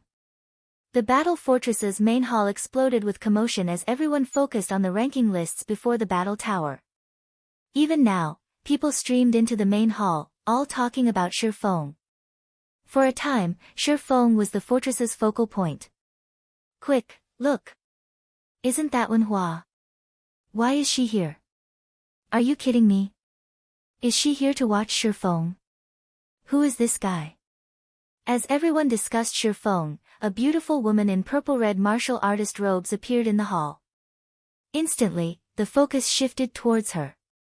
Everyone's, including Kong Haoran's group and Purple Eye, who rested in a corner, jaws dropped.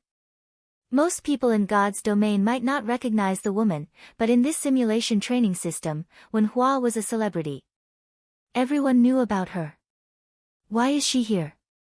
Did she discover Feng's identity as well? Watching Wenhua slowly walk into the hall, becoming the center of attention, an indescribable sense of jealousy and admiration welled up in Purple Eye's heart. In terms of appearance, Wenhua could even stand shoulder to shoulder with the snow goddess of Ouroboros, Gentle Snow. In terms of talent, however, Wenhua surpassed Gentle Snow by leaps and bounds. Wenhua was very young, much younger than Gentle Snow. To experts, age was a form of capital. Some people could reach the refinement realm at the young age of 18, while others only did so after turning 20. Although there was only an age difference of 2 years, this time gap could determine how far a player would go. Although both were considered geniuses, the difference in talent was massive. If one reached the refinement realm at the age of 18, there was a high chance for them to reach the peak of the virtual gaming world during their lifetime. They would likely become an old monster, becoming a domain realm expert in the future. However, those who managed to enter the refinement realm at the age of 20, without any special opportunities, would, at most, become an ordinary upper echelon in some super guild.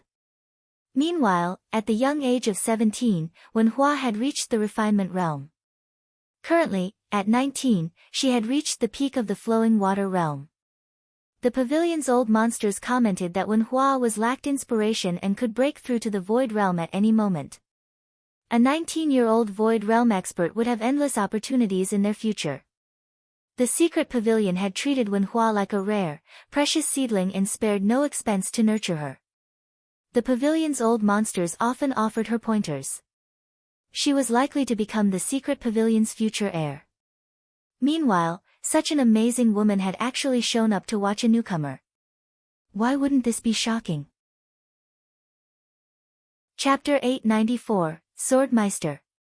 Ignoring all the stares directed at her, Wen Hua took a seat near the battle tower's portal and selected to spectate Feng's progress inside the tower. Being a spectator allowed her to see everything happening inside the tower clearly, however, this spectator mode cost battle points. Moreover, the number of points required by the system was not low, a total of 300 points to spectate a person. The system would automatically give 200 of these points to the fighter.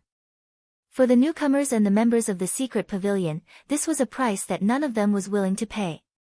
Paying 300 points to spectate anyone, aside from the experts ranked within the top 50, would just be a big waste of their points, especially for a newcomer that barely anyone knew about. Shortly after Wen Hua sat down, a young man exited from the training field's portal. When this young man spotted Wen Hua, he hurriedly made his way over to her. Isn't that Cold Autumn? Why is he here? I heard that he's been training like a madman ever since his trip to Star Moon Kingdom.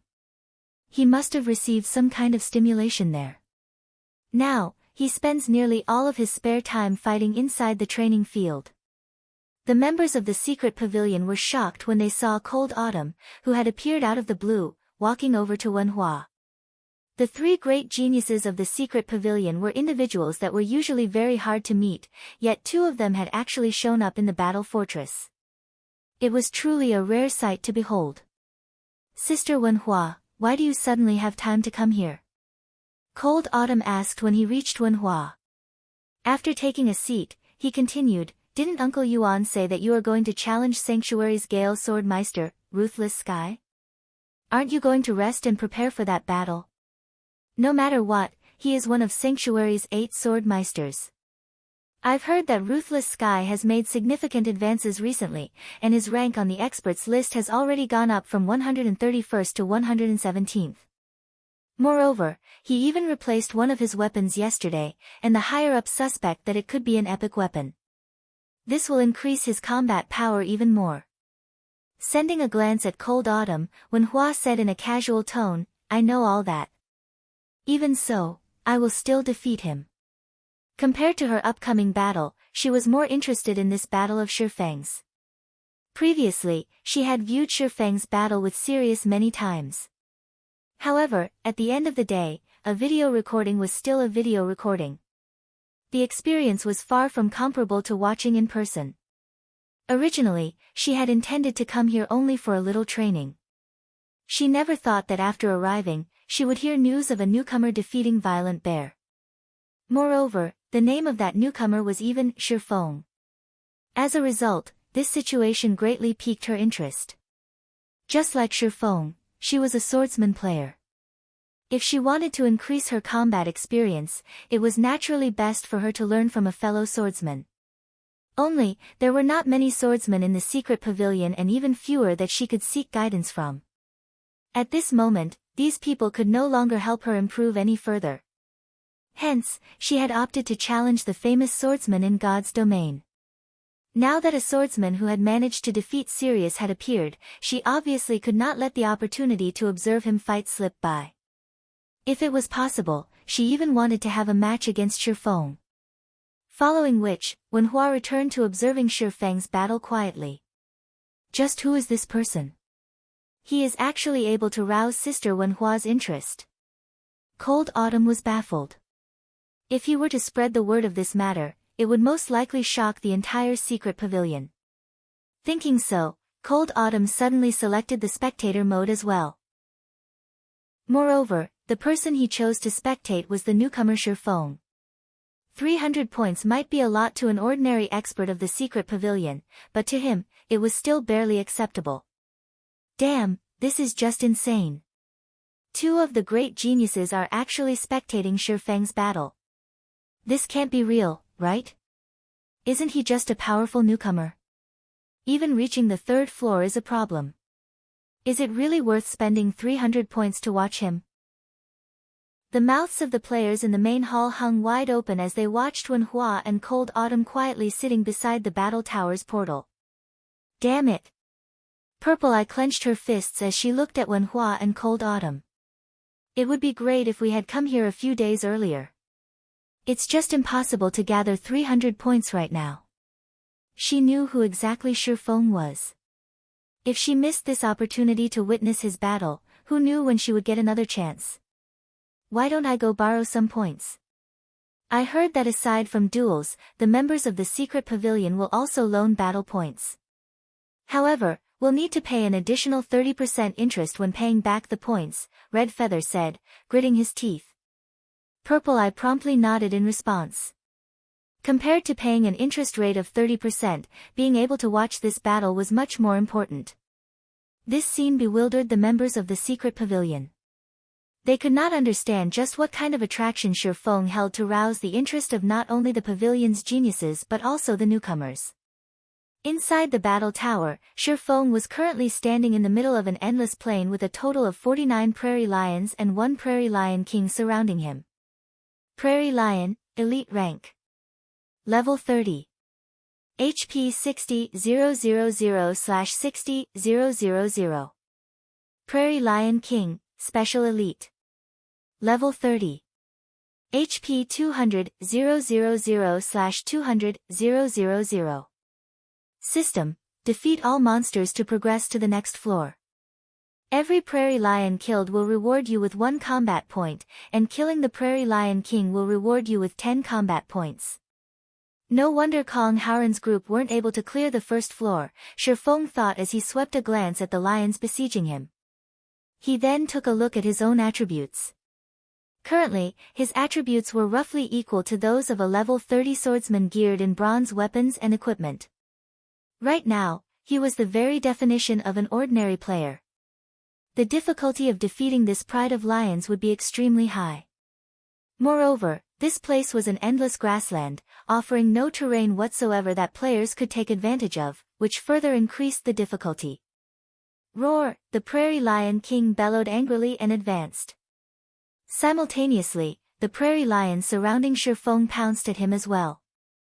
An ordinary player would usually panic if faced with attacks coming from all sides. They would instinctively attempt to rush out of the encirclement. As for expert players, they would choose to fight while retreating, slowly but surely killing these monsters. However, Feng did neither of these things. With an ordinary level 30 player's attributes, he simply had no chance of outrunning the Prairie Lion King. On the contrary, attempting to do so would place himself in a disadvantageous situation. Facing the incoming pride of lions, Feng began brandishing the twin swords in his hands. In the next moment, countless streaks of sword light flashed around Feng, forming a barrier of sorts around him. Any lion that came at him would have their joints struck by Feng's swords.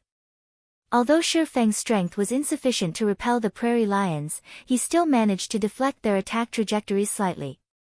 Seen from afar, the half-dozen prairie lions attacking Feng appeared to be intentionally circling the swordsman, their attacks all landing on thin air.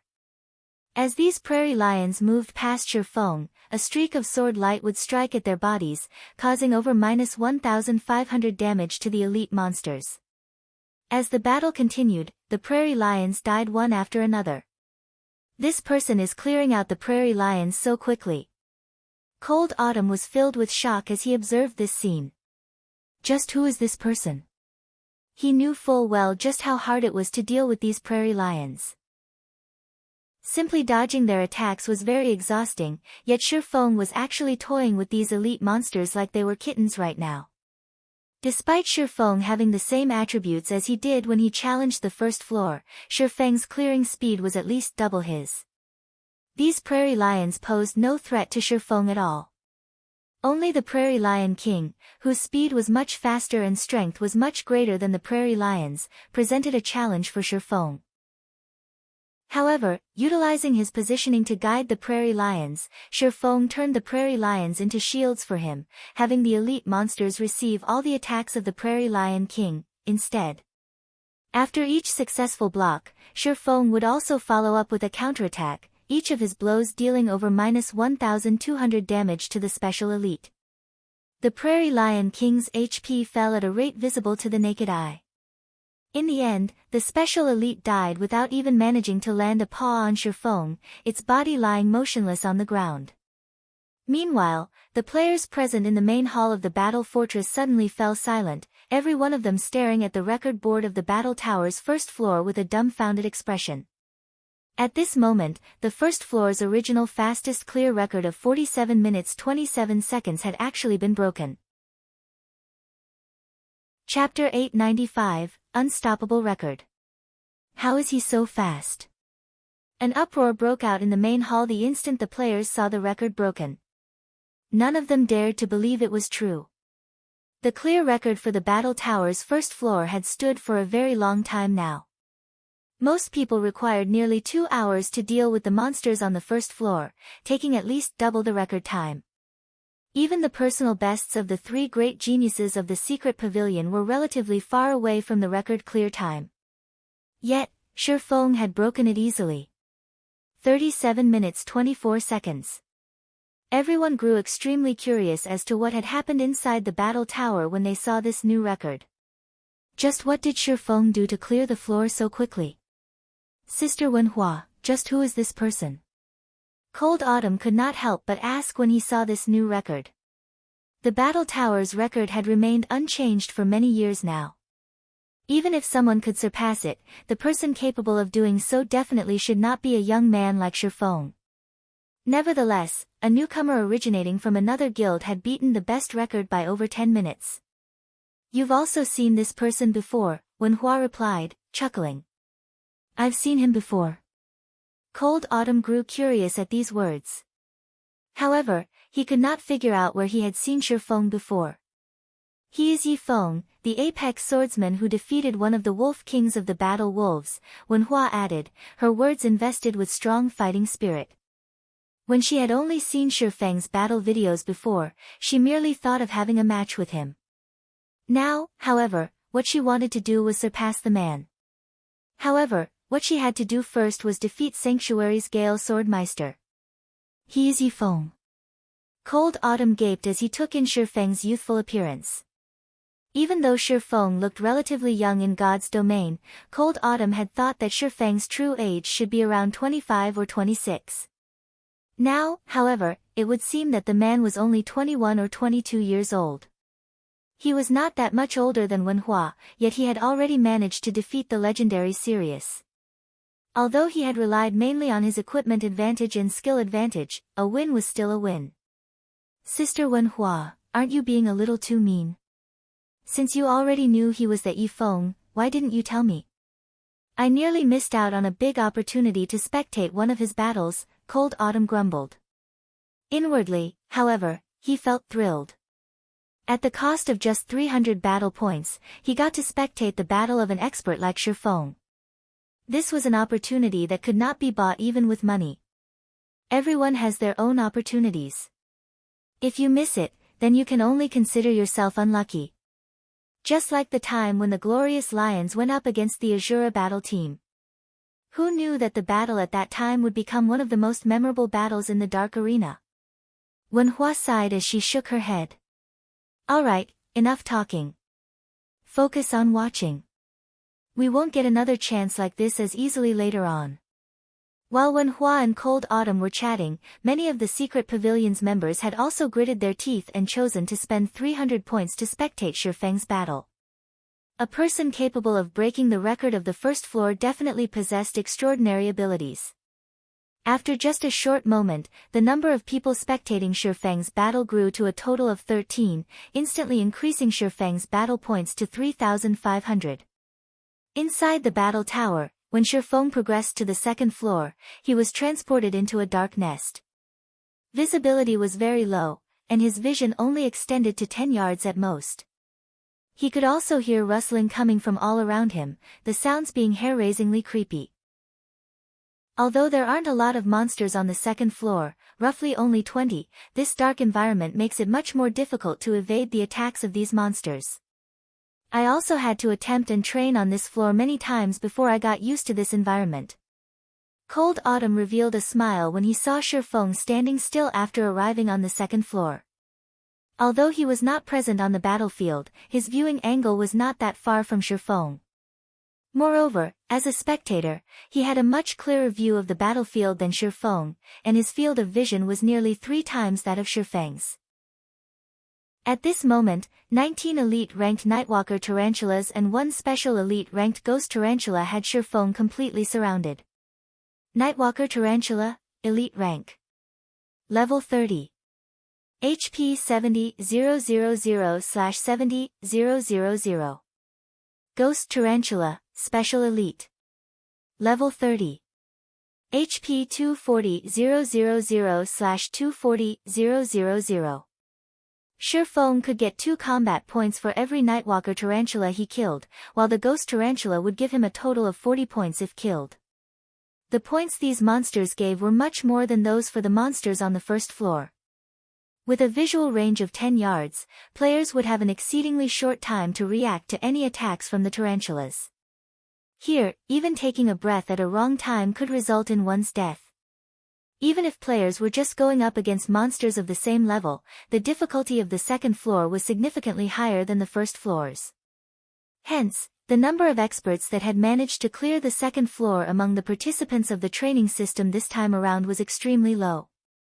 Even a refinement realm expert like Violent Bear had failed to clear it. To Feng, however, this floor was child's play. After reaching the Void Realm, even having his sense of sight weakened would hardly affect his combat power. Although Feng could not visually perceive the situation beyond 10 yards, the vibrations and sounds passing through the air allowed him to pinpoint the positions of all the monsters within the nest.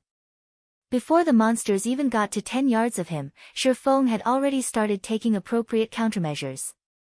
Compared to the lions on the first floor, the massive tarantulas on the second floor were much easier to handle. Although the tarantulas were slightly faster than the lions, their strength was weaker. Up to the moment the battle ended, none of these tarantulas had landed a direct hit on Feng even once. Only the Ghost Tarantula's high attack speed managed to force Feng to block its attacks a few times, inflicting a small amount of damage as a result. Feng's evasive maneuvers and attacks completely mesmerized the spectators of the battle. Feng had fought the monsters as if he was just taking a leisurely walk through the park. Aside from these feats, Feng had also broken the clear record of the second floor. The original record time was 32 minutes 54 seconds whereas Feng's clear time was 27 minutes 35 seconds. Following which, the number of people spectating Feng's battle increased by 15, boosting Feng's battle points further by 3,000. The third floor was a fiery hell. The majority of the ground on this floor was scorching red. Stepping on a patch of red immediately imposed burn damage. Only the areas scorched black were safe. However, there were very few of such areas in this fiery valley. Players would have their movement greatly restricted while fighting on this floor. Meanwhile, Feng's opponents for this floor were drastically different from his previous ones. Although there were only 10 monsters on this floor, all 10 of them were hovering around in the air. Flame Falcon, Elite Rank. Level 30. HP 60,000/60,000. Flame Eagle, Chieftain Rank. Level 30. HP 900,000/900,000. They say that the third floor is a major threshold, and until now, only a few experts have managed to clear the third floor. Just how far will he be able to go? Looking at Feng remaining motionless, many people began wondering how he would avoid the attacks of the Flame Eagle. A chieftain was much stronger than a special elite. Dodging attacks from such a monster was already extremely difficult, to begin with, not to mention the various constraints the environment placed on Feng's movements. Without a proper method to cope with the Flame Eagle, Feng would very quickly lose his life on the third floor. This is rather interesting. It's no wonder they say that the battle tower plays a crucial role in guiding one through the various combat realms. As Feng took in his surroundings and the Flame Eagle hovering above him, he suddenly understood what was going on in the battle tower. Chapter 896, Skyrocketing Points. The secret pavilion had another name for the battle tower, the Tower of Guidance. From what Kong Haoran shared, the battle tower could help a player grow, all the way up to grasping a domain. Previously, Feng only partly believed these words. Now, however, he no longer doubted them. In order to be considered as having reached the refinement realm, one needed to have excellent control over their own body and be able to flexibly and naturally vary the amount of strength their body exerted.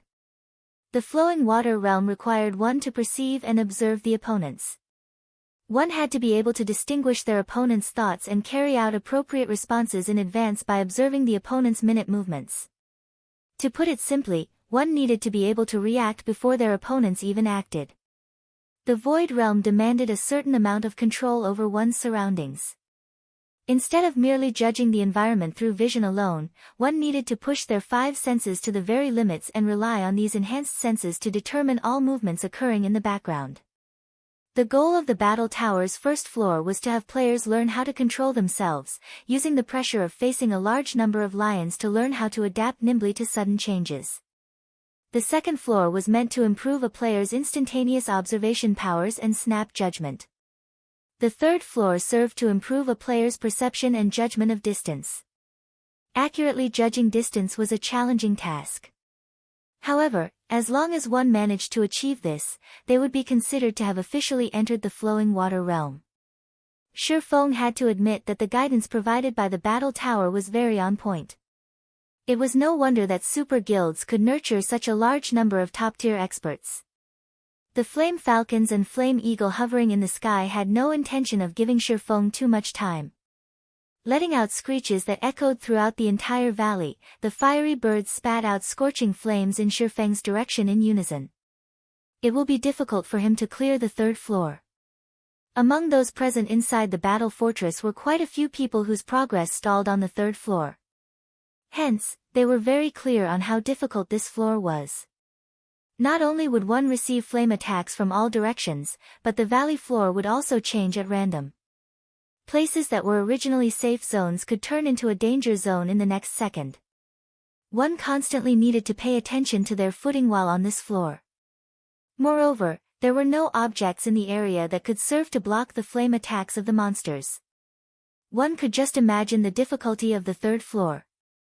Not to mention attacking the flying monsters, the majority of the players who reached this floor would generally fail to cope properly, and ultimately die to either the scorching ground or the flame attacks.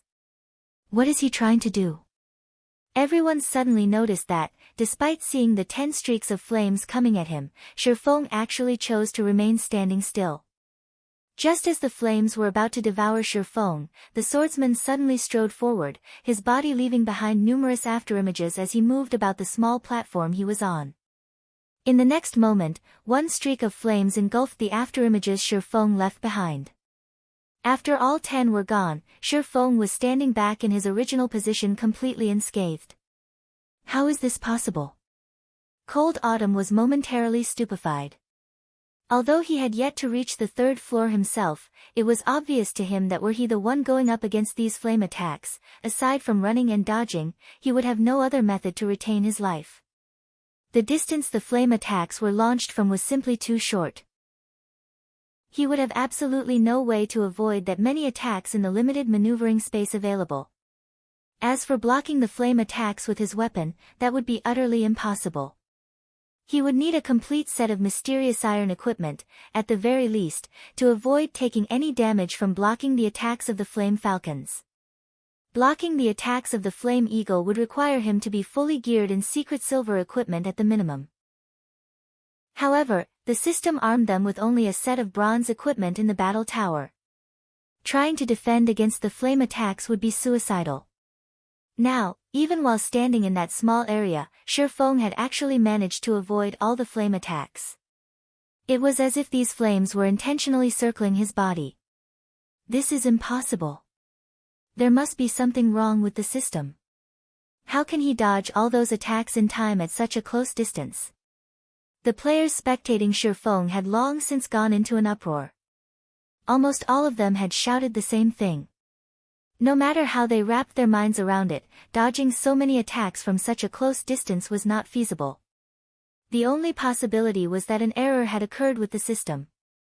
Otherwise, how were they supposed to explain the earlier scene? Wen Hua, however, did not feel any surprise at the outcome of that onslaught. Everyone was basing their judgments only on the distance the flames were coming from. However, they had forgotten that they were living in a three-dimensional world. Aside from horizontal and vertical distance, one also should not forget depth. On the screen, it might seem as if all 10 flame attacks came over similar distances. But in reality, the distance each attack needed to travel was different. As all 10 attacks were launched simultaneously, the times at which the attacks reached Feng would differ slightly. Meanwhile, Feng had utilized the small time difference in the arrival of the attacks to systematically evade them one after another. The one part about this scene that annoyed Wen Hua, however, was that she had not noticed the slightest bit of haste or anxiety in Feng's movements. The man had casually dodged the attacks as if he was just taking a leisurely stroll, his actions containing no excess movement whatsoever. Wen Hua even felt a shiver go down her back when she looked at how smooth and natural his movements were. The numerous surprised gasps coming from the spectators immediately attracted the attention of those resting in the main hall, every one of them looking at these several spectators in confusion. What's up with them? Aren't they just spectating a battle? Is there a need to go so crazy over it? This curiosity now tempted many more people who were reluctant to part with their points. Such a commotion had never occurred before, even when the upper echelons of their guilds fought in the battle tower. What exactly was going on inside the battle tower? Just as everyone was hesitating over whether or not to spectate Feng's battle, a middle-aged man dressed in luxurious red-black martial arts robes entered the hall. With quick steps, this middle-aged man walked up to the portal of the battle tower. After finding a quiet place to sit in, the man then chose to spectate Feng's battle. Damn! This is madness. This is simply madness. Why has Elder Yuan come over as well? Isn't this a training system meant to nurture youths with potential? He couldn't be here too. All the bystanders suddenly thought of a possibility when they looked at Yuan Tiexin quietly sitting down and calling out his system interface. However, none of them could accept this shocking thought of theirs. Those who had still been hesitating immediately looked for seats and chose to spectate Feng's battle. Instantly, the number of people spectating Feng increased to 63. Those who lacked the points to spectate were all stupefied by this scene. Even when the upper echelon of the secret pavilion came to challenge the battle tower, the number of spectators would be around this number, at most. Moreover, today was a day when many people were busy with their own matters and had not come to participate in the training system. Otherwise, the number of spectators right now would definitely rise even higher. Just who is Brother Feng? The shock Kong Haoran was feeling right now at this sight was many times more intense than what he felt when he had faced off against an army of over 100,000 elite players. I would be set for life if I could have this many people spectating my battle. Hua Zhengyang could not close his mouth as he saw this scene. Just how many battle points could he earn if he had this many people spectating his battle as well? Even if he fought against a refinement realm expert every day, those points could last him for 2 whole months. On the 3rd floor of the battle tower, Feng repeatedly dodged the flame attacks sent at him. Even when the terrain changed, he managed to reach a safe zone immediately. Occasionally, he would also attack with a flying dart. Although the damage he caused was low, only -500 points or so, none of the monsters in the battle tower had the battle recovery ability. Hence, he could slowly but surely wear down these monsters. Following which, one Flame Falcon's HP continuously decreased. The battle had already fallen under Feng's complete control. That's enough experimentation. It's about time things ended. He then threw out the last dart that took away the final strand of HP of a Flame Falcon. As a result of one Flame Falcon dying, the number of attacks Feng had to face at a single time decreased from 10 to 9, making dodging the attacks much easier for him. With no suspense whatsoever, he whittled down the remaining Flame Falcons and Flame Eagle, once again easily clearing a floor. Only, as Feng was not playing a ranged class, his attacks were a lot less effective compared those of ranged classes. Hence, he had not managed to break the record clear time for the third floor.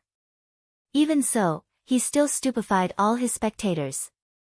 The reason for everyone's shock was because Feng's clear time for the third floor was only marginally slower than the current record holders.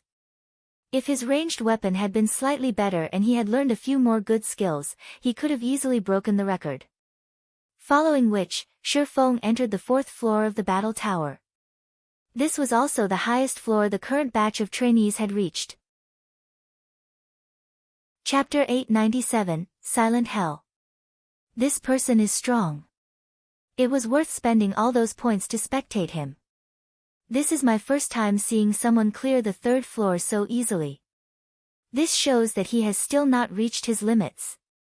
At this rate, he might even be able to clear the fourth floor and become the first person among this batch of trainees to reach the fifth floor.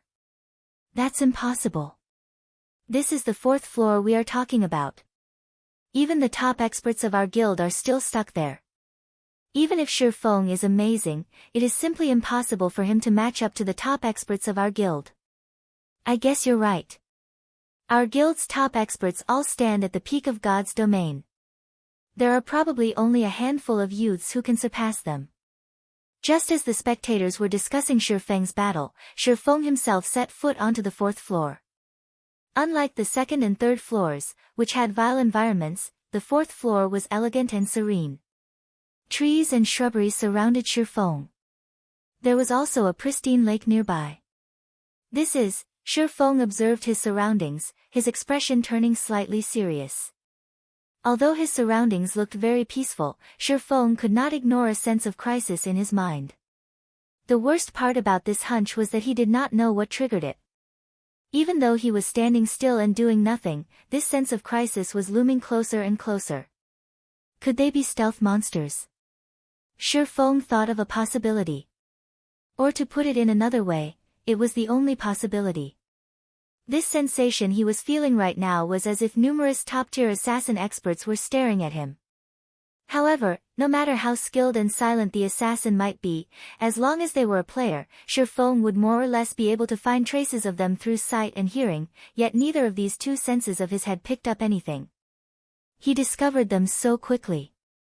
Wen Hua was somewhat surprised to see Feng's expression turning a little guarded. The fourth floor of the battle tower had another name to it, Silent Hell. It had a total of 8 elite-ranked Void Assassins and 1 Chieftain-ranked Null Assassin. Void Assassin, Elite Rank. Level 30. HP 50,000/50,000. Null Assassin, Chieftain Rank.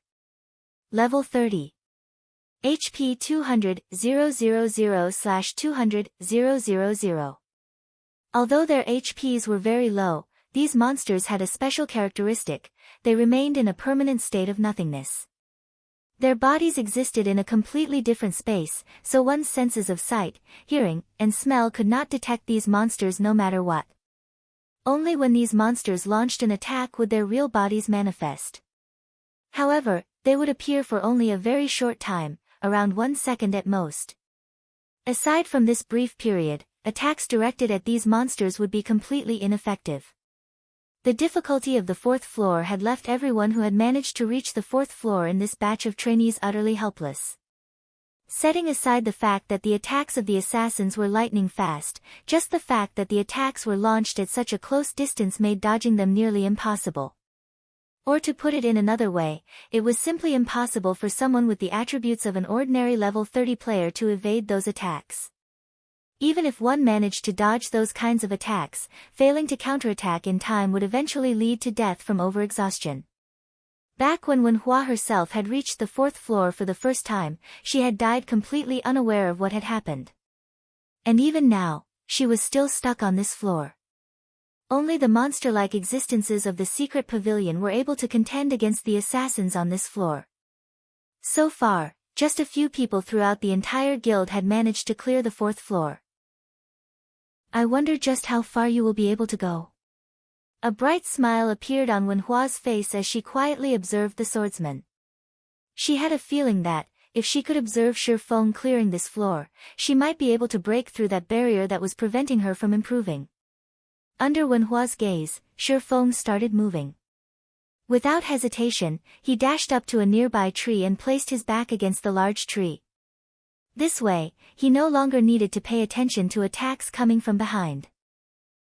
He just needed to keep an eye out for attacks coming from 180 degrees in front of him. Damn, so you can do something like that as well?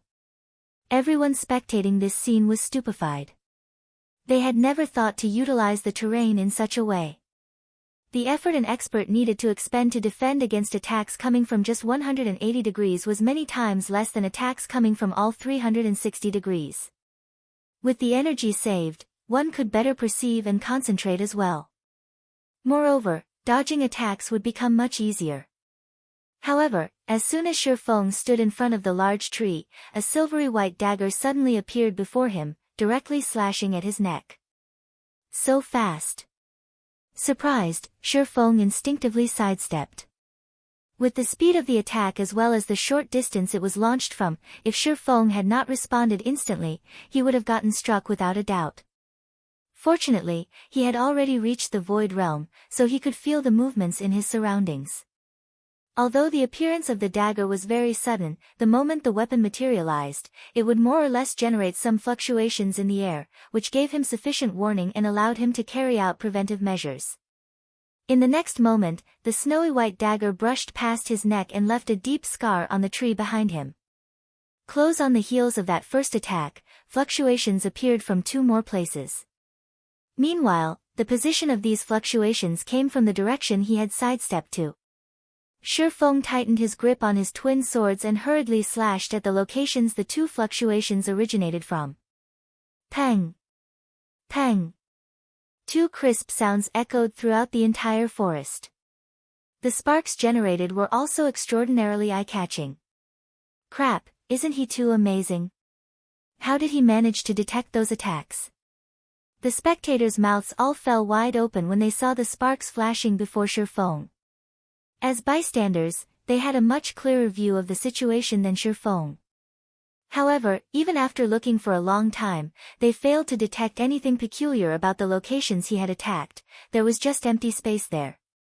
Nevertheless, Feng succeeded in very accurately blocking 2 strikes. They all felt that Feng was not human but a monster in human guise, instead. How are his attacks so fast? Wenhua was inwardly shocked when she saw this scene, her mind constantly replaying Feng's previous actions. Setting aside how Feng had managed to detect the location of the attacks, just being able to execute such quick counters from such a short distance was simply unbelievable. This was definitely not a feat an ordinary human being could accomplish. Her dynamic vision was among the best in the entire guild. Even if it were a baseball moving at 160 km per hour, she would be able to clearly see and count the number of rotations the ball was making. For attacks that no one else could see even the afterimages of, she could make out some afterimages. Although they would be extremely vague, she would still manage to see a small portion of the attack. However, Feng's slashes were completely different. Normally, when an attack was launched, the speed of the attack would start from 0 and slowly accelerate up to maximum speed.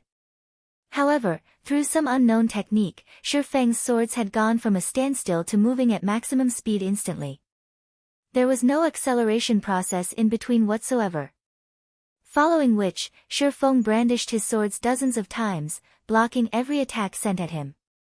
Not a single scratch could be found on his body. Instead, the constant clangor of metal surrounded him. Seen from afar, Feng appeared to be training his swordsmanship all by himself. As more time passed, Feng grew accustomed to blocking the attacks of the assassins. Time to end this. Feng swept a glance at his surroundings, his lips curling up in a smile. At this moment, he no longer bothered to block the dagger striking at him. Instead, as if he had already anticipated this attack, his body smoothly sidestepped while his right arm swung at the location the dagger appeared from. Soon after, a streak of greenish blood stained the grassy ground. Chapter 898, Unseen Improvement.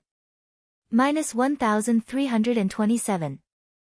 The instant this damage emerged, a blurry figure also appeared, the dark green HP bar above the figure's head shortening slightly. A moment after the HP bar showed up, however, the figure disappeared once more. Even when Feng tried launching another attack at the same position, the only thing his sword hit was air. There's only a 1.3-second period for a counterattack. That really is short. No wonder so many people have failed to clear this floor. Feng was slightly surprised. He had never expected these monsters to have such a characteristic as well. Originally, it was already very difficult to grasp the attack trajectories of these monsters.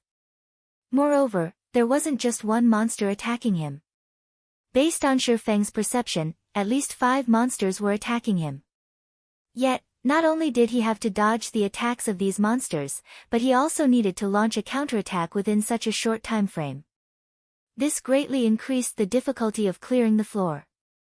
Having no better choice, Feng could only continue silently blocking the attacks while searching for opportunities to counterattack. He often had to block over a dozen attacks before he got the opportunity to launch a counterattack. If he failed to grab this opportunity, he would have to block another dozen, or even 2 or 3 dozen, attacks. If an ordinary person were standing in Feng's place right now, they would surely feel bored at the moment. Feng, however, was actually joyous. He could not help but admit that the guidance provided by the battle tower was indeed excellent. All unawares, Feng had focused his full concentration on detecting the spatial fluctuations. As a result, the sensitivity of his 5 senses heightened while his grasp of his surroundings constantly deepened. It was normally impossible for one to encounter situations where subtle spatial fluctuations appeared around oneself. Hence, being able to hone his perception to such a fine degree right now was like a dream for Feng. Time passed quickly. Even when Feng had an opportunity to counterattack and deal damage to the void assassins, he did not take action. After all, this here was the best place for him to train right now. As his perception improved, Feng became increasingly sensitive to the subtle fluctuations caused by the void assassins. Initially, these weak fluctuations felt no different from tiny raindrops hitting his skin. Although he could feel them, his perception of them was not that clear. As a result, even when his body felt these fluctuations, his brain dismissed them as negligible. However, after sensing the fluctuations for thousands of times, his awareness of them intensified. Now, these fluctuations felt more like little pebbles hitting his body, instead, the pain more than sufficient to grab his attention. Even without his brain making any conscious decisions, he would instinctively react and turn towards the direction the fluctuations came from. It's no wonder super first-rate guilds and super guilds can nurture so many apex experts and even monsters that grasp a domain. Sure enough, they are not existences that even well-funded first-rate guilds can threaten, Feng inwardly sighed emotionally. He had profited massively from the trade with the secret pavilion this time. If not for this trade, he most likely would have remained unaware of just how frightening the major powers of God's domain were. Although he currently had a secret technique tablet and even an epic guild quest that could send him to the ancient battlefield, the Holy Land for experts, neither of those things could even compare with the battle tower.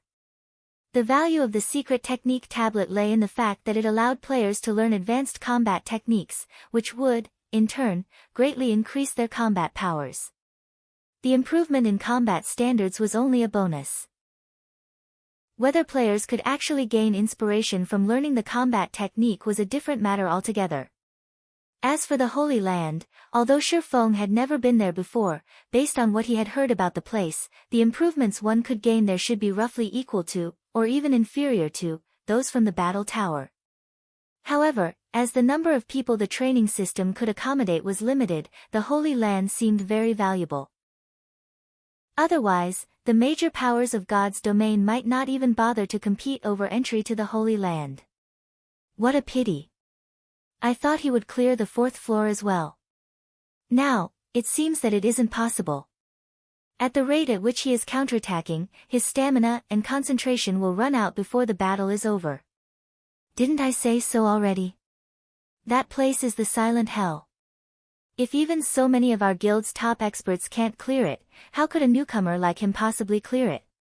But the fact that he has lasted for so long is already plenty amazing. This is my first time seeing someone survive this long against those monsters. Indeed. The attacks of those monsters are simply impossible to predict. If it were up to me, I'd probably be dead in less than 5 seconds. Moreover, among our batch of trainees, not a single person has managed to last as long as Feng on the 4th floor. With this, he can be considered the number 1 player among us.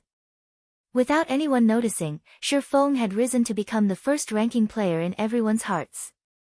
At this moment, the members of the secret pavilion no longer looked at him arrogantly, all of them feeling only admiration for the swordsman. Just as everyone had thought that Feng's limit was the 4th floor. 2 streaks of green blood suddenly appeared before Feng, the void assassin that had its body exposed, losing close to a total of 2,700 HP. That should be enough practice. There's no point in continuing this training. Let's go to the 5th floor to take a look, then. After deciding so, Feng adjusted his breathing and finally launched his counterattack. After a long period of tempering himself with the void assassins, Feng could already react to the fluctuations they caused without paying deliberate attention to them. He could now place more of his concentration on dodging and attacking, instead. Although he could still improve slightly if he continued tempering himself, his remaining stamina did not permit him to do so. Moreover, compared to tempering his perception of the surrounding space, he was currently more interested in finding out what sort of trial awaited him on the 5th floor. What's going on? Shouldn't his stamina and concentration have declined significantly? Theoretically, his counterattack rate should gradually drop. So, why is it now increasing? The spectators were all shocked to see Feng behaving as if he had just taken a dose of stimulants. However, what no one knew was that, after undergoing that period of tempering, Feng's combat standards had received significant improvements. If before he had to focus 3/4 of his concentration on sensing the spatial fluctuations, he now needed to use only 1/3 of it to do so. This change allowed Feng's attack rate to increase over 3-fold. In less than 10 minutes, Feng had defeated all 8 void assassins, leaving only the chieftain-ranked null assassin, which had not moved at all since the start of the battle. The instant the 8th void assassin died, the null assassin finally took action. The instant the null assassin struck, Feng nearly lost his life. The null assassin's attack was exceedingly fast, and its strength was extremely powerful. It was simply impossible for Feng to evade the chieftain's strike even though he had managed to sense it coming. Reacting quickly, Feng launched an attack of his own at the null assassin's dagger, using the force of the impact to deflect the dagger's attack trajectory slightly so that it struck air, instead. So strong. Feng inwardly felt fortunate as he looked at his still trembling arm. If not for him requiring less concentration now to detect the spatial fluctuations and being able to invest more attention into attacking and evading, he would have most likely fallen to the null assassin already. He dodged it. Yuan Tiexin was astounded as he looked at the unmarked Feng. He had expected Feng to suffer miserably when the null assassin took action. The reason for this assumption of his was because he understood just how powerful the null assassin was. Although he, too, was a Void Realm expert, he had suffered hundreds of defeats at the hands of the null assassin. Only after a long period of arduous training did he manage to defeat the null assassin.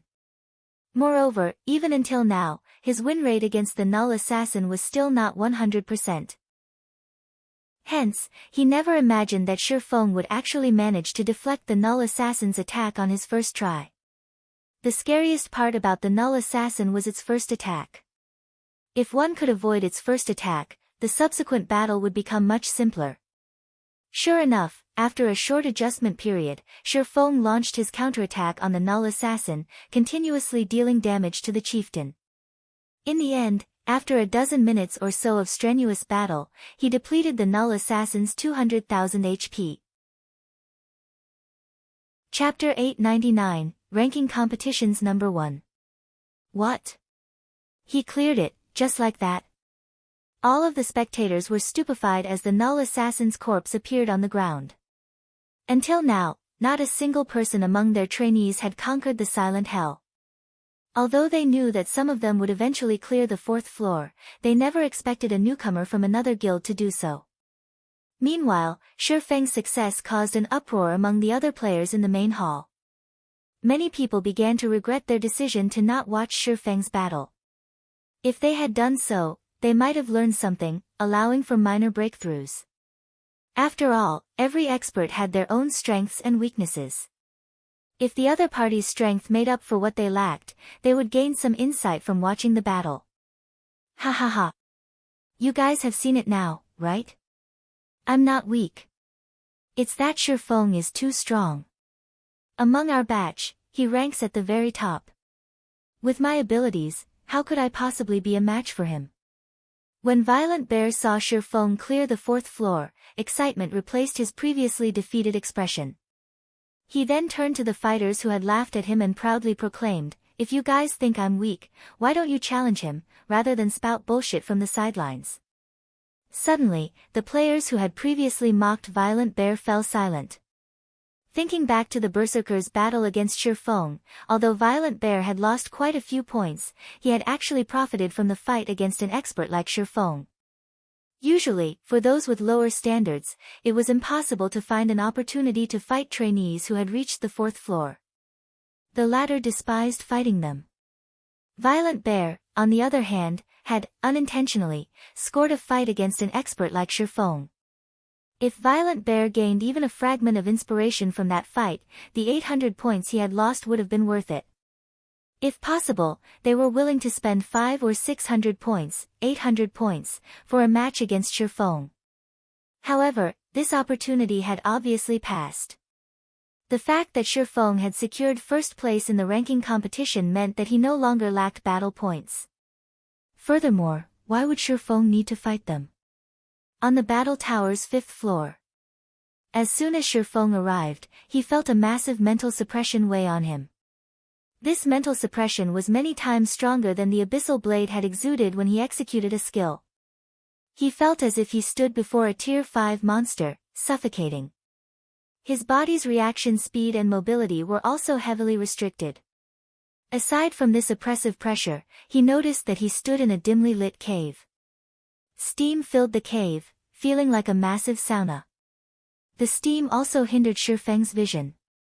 Aside from Feng, 5 giant snakes with dark gray bodies and 3 heads each slithered in the steamy cavern. The snake's amber eyes glared at Feng. 3-headed snake, Special Elite. Level 30.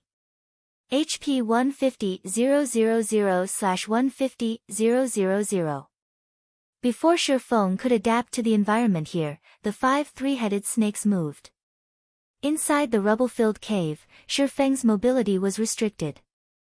The 3-headed snakes, on the other hand, treated these obstacles as if they didn't exist. They moved through the cave like flowing water, easily overcoming the various obstacles in their path with unaffected speed. In the blink of an eye, all 5 snakes arrived before Feng. After the 5 3-headed snakes surrounded Feng, they began to spit needles of corrosive venom at the swordsman. The venomous needles rained down on Feng like thin rain. In this steamy environment, it was simply impossible to detect them with the naked eye. Feng could only determine the attack's trajectories by the fluctuations in the air. However, there were simply too many needles. A single 3-headed snake had spat over a dozen needles. With 5 3-headed snakes surrounding Feng, he faced was over 70 attacks. An ordinary person would have their hands full with just 5 of these attacks. Now, there were over 70. Moreover, even one of these attacks was more than enough to injure Feng heavily. The 5th floor's difficulty was clear to see. Even if Feng were at his peak, he could never defend against so many attacks. He needed to rely on quick movements to reduce the number of attacks he received. Only by doing so would he have any chance of survival. Moreover, not only were his reactions slowed right now, but he was also surrounded by a vile environment. With so many obstacles, it would be very easy to trip and fall if he moved too quickly, which would then open holes in his defense. However, even knowing this, Feng chose to run. If he simply stood there, the numerous attacks would claim his life. As expected of the battle tower's 5th floor. This isn't any place for ordinary human beings. Feng brandished his twin swords to deflect the venomous needles as he ran. Although these needles did not contain much force, there were many of them. Even after Feng ran, he had to face nearly 40 needles. With his blurred perception, a single mistake would result in the venomous needles finding their mark. Although each needle only dealt around -500 damage, Feng only had several thousand HP. Following which, as Feng ran through the cave and evaded the needles, his HP rapidly decreased. In the blink of an eye, Feng's HP reached 0, his body falling to the ground. In the end, he was teleported out of the battle tower. Even after Feng returned to the main hall, the spectators around the battle tower's portal were still in a daze. The 5th floor was absurdly difficult. Just watching the rain of venomous needles pelt Feng made a chill run down their spines. There was also that massive mental suppression to contend with. If they had to fight in such an environment, they wouldn't even last 2 seconds before becoming porcupines. However, Feng had managed to last over 10 seconds before succumbing to the near-invisible needles. If not for those attacks being so hard to detect, Feng could have survived for much longer. He might have even put up a good fight against those 3-headed snakes. Is this his current strength? After Cold Autumn exited spectator mode, he looked around him, a faint chill crawling down his back. Fortunately, he had experienced that battle as a spectator. Had he been fighting, against that oppressive pressure, he would have been paralyzed. All he could have done was wait for death to take him. As for Wenhua, after seeing the difference between herself and Feng, she wasn't afraid in the least. On the contrary, she brimmed with fighting spirit, the corners of her lips lifting into a bright smile. Although she could clearly feel just how massive the gap was between them, she had obtained tremendous insight from watching Feng's fight. Previously, she had concentrated on a singular question: why were Feng's attacks so fast? However, after a long period of observation, she more or less gained some inspiration. Every time Feng attacked, his body began to move even before his sword did. By relying on his body's movements and energy transfer, his sword had already been accelerating for a brief period by the time he moved his arm. Hence, when Feng actually swung his sword, the sword seemed as if it instantly transitioned from a standstill to maximum speed. Although the theory sounded simple, one needed a degree of physical control that was beyond the scope of ordinary humans to accomplish this feat. Of course, Wenhua had a lot of confidence in herself. She believed that, if Feng could do it, there was no reason that she could not. Chapter 900, Challenge. Inside the battle fortress's main hall, a group of newcomers in linen clothing suddenly emerged from the training field's portal. The combat system here is really impressive. Those simulated experts felt like the real deal. They are all so powerful. Even in a one-on-one, they still suppressed me. When Blackie spoke about the combat training he had just experienced, he wore an amazed expression. When he fought the starter pack's first 8 experts, he has some hope of triumphing against them. However, the last 2 experts were absurdly powerful. They had defeated him easily, leaving him without any power to resist. It's a pity that there are so few experts in the starter pack. I wish we had more variations. Flying Shadow sighed. The secret pavilion is fraudulent. Just fighting those ordinary experts costs 100 points per day. If we can't rank among the top 200, we won't be able to afford them every day. Although he had only fought for a few hours against the starter pack's 10 experts, he had learned a lot. If he could face all kinds of experts over time, he would gain combat experience with flying speed. He might even reach the refinement realm after a short period. That should be enough training for us today. We still have to challenge the battle tower and raise our ranks, Fire Dance stated. Although she didn't want to waste their starter pack's duration, it was more important to raise their ranks first. If they didn't, they would be stuck with 20 battle points per day. After they had entered the training system, they had learned a lot about the battle tower and the pavilion's veterans from the other newcomers. To put it simply, it would not be easy to enter the top 200 ranks with their current strength. Furthermore, Fire Dance aimed for the top 150 ranks. Only by entering the top 150 would she receive 200 points each day, which would allow her to face one refinement realm expert per day. If she were stuck among the top 200, she would have to wait 2 days to challenge a refinement realm expert. As for the starter pack's experts, the first 8 weren't even a warm-up for her. Only the last 2 experts had made her work for her victory. Even after dozens of matches with those 2 experts, her win rate was only 50%. On the other hand, the Secret Pavilion's top 150 experts had at least an 80% win rate against the starter pack's refinement realm experts. With her current standards, it would be a relatively difficult task to enter the top 150. At the same time, she was very excited. There were only a handful of experts in Star Moon Kingdom that could pose a challenge. In the simulation training system, however, there were crowds of such experts waiting for her. Big Sis Fire, look, for some reason, a lot of people have gathered over there. Violet Cloud pointed out as she looked towards the battle tower's portal. Curiously, she asked, what are they doing? When they had arrived at the battle fortress, not many people had been present. Now, however, over 100 people had crowded the main hall. Ah, someone seems to be leaving the tower, Kola said as he saw the portal flash with white light. The figure of a man then stepped out of the portal. After a moment, they recognized the familiar figure. A large crowd had huddled around the portal. As soon as Feng emerged, everyone turned towards him.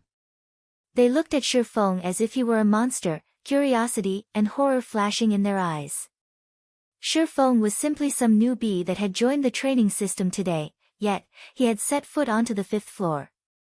The Secret Pavilion's members had already been in the simulated training system for over a month. For some, this wasn't even their first year. Yet, they were all still stuck on the battle tower's 4th floor. Hence, Feng's achievement was difficult for them to swallow. Doesn't he look just over 20? He actually reached the 5th floor at such a young age. Even among all the geniuses throughout our Secret Pavilion's history, he should rank near the top, right? Yeah, he should rank within the top 20. Between Feng and Wenhua, who do you think has more talent? Do you even need to ask? It is certainly Wenhua. Even our guild leader can't stop praising her talent, claiming that she ranks among the top 10 throughout the Secret Pavilion's history. When Fire Dance and the others overheard the conversation, they were momentarily at a loss for words. They did not know whether they should celebrate or smile wryly. While their heads still ached about obtaining a better rank, Feng had already become number 1 in the ranking competition. Meanwhile, before Feng even had the chance to relive the battle on the 5th floor, he heard the sound of an emergency notification. Feng was then forcefully ejected out of the training system and forced into sleep mode. No one was surprised about Feng's sudden disappearance. They all thought that he had logged out to avoid their pestering. Moreover, training in the battle tower was very taxing. Almost everyone had to log out and rest after challenging the tower. Inside the luxurious bedroom, Feng climbed out from his virtual gaming cabin, the machine continuously beeping. A single tempering session in the battle tower consumes so much. Feng could not help his surprise when he saw the virtual gaming cabin's depleted nutrient solution tank. Before he had entered the training system, he had made sure to refill the cabin's nutrient solution storage and had drunk a bottle of A-rank nutrient fluid. The depleted nutrient solution was one thing, however, he was extremely hungry. Moreover, his entire body felt drained. This emptiness felt similar to when he had broken through the limits of his mental strength for the first time. It's no wonder why Yuan Tianxin had warned me to prepare S-rank nutrient fluids. Ordinary people can't afford to play around with this training system. Sure, Feng, more or less, understood why Yuan Tianxin had suggested caution. It seems I'll have to prepare some more S-rank nutrient fluids from now on. While inside the battle tower, he had pushed his 5 senses to their brinks for a long time. In God's domain, however, he usually didn't need to. It was especially true after one reached his standard. While fighting at one's peak, the brain would be extremely active. This would increase the body's energy consumption. If one did not replenish the lost energy afterward, the consequences would be unimaginable. It was even possible to destroy one's own body. Now that Fire Dance and the others had begun their training in the simulation training system, they needed enough nutrient supplements after they emerged. Otherwise, their bodies would suffer. However, it was extremely difficult to obtain the best-performing S-rank nutrient fluid. Only transcendental powers like the Secret Pavilion, which were influential in both the real world and the virtual world, could obtain large quantities. As for a foundationless guild like Zero Wing, it could, at most, obtain a few bottles. Furthermore, each bottle was very expensive. Meanwhile, Feng needed the coins he had on hand to keep the guild functioning, and he had not liquidated any funds recently. As for the credits he had on hand, Liang Jing had already used them to purchase training facilities. Currently, he was almost broke. It seems I'll have to turn some of the coins or items into money for now. Feng sighed helplessly. Truthfully, he did not wish to exchange any of the game's resources for credits. After all, doing so would impact the guild's development. However, nurturing a group of top-tier experts was far more important right now. Just as Feng pondered selling the resources of God's domain, Liang Jing barged into his room, looking worried. Master Feng, something has happened. Liang Jing said, panting. With her hand over her chest, she continued, a group of people has suddenly arrived to challenge our training center. Several instructors have been injured. From what I have heard, this group defeated Master Chenwu before arriving. They are demanding a match against you. They claim that there will be consequences if their demands aren't met. Challenge?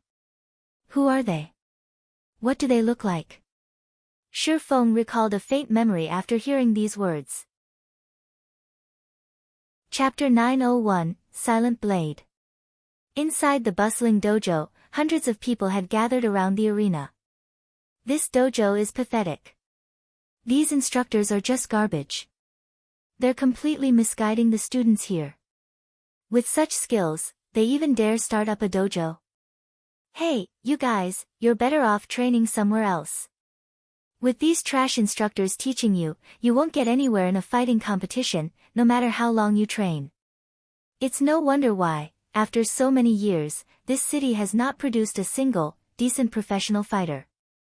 Of course, you're not to blame. Rather, it's these garbage instructors' fault. If it were up to me, I would pack up and leave after finding out how crappy these instructors are. I wouldn't waste my youth here. Over a dozen youths in their 20s wearing dark gray martial artist robes glanced at the middle-aged instructor who had just been defeated, disgust filling their gazes. These gray-robed youths then sent sympathetic gazes towards the hundreds of teenagers training inside the hall. Although the Big Dipper Dojo's trainees were furious, none of them dared to speak up, remaining silent as they watched this scene play out. These dozen or so people who had suddenly shown up were just too strong. Among these people, one indifferent youth, who looked to be roughly the same age as they were, had single-handedly defeated 6 of their highly skilled instructors. Moreover, none of their instructors had landed a finger on this indifferent youth. Even someone who knew nothing of martial arts could see the disparity in their strengths. If they had to challenge that youth, they probably wouldn't last one move. It was extremely difficult to defeat an opponent in a single move. It was even more so in an actual battle. Generally, such situations only occurred when martial artists fought an ordinary person. To put it simply, it was only possible if there was a massive difference between the fighters' strengths. The hundreds of teenage trainees felt an immense pressure weigh on them when they looked at the thin, indifferent youth. Seeing the quiet trainees, the fierce, bald man standing at the forefront of the gray-robed youths smirked with satisfaction. How about it? You've seen the difference in our abilities for yourselves. We have come from the White Tiger Dojo. Recently, our dojo has considered establishing a branch in this city. This is a chance for all of you. If you perform well in the branch dojo, you might even get the chance to train in the main dojo. At that time, you will be the star of tomorrow's fighting competition. You won't have to waste your lives in this tiny place. Hearing the bald man's offer, everyone was momentarily stunned. They immediately understood why even Master Chen Wu was no match for these youths. They had heard about the White Tiger Dojo. Anyone who wanted to join the world of fighting knew about it. Many famous contestants, who had taken part in past national fighting competitions, originated from the White Tiger Dojo. The dojo had even nurtured well-known, international fighters in the past. Countless youths that wanted their own fame in the fighting world dreamed of joining the White Tiger Dojo. However, they had never imagined that the White Tiger Dojo would open a branch in their city. Before the bald man could say more, the dojo's doors swung open. Having captured everyone's attention, Feng and Liang Jing approached the bald man. Immediately, the trainees grew excited. Feng was the Big Dipper Dojo's head instructor. Despite being so young, he had attained this position by relying on his own strength. He was their revered idol. In fact, many among them had specifically joined the dojo because they had heard Feng was an instructor here. However, Feng normally lived in the Greenwater Villa, only occasionally venturing to the dojo. Hence, they did not see him often. You are the head instructor. The bald man's lips twisted into a sneer, glaring at Feng with disdain.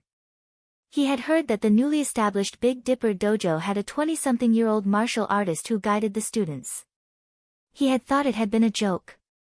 Now, however, it seemed that the rumor was true.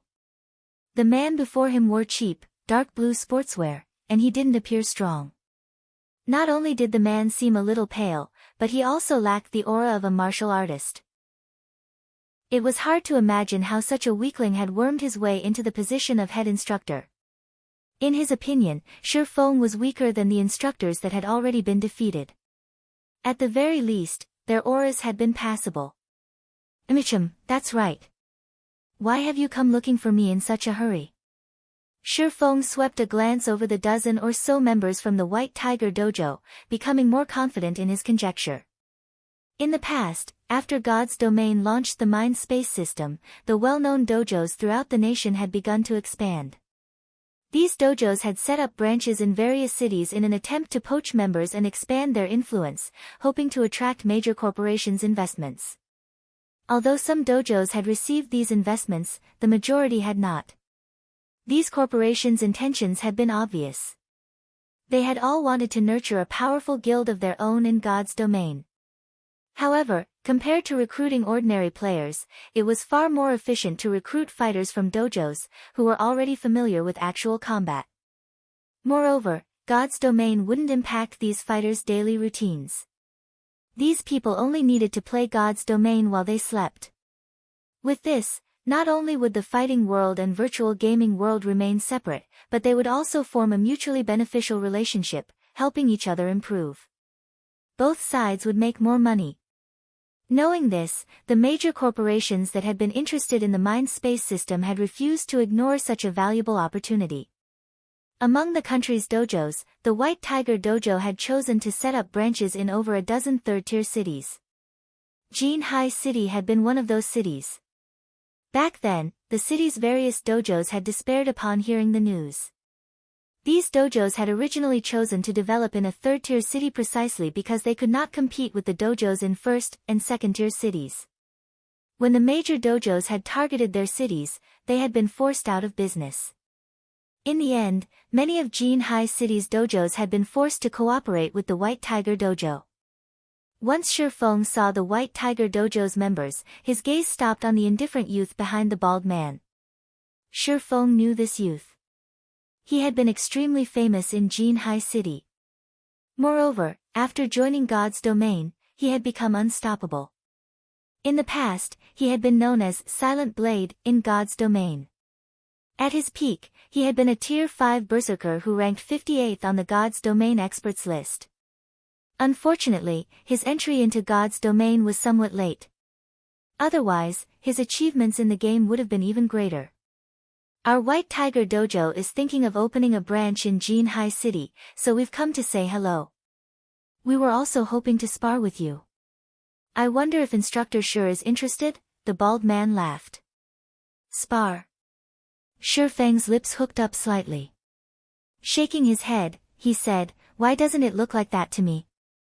The White Tiger Dojo is so famous that even a layman such as myself knows of it. Is it necessary to venture all the way here to poach our members? Don't say it like that. We are just trying to conduct honest business. Naturally, we have to provide better options to those who wish to join the fighting world. The bald man laughed. He didn't take Feng seriously in the least.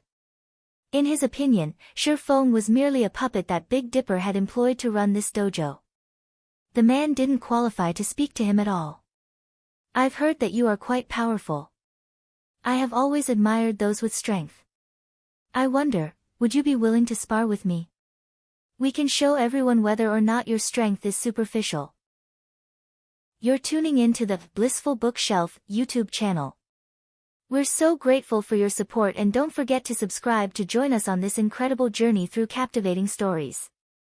Your generosity through donations truly makes a world of difference, as it's the primary source of revenue that allows me to expand and enhance this channel for you. Thank you from the bottom of my heart for being a part of this adventure.